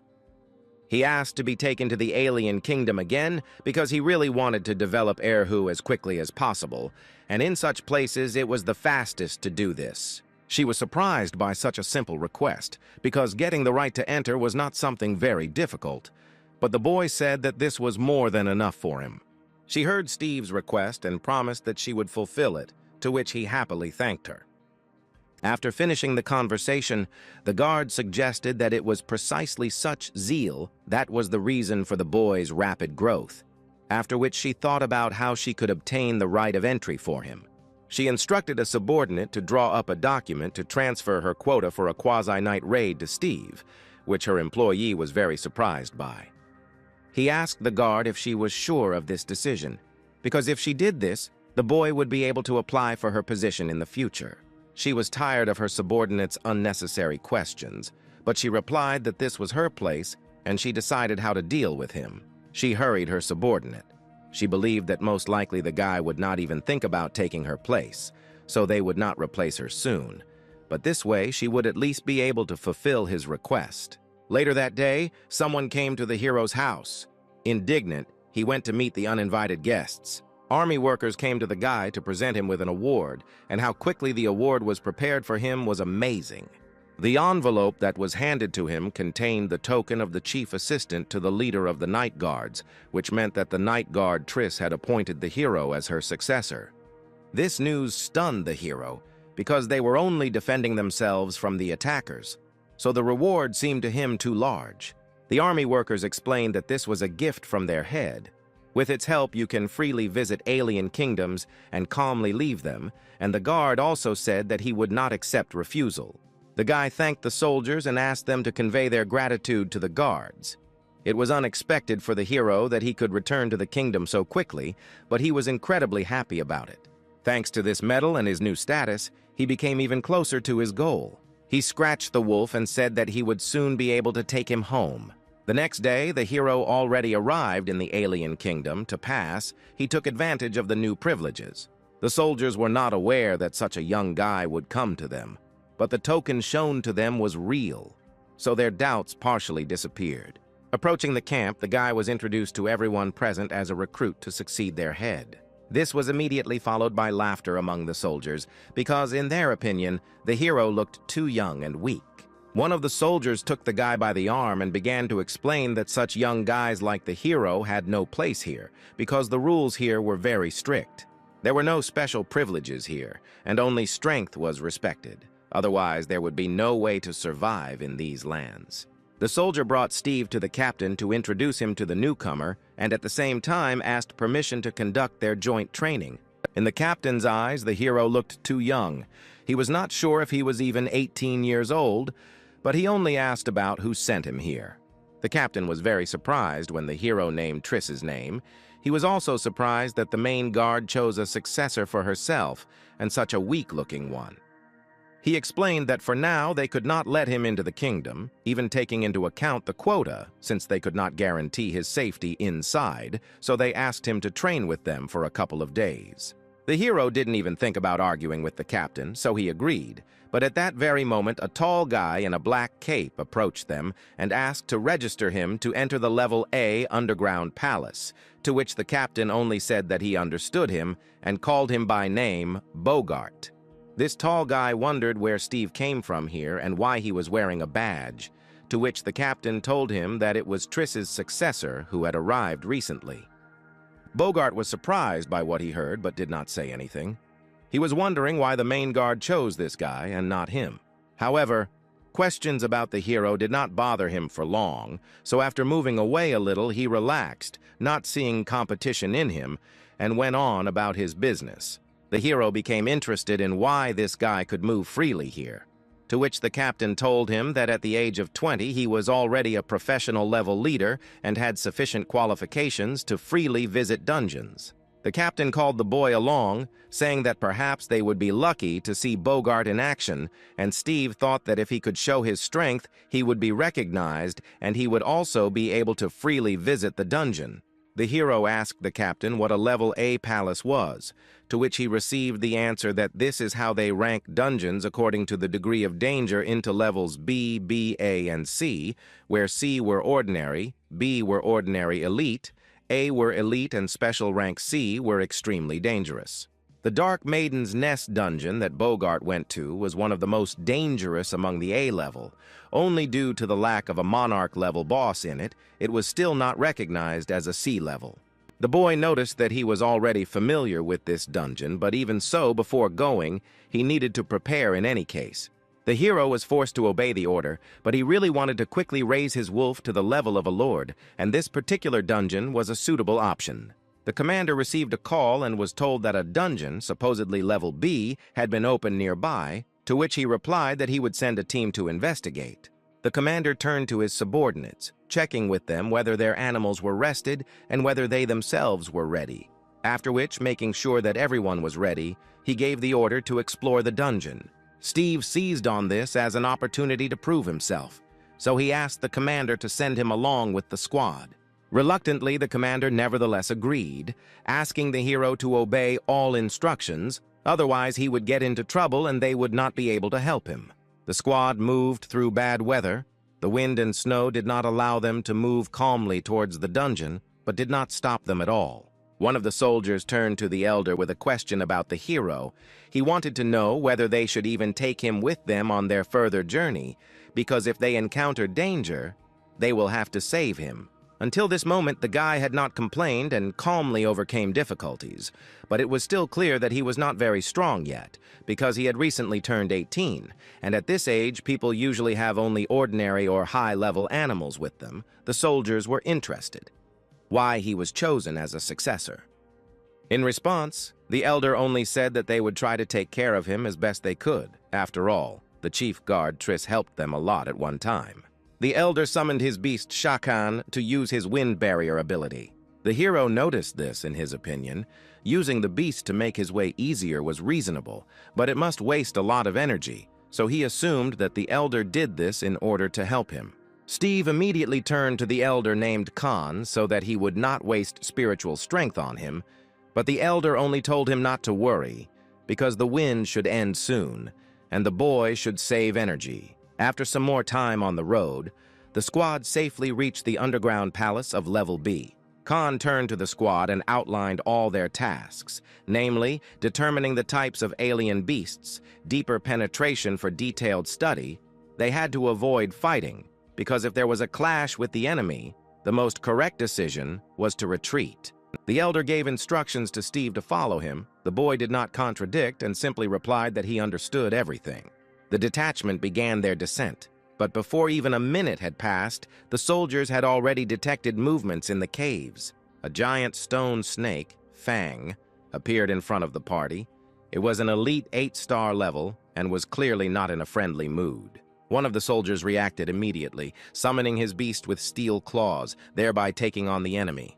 With one swing of its paw, the beast smashed the snake's body into pieces, instantly killing it. Khan quickly analyzed the situation and reported that since they came across elite stone snakes, then most likely there was a stone python lair somewhere nearby. The coherence of the soldiers' work surprised Steve very much, after all. It was not for nothing that they were called an army. At the same time, in the office of the head of the Night Guard, Triss was informed that her new successor had been sent on reconnaissance to the newly discovered Level B palace. The guard in general was not worried about his successor, but when she heard that he was sent to Dungeon B, she only said that there was nothing to worry about, because Steve would playfully cope with even a Level A dungeon. Returning again to the caves of Palace B, one of the soldiers reported to Khan that they were going to go deeper into the dungeon, and they had not noticed anything except Level B beasts. The elder ordered them to use special messengers to notify everyone about the end of the mission. Suddenly, the squad heard a prolonged cry. Khan immediately recognized this as the skill of crying sand, characteristic of rare desert animals. But this dungeon was the kingdom of stone, and sand abilities were unusual for local animals. A soldier from their squad volunteered to conduct reconnaissance, so he called on his beast with the ability to fly. Without having time to fully look around, the animal saw something large about to emerge from the sand right below it. Someone's giant mouth emerged from the sand, trying to catch and devour the beast hovering above the sandy field. Something closed its mouth in an attempt to catch and swallow the small animal, but it quickly dodged this attack using the high-speed flight skill. A gigantic something appeared before the squad in full growth. It was an incredible-size mythical rattlesnake, and it was a Lord level with 5 stars, which shocked the entire squad. The soldier first decided to save Steve because he considered him scared, so he ordered his beast to drag him to a safe place. The animal grabbed the hero and began to try to drag him away, but at the same moment Erha burst out of space. Distracted by saving the hero, the soldier did not notice how the snake had already rushed at him, ready to devour the poor guy. But Steve and his wolf were not weaklings. Then they decided to help. A giant fiery snake clung to the rattlesnake's neck, stopping his attack and thereby saving the soldier, who was in shock from what had happened. A moment later, an icy explosion occurred next to the snake, which also shook the balance of the beast, and the soldier only realized that it was the weak boy who saved him. Khan saw that his subordinate was numb with shock, so he rushed towards him, grabbed him by the collar, and dragged him away, shouting that he should not stand like an idol. Several more dunes appeared on their way, blocking their path to retreat. 2 more snakes burst out of these dunes, and in order not to end up in their mouths, the commander turned around and ran with his subordinate in the other direction, assuming that they had ended up in a lair. On the tails of the kites, one could see something vaguely resembling the silhouette of a person, but made of sand. With the help of this something, the snake took advantage of the ability to rain from sand. Khan summoned his steel-clawed beast and ordered it to use a storm of steel claws to repel the attack. The animal spun in place like a top, reflecting lumps of sand flying at them. Although this method worked, some of the attacks still reached the soldiers, causing them minor damage. Steve jumped up to them and covered them with his energy field, demanding that they get out first. Khan thanked the hero, but shouted for him to also retreat while his steel tiger delayed the opponents. Before they could do anything, the sand under their feet began to disappear, opening up a gigantic mouth into which they were about to fall. The elder and the other soldier gradually slid down the sand. Realizing that things were bad, Khan ordered his subordinate to save the guy. Steve didn't like the fact that the squad believed that he definitely needed to be rescued, so he got ahead of them. At his command, Erha rushed down, directly towards the snake, preparing his wolf soul skill to attack. The wolf slashed his shadow paw right across the snake's face, thereby forcing it to close its mouth. Khan, seeing how the snow wolf was pushing back the Snake Lord, being only an elite rank, could not believe his eyes. Steve went down a little lower to the soldiers, shouting for them to get out, but they were unable to grab onto anything because the quicksand was an obstacle. Thinking how they could all get out, the guy ordered his wolf to use an avalanche on the sand. Before carrying out the order, Erha threw a fire snake directly at the snake at the bottom of the quicksand. The snake was severely scorched, after which he lost consciousness, unable to fight further. Realizing that the snake was no longer a threat, the wolf, as his master ordered him, used an avalanche directly under himself. To prevent the squad from being accidentally hit, the boy used his shield and now, having the opportunity to cling to less viscous snow, helped the soldiers get out of the trap. Erha at that time soared into the air, and another snake attacked him from under the ground. The wolf, without hesitation, hit him right in the face with his shadow claws, not giving him a chance to attack. The squad was able to grab each other, thanks to which the flying beast of one of the soldiers was able to pull them all out of the depression. The animal lowered the entire squad to the ground, where they were able to calmly catch their breath, and the soldiers realized that they were very wrong about the new guy. At the same time, a flock of snakes surrounded the steel tiger and the snow wolf from all sides, closing all escape routes. However, the beast tamers did not even think about retreating, attacking all the snakes in turn without giving them a chance to attack. The squad ran as fast as they could while the animals were making a meat grinder behind them. The soldiers were amazed that Steve's wolf could fight side by side with the Elder Lord Tiger and not yield to him in any way. The boy felt that his wolf could not cope with all the snakes, so he asked the elder to call off the tiger since he had a plan. The tiger and the wolf, on the orders of their masters, rushed to run after them, but Erha still managed to throw streams of flame at the kites, which once again surprised Khan. Having finished throwing flames, the wolf took advantage of the icy fog, completely blocking the visibility of the kites. The elder noticed how, with the help of his abilities, the hero tried to slow down the kites. He was amazed at the guy's ability to improvise on the go. While running away, Khan asked the guys if they had contacted the remnants of the detachment, to which he was told that everyone had already gotten out of the cave and had not encountered any similar animals along the way. 2 other soldiers from the squad were peacefully waiting for their comrades outside and were already beginning to worry a little about the remaining squad, since they had been gone for quite some time. At the same moment, the elder with another part of the detachment appeared. The soldiers noticed that they were wounded. The soldiers rushed to ask them what happened below, because while they were waiting, the shaking reached them. They were even more surprised when they noticed that Steve was not injured at all, which led them to assume that their elder had been guarding him too closely. Khan gave an order to his soldiers that they needed to retreat as quickly as possible, which made the two think that it was all because the elder was too worried about the new guy, but the elder only barked at them, ordering them to shut up. Without explaining anything to the guys, Khan only turned to Steve again, telling him to contact him if he needed help applying to explore the palaces.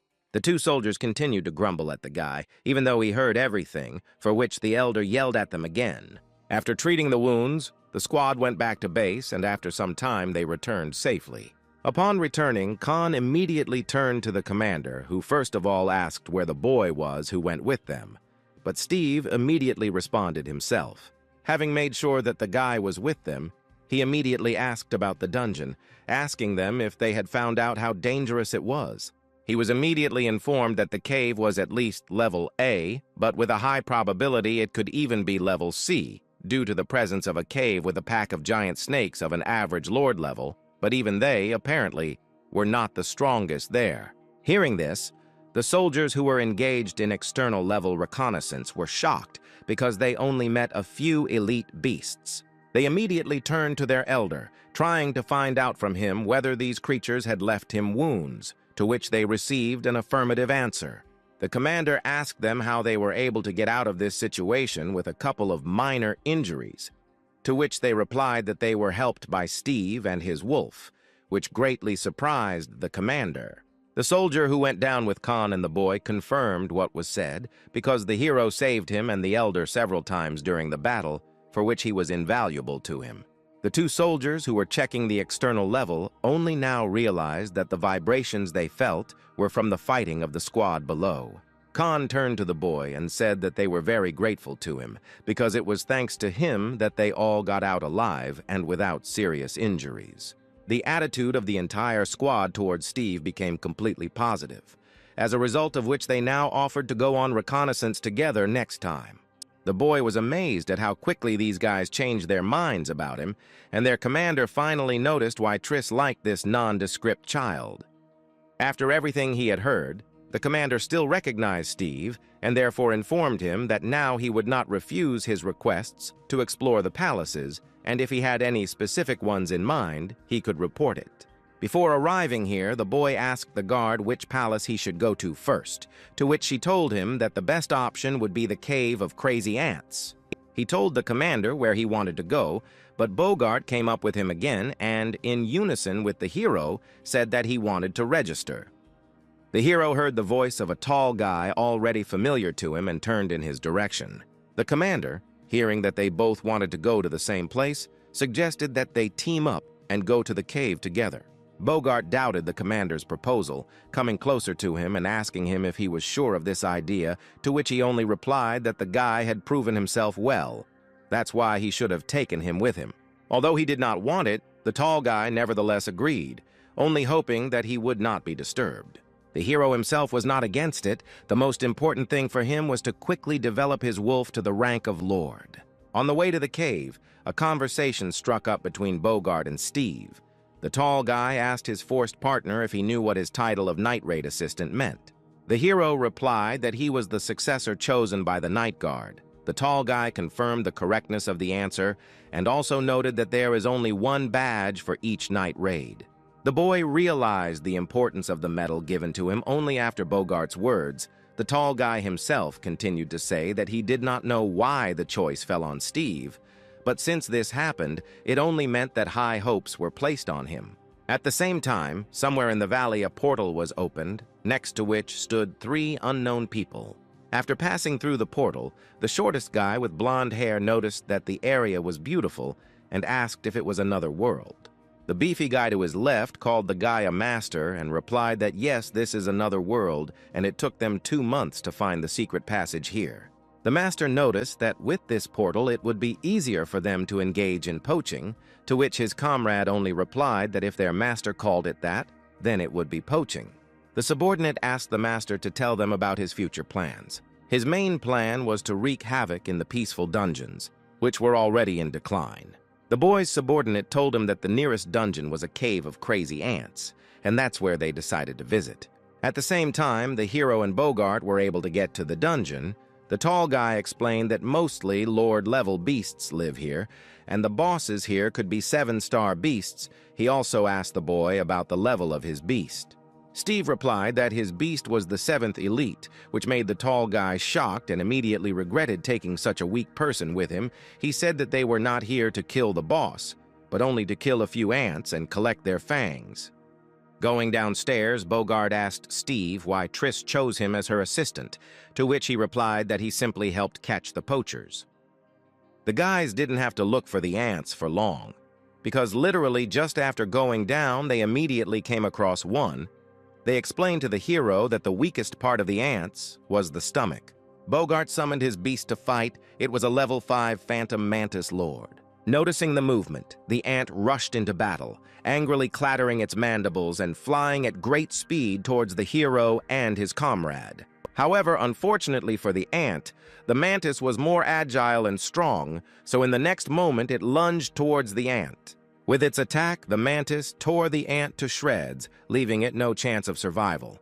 The ant's behavior seemed strange to Bogart, because when he came to fight with them before, each ant released pheromones, thereby inviting whole crowds of their comrades. But for some reason, this one was alone. Steve, having watched the fight, wanted to take part, so he asked his friend to let him fight the ant himself, to which he received consent, even taking into account the fact that the guy did not believe in the hero's victory. They were able to find an ant with which the boy and his wolf entered into a battle, and the tall guy simply watched from the side, ready to save them at any moment. The ant rushed towards the wolf with incredible speed, so the guy ordered his wolf to start by awakening the true beast in order to be ready to attack the monster. Bogart was amazed that the wolf managed to achieve the same speed as the ant, but he thought it a dubious decision to attack the monster while jumping. Ha grabbed the ant and took advantage of the intimidation, but the ant was not afraid and was still ready to fight further. Realizing that this tactic was not working, the wolf threw the ant into the ground, stunning and immobilizing it, and its owner ordered it to be finished off in its weak spot. The wolf took good aim and threw a fire snake attack at the ant, causing critical damage and instantly killing it. Ant proved to be a difficult enough opponent for Ha to be promoted, so he was now an 8-star elite. The system notified the guy that the defeated ant was under the effect of rabies, which could explain why the wolf's intimidation did not work. Bogart stood amazed at the fact that the snow wolf, before his eyes, was able to defeat a lord-level beast without even really getting tired. Steve hastened to inform his senior comrade that he had noticed strange behavior in the ants, and apparently they were furious, which alerted Bogart because these ants would only go berserk if their boss, namely the queen, died. At that moment, there were already poachers in the boss's lair. Their master was disappointed in the ant queen because for him the 7-star lord was too weak an opponent. The guy's henchman praised how his master quickly and single-handedly defeated the queen, and also reported that simple ants outside had already begun to rage. Realizing that they had nothing to do in an A-rank dungeon, the guy asked his assistant where the C-class dungeon was, to which he replied that there was one nearby, in which many stray mechanical beasts lived. The guy heard someone approaching them, to which the assistant replied that the army could not arrive here so quickly. Using the mechanical beast, the smuggler master was able to discover that only 2 people were approaching them, so he immediately stopped worrying. The henchman suggested that his master get rid of possible witnesses, because even though these 2 were clearly strong, they could definitely deal with them. The guy called his henchman an idiot and explained that if they killed these 2, they would most likely start hunting for them. So the best decision for them was to leave as soon as possible. The assistant noticed that it was still risky to leave these 2, because if they went further, they would most likely discover their passages, so they still needed to somehow deal with this pair. The master poacher noticed that there were enough strange animals around that could deal with these 2, and besides, death from these animals would sound less suspicious. The only thing they could do was to direct all the creatures around to very specific goals, for which the master called upon the demon of confusion. Using the ability of the voice of illusion, they drove the ants into an even greater frenzy, while designating specific targets for the ants in the form of the hero and his senior companion. Enraged ants surrounded the duo, angrily clattering their mandibles, but the guys did not understand why the ants altogether became so angry at them. Bogart suggested that it was all about their deceased relative, whom they had recently killed, as a result of which he released pheromones that could attract his relatives, and also told Steve that if he could no longer fight, then they should retreat, to which he only replied that he wanted to develop his wolf. However, the guys had nowhere to retreat because the ants had already surrounded them from all sides. The elder turned to the hero, asking what other animals he had that could help them in battle. Steve was forced to upset him because his second beast was only a mechanical glove that could only protect him and the wolf. Hearing this, Bogart realized that he could only rely on himself now, so he summoned all his spirit beasts at once. A huge skeleton warrior appeared in front of the hero, in whose hands was a giant sword the size of a whole man. This was the second beast of the eldest. The third was a small spirit boy, sitting astride some kind of jade object. At this time, the praying mantis cut the attacking ants with its claws, leaving them no chance to attack. The elder told the guy that he had already called the guards here, but he himself would not last long if he continued to support 3 spiritual beasts at once, so they needed to retreat. There were an incredible number of ants, but they were lucky that they did not have any skills. Bogart's beasts continued to chop down ants left and right, destroying them in droves. The elder's strength was at its limit. The skeleton alone absorbed half of his spiritual strength with its skills. He grabbed the hero and dragged him away from the battlefield while his beasts gave them a chance to retreat. Steve saw that his comrade was very ill, but he did not let them stop and continued to run away. His beasts continued to destroy the ants behind them, increasingly using up Bogart's reserve of strength. Moving further away, he told the hero to leave first, and he and the animals would buy him time. He believed that this was the right thing to do, but he was already practically exhausted. At that same moment, his strength completely dried up, causing him to fall unconscious to the ground. Steve couldn't leave him like that. To spite them, a more dangerous species also appeared among the ants, which rushed at them with even greater fury. The wolf rushed at him in an attempt to stop the advance, but this ant was noticeably stronger than usual. The ant attacked the wolf, but he managed to repel the attack with his ability. Erhu was thrown straight into the rocks hanging at the top of the cave, collapsing part of the ceiling down. Steve managed to cover the wolf with a shield, so he did not receive too much damage, but the power of the enraged ants amazed the hero. Bogart was still lying on the ground unconscious. These ants definitely wouldn't let them retreat, so the boy shouted to his wolf that they would fight to the last.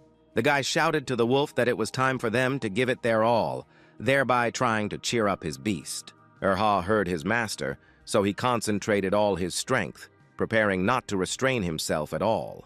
The wolf was transformed. His fur became dark as the night sky, strewn with many stars, and his ears and tail became noticeably longer. In its true form, the beast of the night was preparing to attack with incredible destructive power. He used the absorption of emptiness, which began to draw all objects nearby to one point where the wolf himself was located. The hero was glad that Erha had become much stronger since their first meeting, but the ability that he was now using consumed an incredibly large amount of the boy's spiritual energy. Realizing that the fight was not over yet, Steve commanded the wolf to continue the fight. The wolf obeyed and used another new technique on his opponents, the Void Strike. Another crowd of ants collapsed under another attack, but the guy was surprised that this ability could easily ignore any rules and deliver an accurate blow at any distance. The wolf again used the absorption of emptiness, because of which another pack of insects was instantly destroyed. The skills were incredibly powerful, but due to their need for spiritual power, the hero was already on the edge. In the depths of the dungeons, caves began to collapse. The assistant of the smuggler master suggested leaving these places, because the military might soon appear here. The head agreed, so he ordered his subordinates to go to another dungeon. At this point, Bogart began to gradually come to his senses. At first, it seemed to him that he had died, but he quickly realized that he was still alive, sensing that his warrior skeleton was still active somewhere nearby. Gradually, he gained the strength to open his eyes, but he still found it very difficult to focus his gaze. After some time, the guards finally arrived in the cave in search of their recruits. One of Triss's subordinates was able to find both guys, which he immediately reported to her. They were both alive and well, but the subordinate insisted that the main guard come and see the picture that he himself was now seeing. After an even longer period of time, Bogart finally came to his senses, but in a hospital room. He was not sure who saved him, but he definitely remembered that he was able to see a strange beast that he had never seen before. In another ward, Steve also came to his senses, who at the same time was being visited by his friend Yuna. The guy didn't understand where he was, so his friend explained to him that he was in the city hospital, and she also said that although he was not seriously injured, he still scared her a lot. His girlfriend also said that Bogart was also in this hospital, but his injuries were noticeably more serious than the hero's. Erha also expected his master to awaken, but something changed in him, namely that he was now a 9th-level elite, and his reserve of mental strength had increased significantly. Since Steve did not have serious injuries, he was discharged quite quickly, and already at home he wondered why Erha's strength had increased so much. The main assumption was that this was due to the large number of killed ants. The guy assumed that the wolf was able to absorb the defeated animals and, because of this, noticeably increased its characteristics, which could explain its gigantic gap in strength with simple wolves. Steve directly asked his wolf if he could become as strong as a witch when he reached the level of a lord, but Erha just shook his head. Then the hero took a smaller bar and asked about the demon bull Triss, but the wolf did not answer anything. Deciding not to pester the wolf with questions anymore, he simply scratched him and said that most likely he was already at the level between a lord and a monarch. The guy remembered how Erha used void absorption. The skill was very effective, but it absorbed too much energy. And he also noticed that most likely the wolf can only reincarnate when no one is around. Realizing that with such limited abilities they would not go far, the hero decided that it was time for them to evolve into a wolf.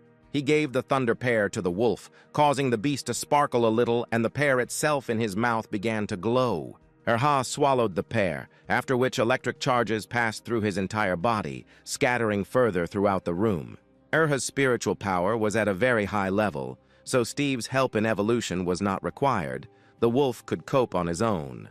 Erha successfully evolved to become a beast lord, increasing his reserve of spiritual powers to an even more incredible value and giving him new electrical skills. Following the evolution, the hero gave the beast an ability stone, because now nothing prevented them from learning electrical skills. The stone skills were successfully learned, making the wolf even stronger than before. Out of joy, Erha jumped to Steve, but since he had not yet fully learned to control his powers, the hero received a very strong electric shock. Having reprimanded the wolf properly, the hero remembered that with his evolution, he also developed, and now he was a professional tamer, which opened up new skills for him and strengthened him. With his new rank, he could now use the abilities of his beasts, but he was a little afraid to try. Gathering all his courage into a fist, he nevertheless tried to use the new power and was successfully able to summon an electric spear. With his new abilities, it was now easier for him to protect himself, but unfortunately, at the moment he only had one skill. Steve decided to test Erha's new skills, so he commanded him to use the Thunder Shadow. Using the skill, Erha managed to summon an electric copy of herself that was about half as weak as the original. In addition, another disadvantage was that the clone only had one skill, so in the future, the hero thought of trying to use the clone first in battle. At the same time, in the ant caves, the guards were conducting their investigation. Triss approached her subordinates and asked how their investigation was going. They were able to discover that the queen was killed very quickly, and this was very strange because even if she did not have any fighting skills, she was still a 9-star lord. Triss immediately assumed that only someone with the power of a monarch could have done this, and the only thing that came to mind was a wandering beast that they had never been able to spot. But she did not believe that someone could get here without the knowledge of the army. After all entrances were carefully guarded. Those who got here had to do it secretly, and most likely they planned to get to another place, but it was not clear why those who got here didn't touch the guys and where the huge hole next to them came from. Her thoughts were interrupted by Bogart, who came to her. They said hello, and the guard asked how the guy was feeling. He told her that everything was fine with him, but the girl still advised the guy to return to rest, after which she decided to find out why he came here. Bogart explained to her that he had not arrived to find out what happened here, but to convey important information to her, after which Triss began to listen to him carefully. He told her everything that had happened before they fought the ants. She was surprised that the ants were furious, even before the guys came to their cave and lost all their remaining sanity when they saw them. She wondered how they were able to survive this battle, because even she would have had a hard time in such a meat grinder. He was unable to answer this question clearly, because he himself did not know what exactly helped them survive, and he only remembered something that got rid of all the ants. From this vague description, she could only guess that it was the monarch-level wandering beast that helped them. Without dwelling on this thought, she was only glad that the guys were okay and asked Bogart if he had seen Steve, to which he replied that he initially doubted the boy, but after this whole situation he changed his mind. Realizing that there were only the two of them in the cave at the time, it was most likely the hero who saved him, which indicated that he had incredibly frightening power. The Guardian asked Bogart to introduce the boy to the rest of the applicants, to which he agreed, because he himself was interested in seeing the shocked faces of his comrades when they saw the hero's strength. At the same time, smugglers were watching the cave from the outside. The henchman informed his leader that the army had already reached the 6th level of the cave. Worried that the army might find some clues, the henchman asked his leader if they could have left any clues in the caves. The henchman immediately corrected himself, saying that he did not doubt his master, but he simply answered him that he had tried to erase all traces of their presence, but was only unsure whether he had checked the entrance to the dungeons. The henchman said that the entrance is not always open, but if the army stays in the dungeons long enough, they will most likely be able to find it sooner or later. He continued to say that if they did, they would be discovered quickly, but his leader simply said that it didn't matter. He said that if it is not possible to get out of one kingdom, then it is worth capturing another and turning this world upside down. Already at another time and in another place, Steve and Bogart met in the Imperial Hall of Spirits. Bogart was wondering if the hero remembered what happened in the cave, but not wanting to reveal himself, he only replied that he himself did not remember anything. Hearing that Steve did not know what happened to them, the guy could only think that a wandering beast had helped them, but he was haunted by the thought of why he saved them. He continues to tell the hero that because of this incident, Triss wanted the guy to meet the rest of the applicants, because they were unhappy that the hero could so freely go to dungeons above Class A. He also noted that candidates can be arrogant and rude, so there is no point in arguing with them. And he also noted that Steve had reached the level of a professional, which was worthy of his respect. The hero thanked Bogart for the compliment, but kept in his head the idea that he should be careful with him. After some time, the guys arrived at the training hall, where other candidates were training. A guy with yellow and red splayed hair was practicing a technique called a mental strike. After performing the blow, a notification was heard, announcing the strength of the guy's blow and other characteristics. There was also a girl training nearby, but she was using the landslide ability. Her attack was even more devastating, although not by too much of a percentage. The girl heard that her result was better, so she began to praise herself, to which the guy only snorted under his breath and expressed dissatisfaction that her attack was stronger. She tried to hook him by saying that her attacks were stronger even though she was at a lower level, and she succeeded because the guy was clearly angry, questioning her ability to win in a real fight. Their argument was interrupted by Bogart, asking the disputants where the other contenders were today. The girl immediately answered him that after he forbade everyone from going into the dungeons alone, the guys gathered a squad and left altogether, and she, because she was late, was forced to stay here and train. She asked to introduce the newcomer, and the hot-tempered boy continued to grumble, reminding Bogart that it was forbidden to come to this hall without an envoy badge. He heard the little man grumble, so he replied that the hero was Triss's successor, which made the guys very surprised, because they still didn't believe that she had really chosen her successor. Steve introduced himself to the guys and was once again surprised at how important the guard was. The guys also introduced themselves. The hot-tempered boy's name was Leon, his beast level was a 6-star lord, The girl's name was Barbara. Her beast level was a 5-star lord. The hero answered them that his snow wolf had just become a lord, that's why he had 1 star. The guys were surprised by what they heard, a lord of only the 1st level, and also a snow wolf. For them it sounded like a joke. They didn't want to offend their new comrade, so they very artificially tried to say that the snow wolf was really strong. Bogart saw this whole picture. The naivety of the guys reminded him of how he had just recently underestimated the hero in the same way. Steve quickly broke the awkwardness by asking the guys what they were doing now, to which they immediately perked up. The wall they hit with their skills was called a training wall. It could calculate the skill's power level as well as their inheritance level. The hero did not understand what the level of inheritance was, to which the girl answered him that after the spiritual controller reaches the professional level, he gets the opportunity to use the skills of his animals. The short guy continued to speak for her. According to the inheritance level, skills are divided into B, B, A, C, as well as a special incredible level. They all went from 1 to 100%, transferring a skill to a new level every 20%.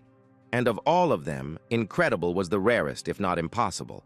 Leon's mental strike skill level was B, and the inheritance percentage was 39%, while Barbara's skill was A level, with an inheritance percentage of 51, making her punching power higher than that of her comrade. The girl's extra comment again offended the guy, which made him very angry, but Steve didn't pay any attention to it, thinking about what percentage of compatibility his only skill had. He interrupted the guys by asking if he could use the wall, to which he received a positive answer. The guy walked a little further away from the guys and then concentrated to use the skill. Watching him, Barbara asked Bogart whether the guard had really chosen this boy, to which he replied that the hero could be relied upon because his wolf was able to master shooting skills, which was incredible for them. Lightning sparked next to Steve's outstretched hand, forming a bright electric spear in it. Everyone was surprised, because according to Bogart, the hero's wolf was snowy, but he also did not expect that Erha mastered the element of electricity.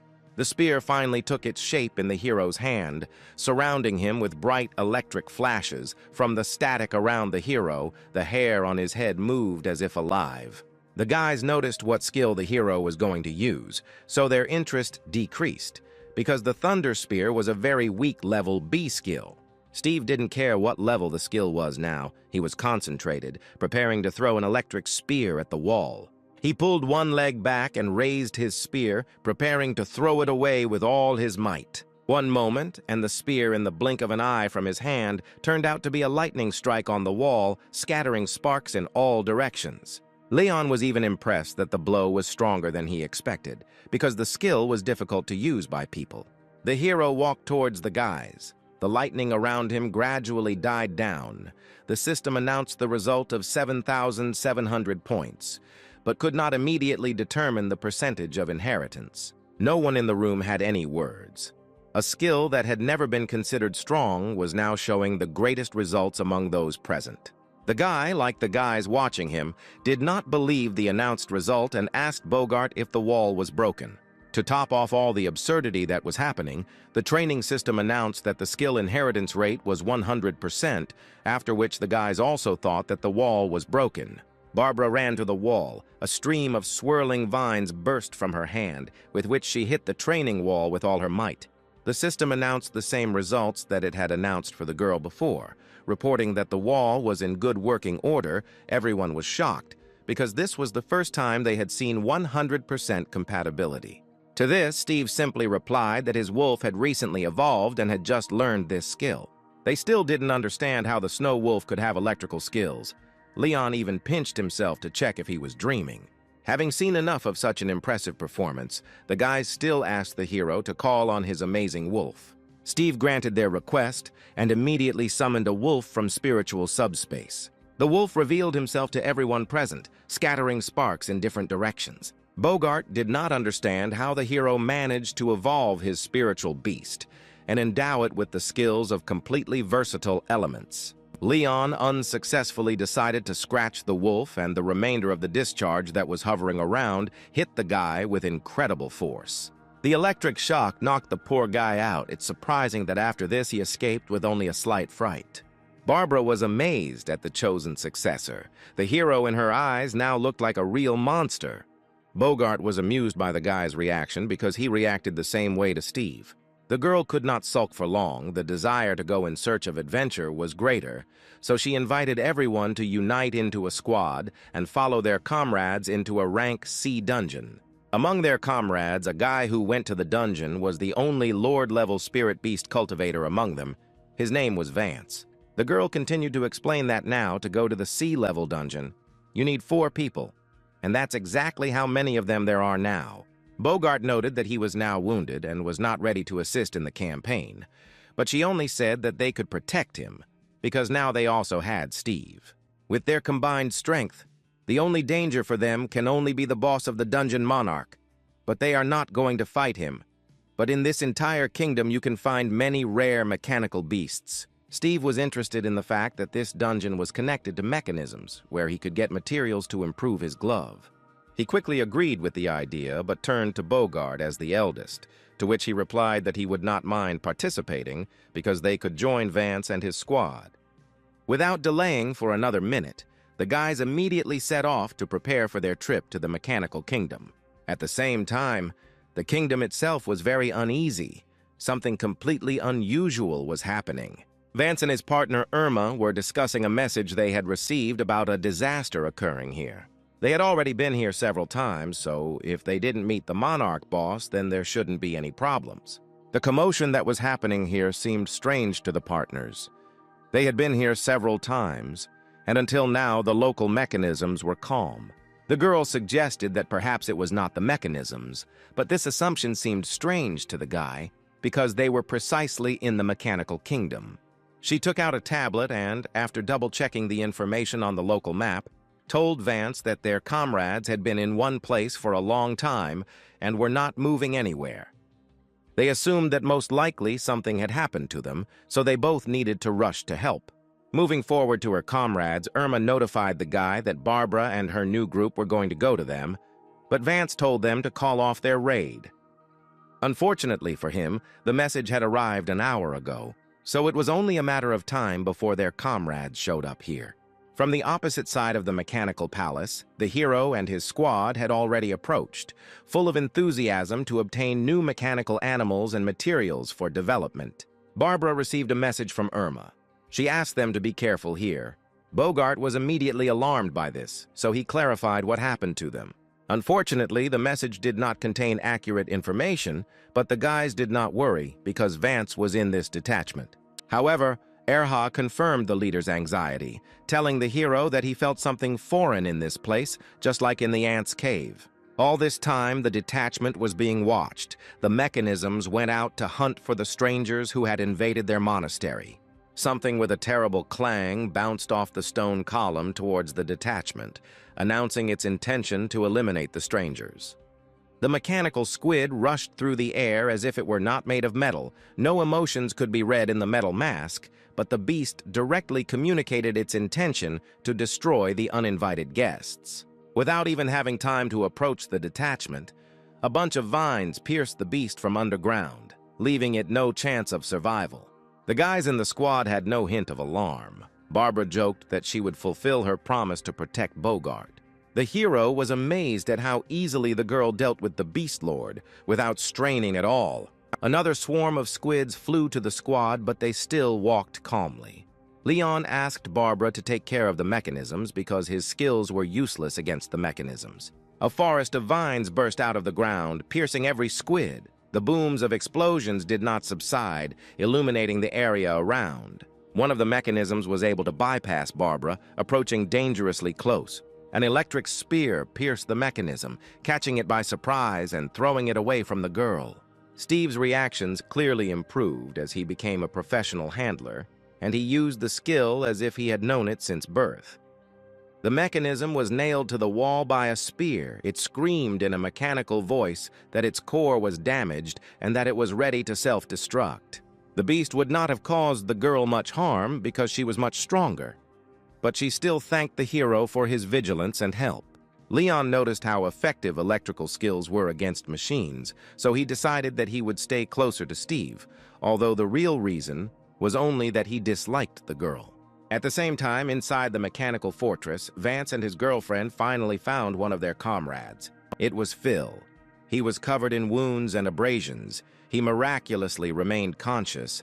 The guys tried to find out from him what happened to him and where their other comrade, Alan, was. The guy tried to say something, but he was too weak even to just speak. It was Alan who sent the request for help, because the guys were very worried about his condition. Irma tried to cheer up her exhausted comrade a little, saying that their friends were already on their way to help. Phil still found the strength to speak. His friend also reported that he was in trouble. But having said this, he immediately began coughing up blood. Suddenly, his face changed. The tone of his voice became completely even and calm. He said that their comrade was behind them. Behind the guys, someone actually quietly crept up and was already at arm's length from them. He raised his hand, which contained some kind of reinforcement, above himself, preparing to hit the guys. He struck with all his might, as if in front of him were not his comrades, but his worst enemies. The blow fell on Irma and was so strong that the poor girl was thrown several meters away from them. Alan stood in front of the guys, but an incomprehensible one-eyed beast was sticking out of his mouth.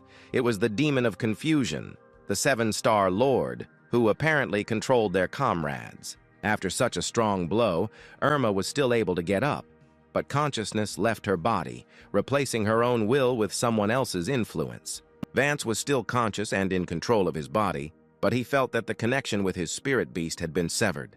Above this whole picture was observed by the leader of the smugglers and the owner of this terrible beast. He was amazed at the guy who could still resist the influence of the demon. His henchmen offered to send his subordinates to deal with Vance, but the leader refused, saying that it was more interesting to see how they themselves deal with each other.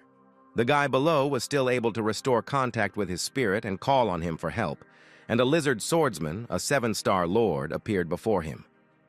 He ordered the lizard to destroy the demon that was influencing him and his comrades, to which the lizard only nodded obediently. Without a moment's hesitation, he drew the sword from its sheath and drew it with a wild clang in one swing. This swing immediately cut through the creature sticking out of their comrade's mouth, but without hitting the guy himself. The blow was accurate, but it had no effect on the creature because the demon was incorporeal and physical attacks could not affect it. The head was surprised at how steadfastly Vance held himself, but decided that he had no time to watch this fight and called his henchmen with him to go to the local boss and try to profit from something. The singer did not contradict and only obediently pointed out where they needed to go. His comrades surrounded Vance. They were all under the control of the demon and no good could be expected from them now. The demon loomed over them and grinned terribly only as he watched as his comrades were about to attack their leader. A fight was clearly unavoidable, so the leader was going to accept this fight, but he also remembered that he could not overdo it and that he could not overdo it and harm his friends. The lizard swung his blade, throwing away all the puppets controlled by the demon, opening up space for Vance and marking the beginning of a full-fledged battle. At the same time, the guys outside were still calmly fighting with the mechanisms. Barbara was worried about her comrades inside the fortress. Because Irma had not answered her for a long time, Leon offered to find them in order to destroy a couple of high-level monsters. He turned around and walked away, saying that he was leaving the remaining squid to the girl, which infuriated her wildly. Steve wandered from one piece of machinery to another, trying to find materials for his gauntlet, but they were all too damaged to use. Barbara checked the map once again and found that they had almost arrived at their comrades, who were probably waiting for them. A little later, already inside the building, the guys were able to find the room where, judging by the map, their comrades should have been. The guys entered the room, but there was no one around and there was deathly silence. A small light source caught my eye, lying on the floor a little further into the room. Barbara approached the light source and discovered that it was her friend's tablet, which she used to track her comrades. She came close to pick up and examine the tablet, but someone was hiding in the darkness next to her. The guys noticed the silhouette and hastened to warn their friend that she was about to be attacked.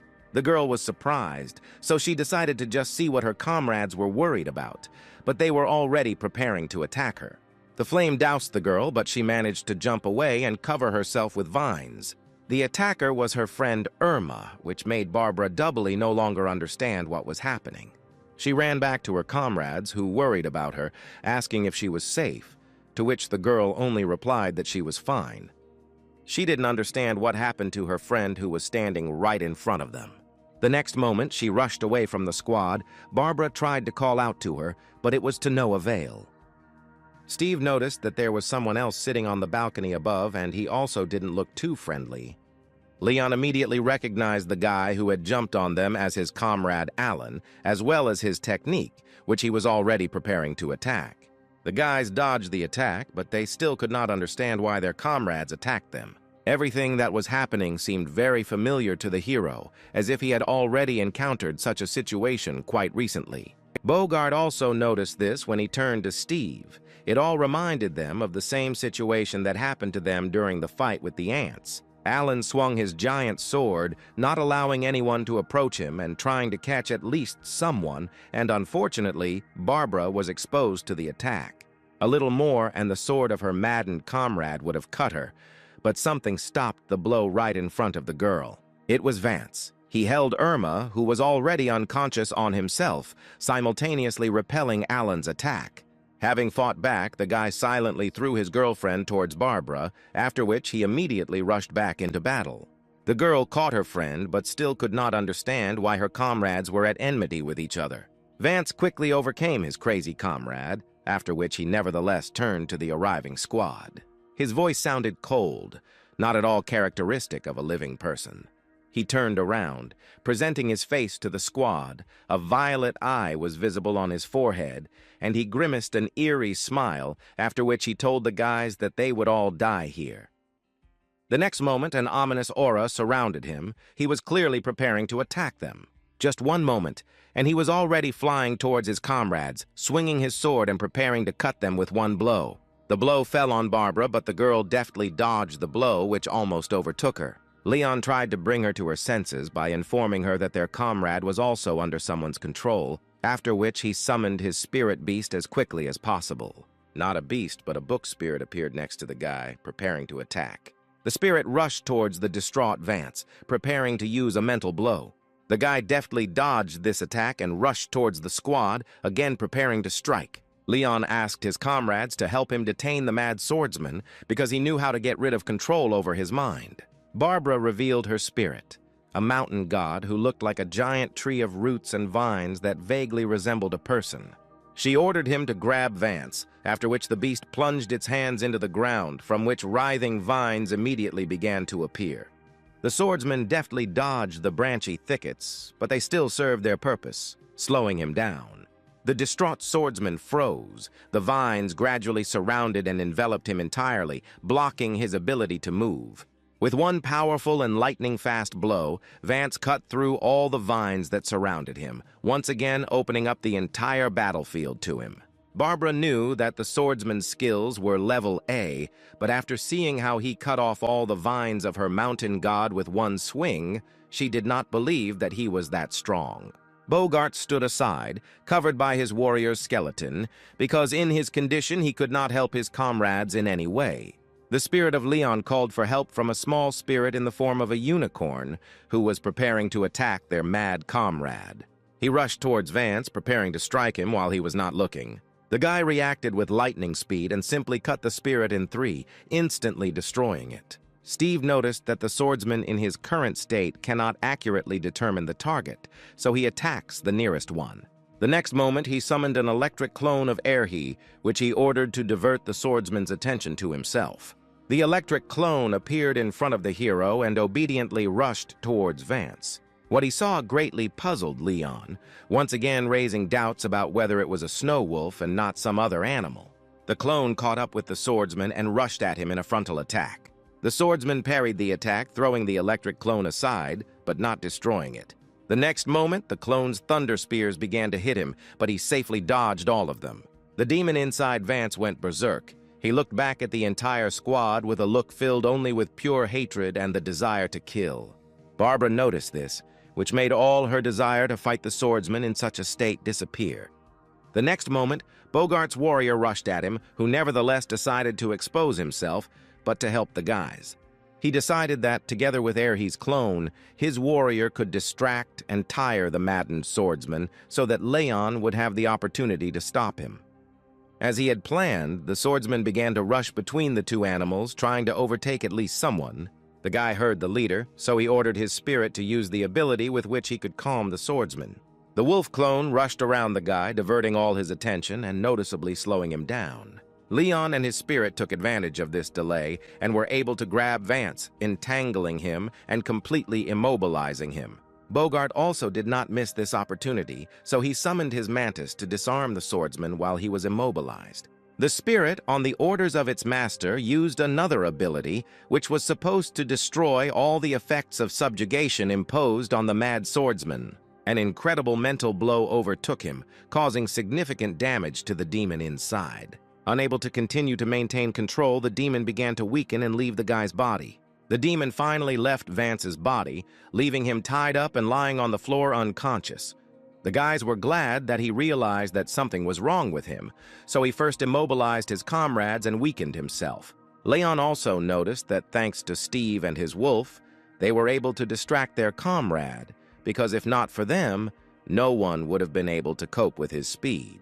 Barbara wondered what happened to their comrades and what exactly caused their madness. The hero also wondered who could disturb the peace in alien kingdoms, creating such confusion. The next moment, the ground shook under their feet. It felt as if a powerful earthquake had begun. Sirens blared. A mechanical voice announced that a program of extermination of aliens was beginning. Apparently, the boss of this place had awakened.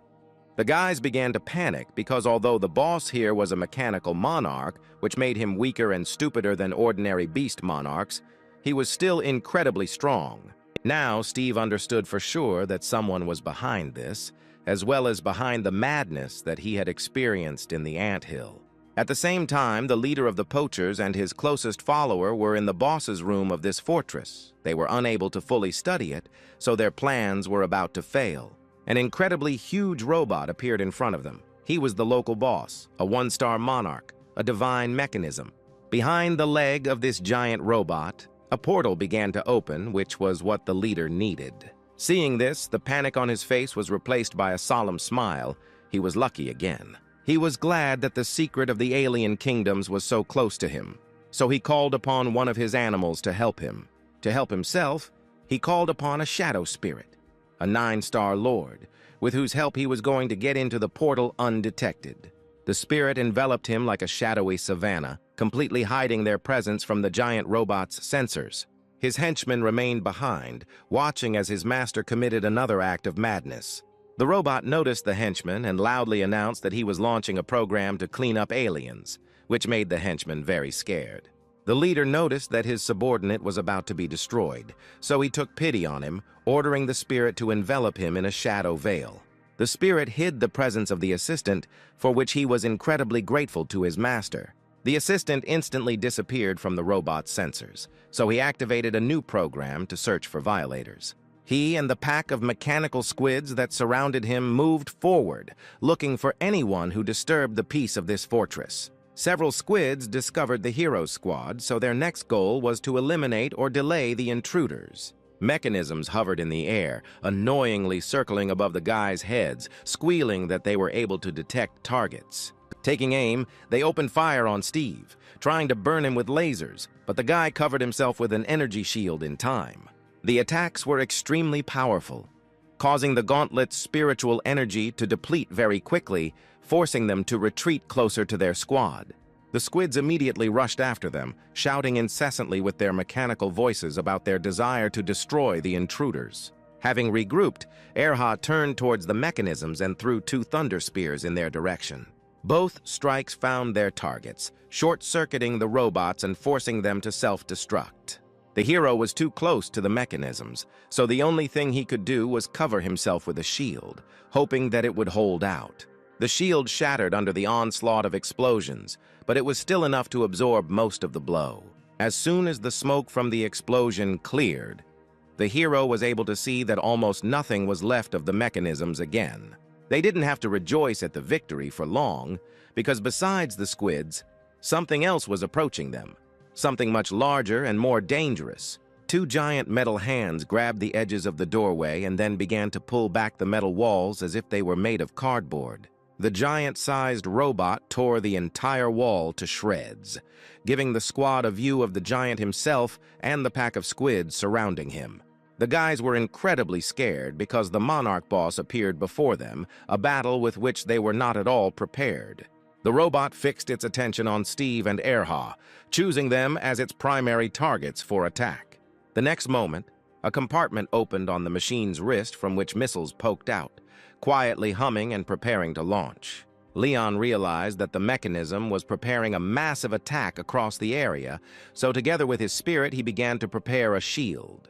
The missiles scattered in different directions, after which they focused on one point, but did not reach, crashing against the newly summoned shield. It was a very powerful attack. It didn't hit anyone, but the aggressive boy felt it well, receiving it with his shield and partially taking the blow on himself. But even so, he volunteered to cover the guys during the attack on the giant mechanism. The giant machine stood in front of Steve. He thought that if the Thunder Spear had an excellent effect on other mechanisms, then with this robot the skill might not be so effective. There was no time left to think. The giant machine swung at his comrades, so the guy ordered the wolf to use a Thunder Spear in the hope that it would work. The wolf heard his master, so as quickly as possible he threw lightning into the mechanism, which flew in a curved arc straight into the attacking hand. The spear successfully reached its target and with a bright flash flew straight into the joint of the machine, scattering sparks in different directions. It worked. The arm of the mechanism froze, and he himself loudly announced the breakdown of the engines in the damaged arm. Leon was surprised that the hero managed to damage the Monarch's mechanism, but Steve himself shouted that no one should relax because the robot's arm was only temporarily disabled. The next moment, the robot slammed its damaged arm onto the ground, shaking the room with the force of the impact. The guys almost got hit, but Leon was able to cover them, so they did not receive any injuries or serious damage. The guys were on the verge. The enemy of the battle had already noticeably taken away their strength, but the battle with the Monarch exhausted them many times faster. Nearby, Bogart tried to revive Vance. He woke up but did not fully understand what was happening and why they had not escaped yet. Unfortunately, the reason why they had not yet escaped was raging nearby. The swordsman noticed a boss fighting with his comrades. Barbara tried to use the vines to delay the mechanism, at least briefly, while her comrades regrouped for the final retreat. Their plans were disrupted by Vance, who had come to his senses, suggesting that the hero try to defeat the boss, and if they fail, then retreat. Barbara tried to tell them how crazy their idea was, but she was quickly asked to step aside because she was now even less useful than the wounded Bogart. What was said greatly hurt the girl, so she immediately wanted to punch the rude swordsman, but Leon kept her from rash actions. The swordsman turned to the hero and asked him to again use the skill on the boss that had previously made him numb. Steve's main task now was to slow the machine down enough so that Vance could inflict sufficient damage to the machine's core, thereby disabling it. Meanwhile, somewhere on the other side of the portal, the leader and his followers were studying their surroundings. The air was very heavy, making it difficult to breathe. A closed bud cocoon appeared in front of them, glowing bright red, roots branching from it in different directions, and the aura from it was extremely frightening. The bud opened, revealing to the leader what resembled an adult woman with red lilies growing chaotically from her hair.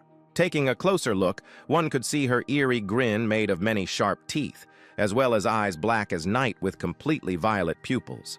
This creature radiated an ominous aura. And even before that, the rather cold-blooded leader felt a chill of horror that touched directly to his soul. He did not understand how such a creature could even exist. She carefully began to crawl out of the open bud, making it clear that her intentions were definitely not peaceful. The leader quickly summoned a shadow to hide his presence, while the six stood behind, still not understanding what fate was approaching him. The henchman tried to call on his beast for help, but something suppressed his connection with his spirit, causing him to panic. The leader shushed the bad henchman and ordered him to immediately come to him so that he could hide him. It was too late. The six felt that something was wrong. He grabbed his neck. Something in him was changing with incredible speed, getting ready to break out. He didn't even have time to move when a giant crown of red burgundy foliage, covered with flowers, burst out of his mouth and crawled upward at great speed. The vines and branches of this tree quickly enveloped the poor guy, not giving any chance of salvation, but the leader jumped away so that he too would not be hit. The creature amazed him with its power, because he didn't even have time to understand or feel when she managed to activate the skill. His heart trembled with the realization that he could enter into an agreement with such a monster. The battle with the robot continued. The guys rushed into the scattered area so that the robot would be distracted by the swordsman, because the Colossus fixed its attention primarily on opponents with the greatest reserve of strength. The robot continued to record targets, but instead of what the guys had planned, the machine recorded Erhu as the target. From the visor on the head of the car, a laser shot right at the place where Steve and his wolf had just been, narrowly missing them. Vance was surprised that the plan immediately went downhill. He did not expect the robot to prioritize a target based on any criteria other than spiritual strength. The robot continued to shoot lasers, but from his hands, the swordsman was even offended by the fact that the Colossus ignored him as a potential target. The hero and the wolf continued to evade the machine's single attacks, so the giant decided to change strategy, starting to fire from everything at once, firing suppressing fire and limiting the escape routes. A new priority target appeared on its sensors. The sword lizard was freed by its owner, which immediately attracted the machine's attention to itself. The giant did not have time to react to the unexpected appearance of a new enemy, so he missed a serious cutting blow directly to his body. The blow was so strong that the Colossus began to fall onto its back, continuing to fire from its cannons at the ceiling, bringing it down. Leon managed to cover Barbara, who was dragging away her wounded comrades. She offered to help the guys against the robot, but Leon convinced her that their help would be useless against the giant, so they should concentrate on helping their wounded comrades. The robot finally collapsed and sat on the ground. A giant scar from the swordsman's attack was on its body. Steve congratulated his comrade on the fact that he managed to knock down the Colossus. Vance barked at the newcomer because such a blow could not completely destroy the giant and their fight was still ongoing, so he needed to use the spear against the machine again.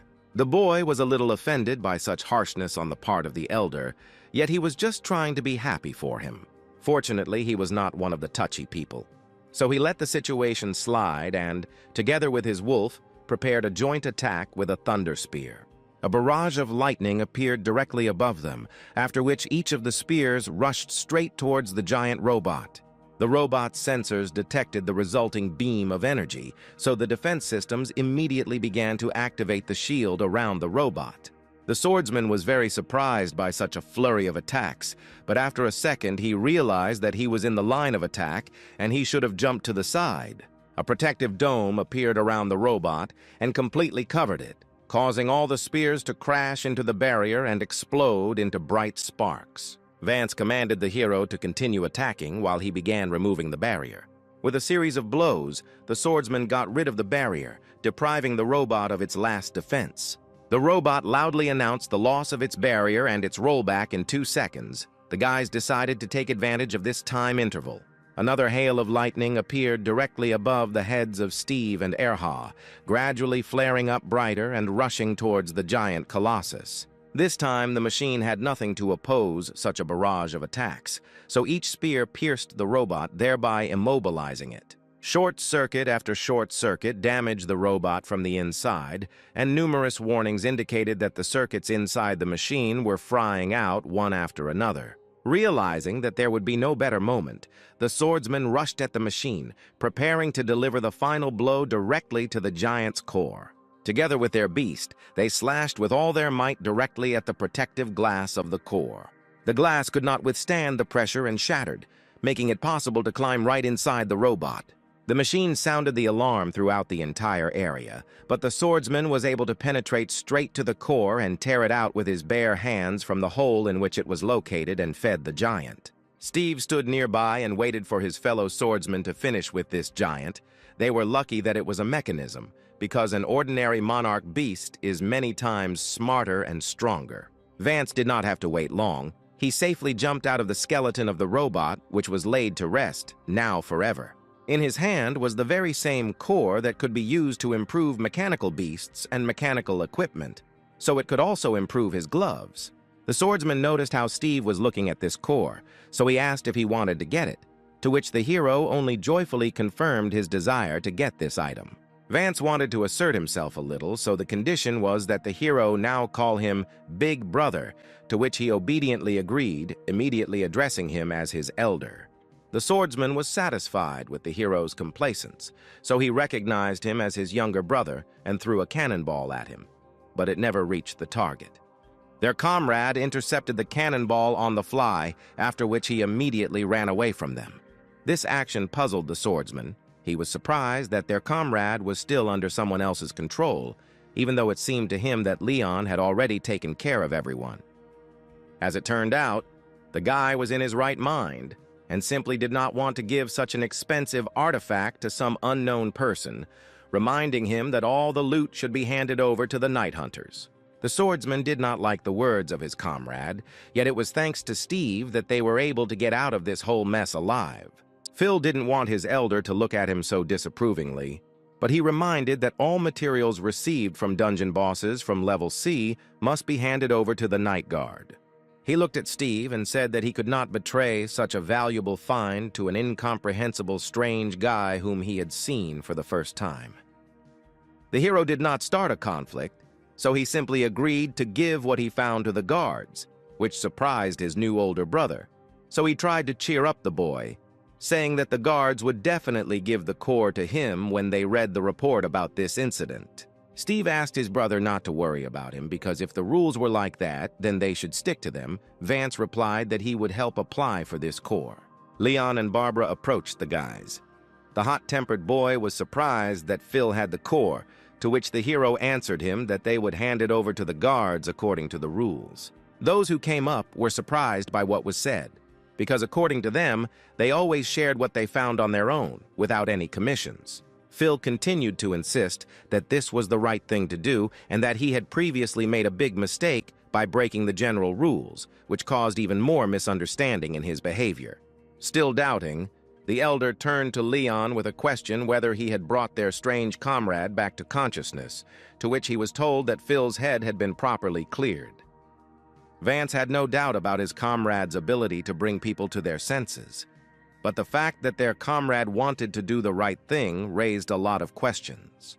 Steve approached the older man and distracted him on another issue, wanting to discuss what actually happened here.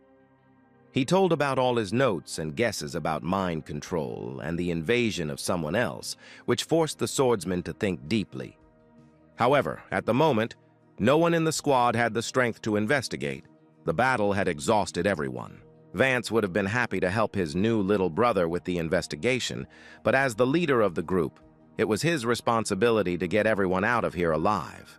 Defeating the main boss of this dungeon would most likely negatively affect the functions of the other beasts of the mechanisms in the fortress, so it was not worth staying here for a long time.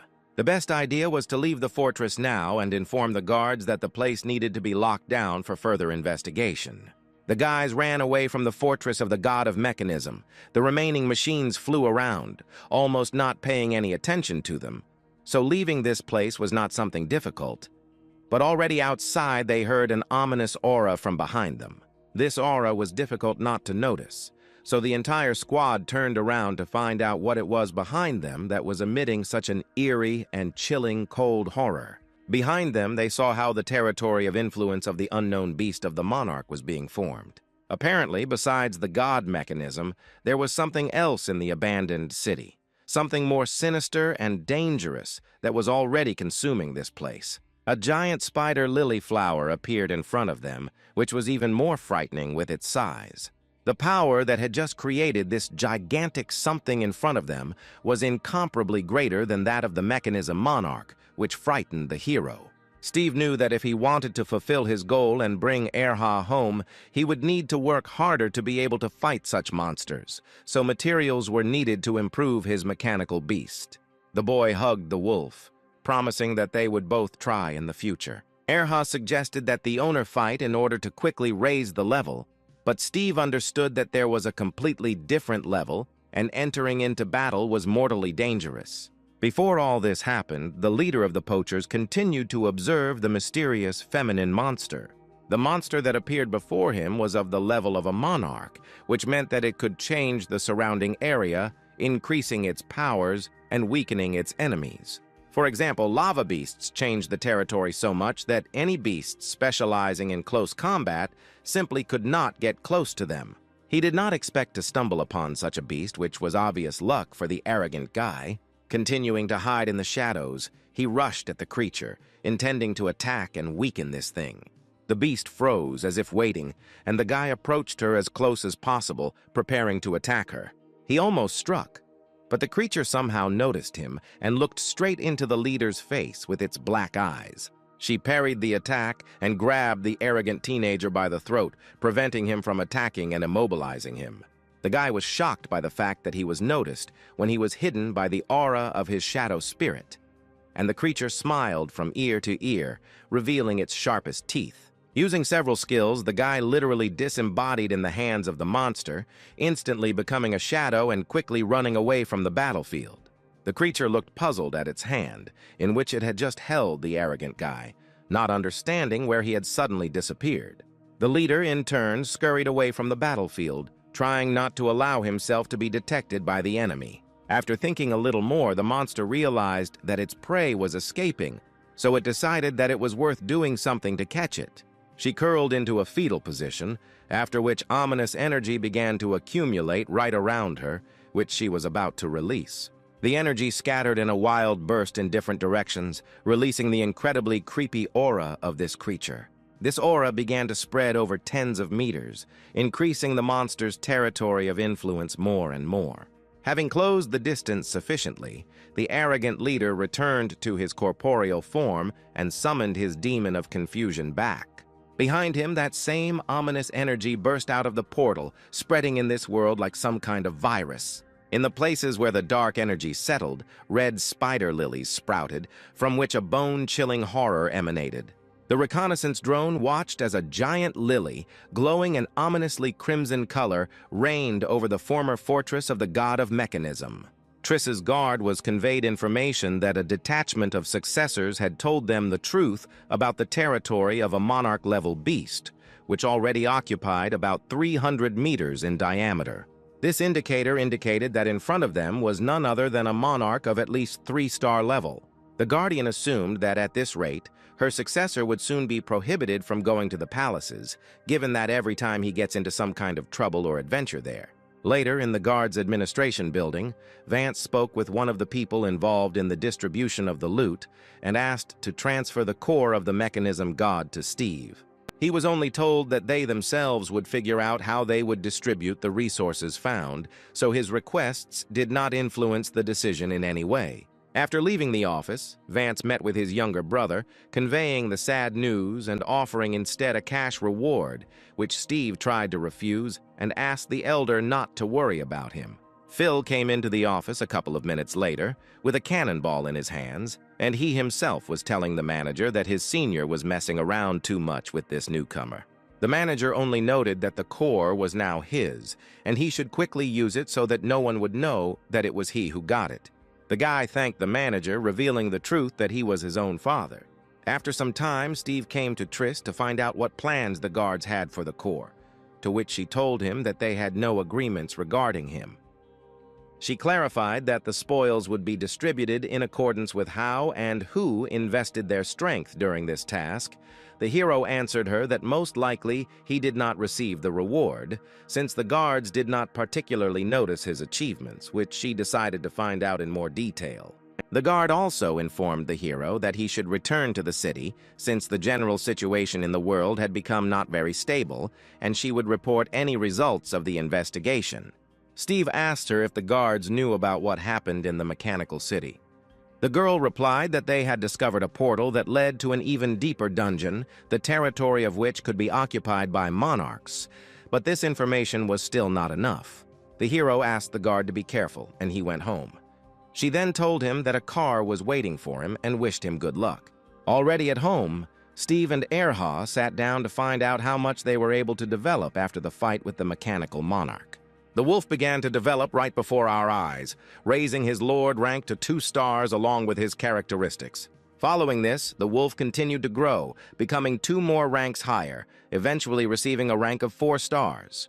The power of the soul has grown significantly, even exceeding the power of the mechanism god with whom they fought just recently. Like Erha, the glove on the hero's hand also glowed with a blue glow, signaling that they too were somehow able to evolve. Although the gloves had grown to the 9th elite level, their supply of spiritual energy remained almost unchanged, remaining at very low levels. The hero did not like this. Meanwhile, Erha continued his development, but now he awakened new ice skills within himself. The room suddenly became very cold. The guy felt the frost because it was very noticeable. As it turned out, the wolf was able to develop control of the territory, which was owned mainly by monarch animals. This discovery very pleasantly surprised the wolf's owner, because thanks to this ability, the wolf will become much stronger. The skill noticeably increased characteristics when activated, but in addition, it also weakened opponents who ended up in Erhi's territory. The field that the wolf could control was only 5 meters in radius, but this was already enough to simplify battles with melee opponents as much as possible. This skill was very impressive, and the wolf himself was very proud that he had mastered it. But Steve still asked not to use it for now, because he was starting to get very cold. The wolf listened to his owner, sat down and concentrated. The field gradually weakened so much that it was practically not felt, so the temperature around began to rise. A little later, the hero felt that their comrade Kvakva was approaching them, returning from his long journey. Opening the door, they immediately found a frog behind it with a large backpack. The hero immediately picked him up in his arms, rejoicing at his friend, whom he had not seen for a long time, and the little frog was also eager to see his owner after his long absence. The little frog immediately boasted that he was able to obtain valuable material in his travels. He was able to find the power unit of the small reactor, which contained the power of the mechanical beast of the Lord of the 9 Stars. The guy, without thinking twice, merged it with his glove. The reactor and the glove merged together, starting the process of evolutionary upgrade.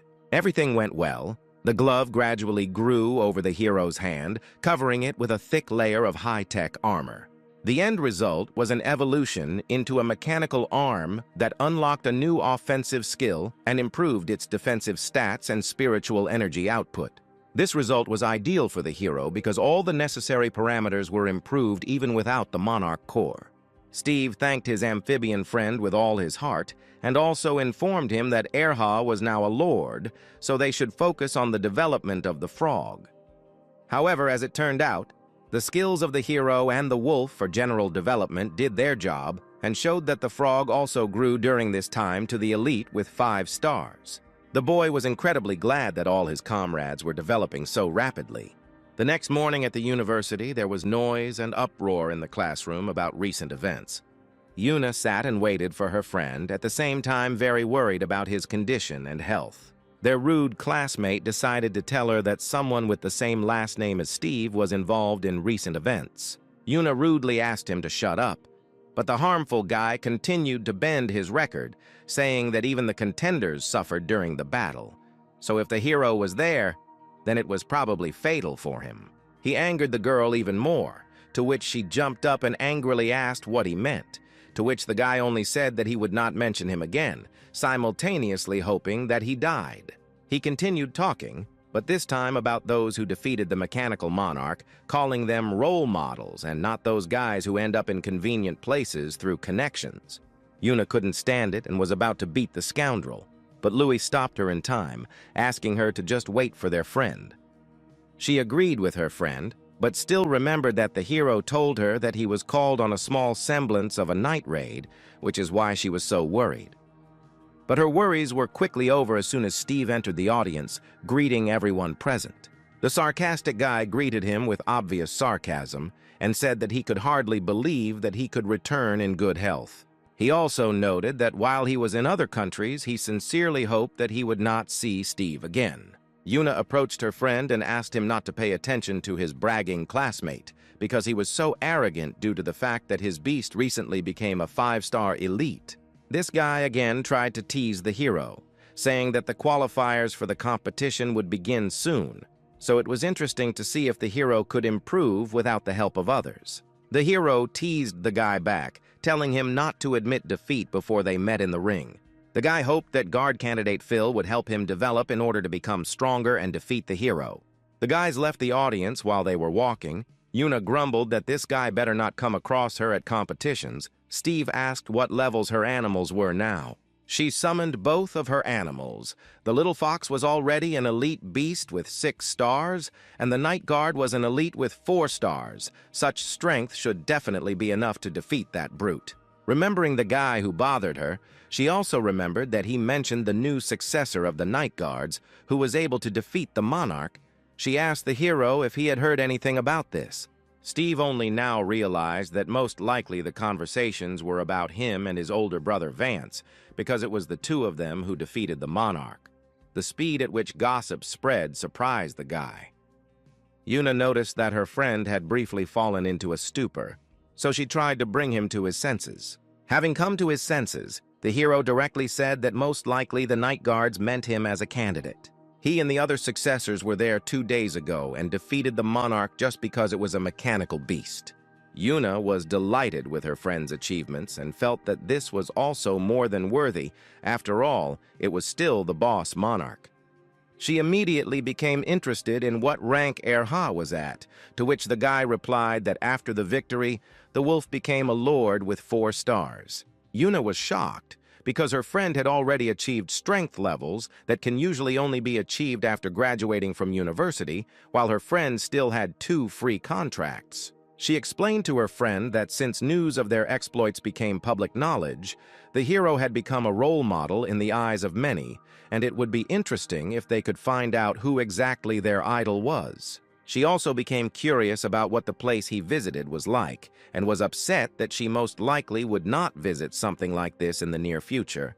But Steve tried to console her by saying that he would try to get her into one of the kingdoms. The next moment, a phone call came from the hero's coat pocket. It was Triss. She clearly wanted to tell Steve something important, because otherwise she would not have called at such a time.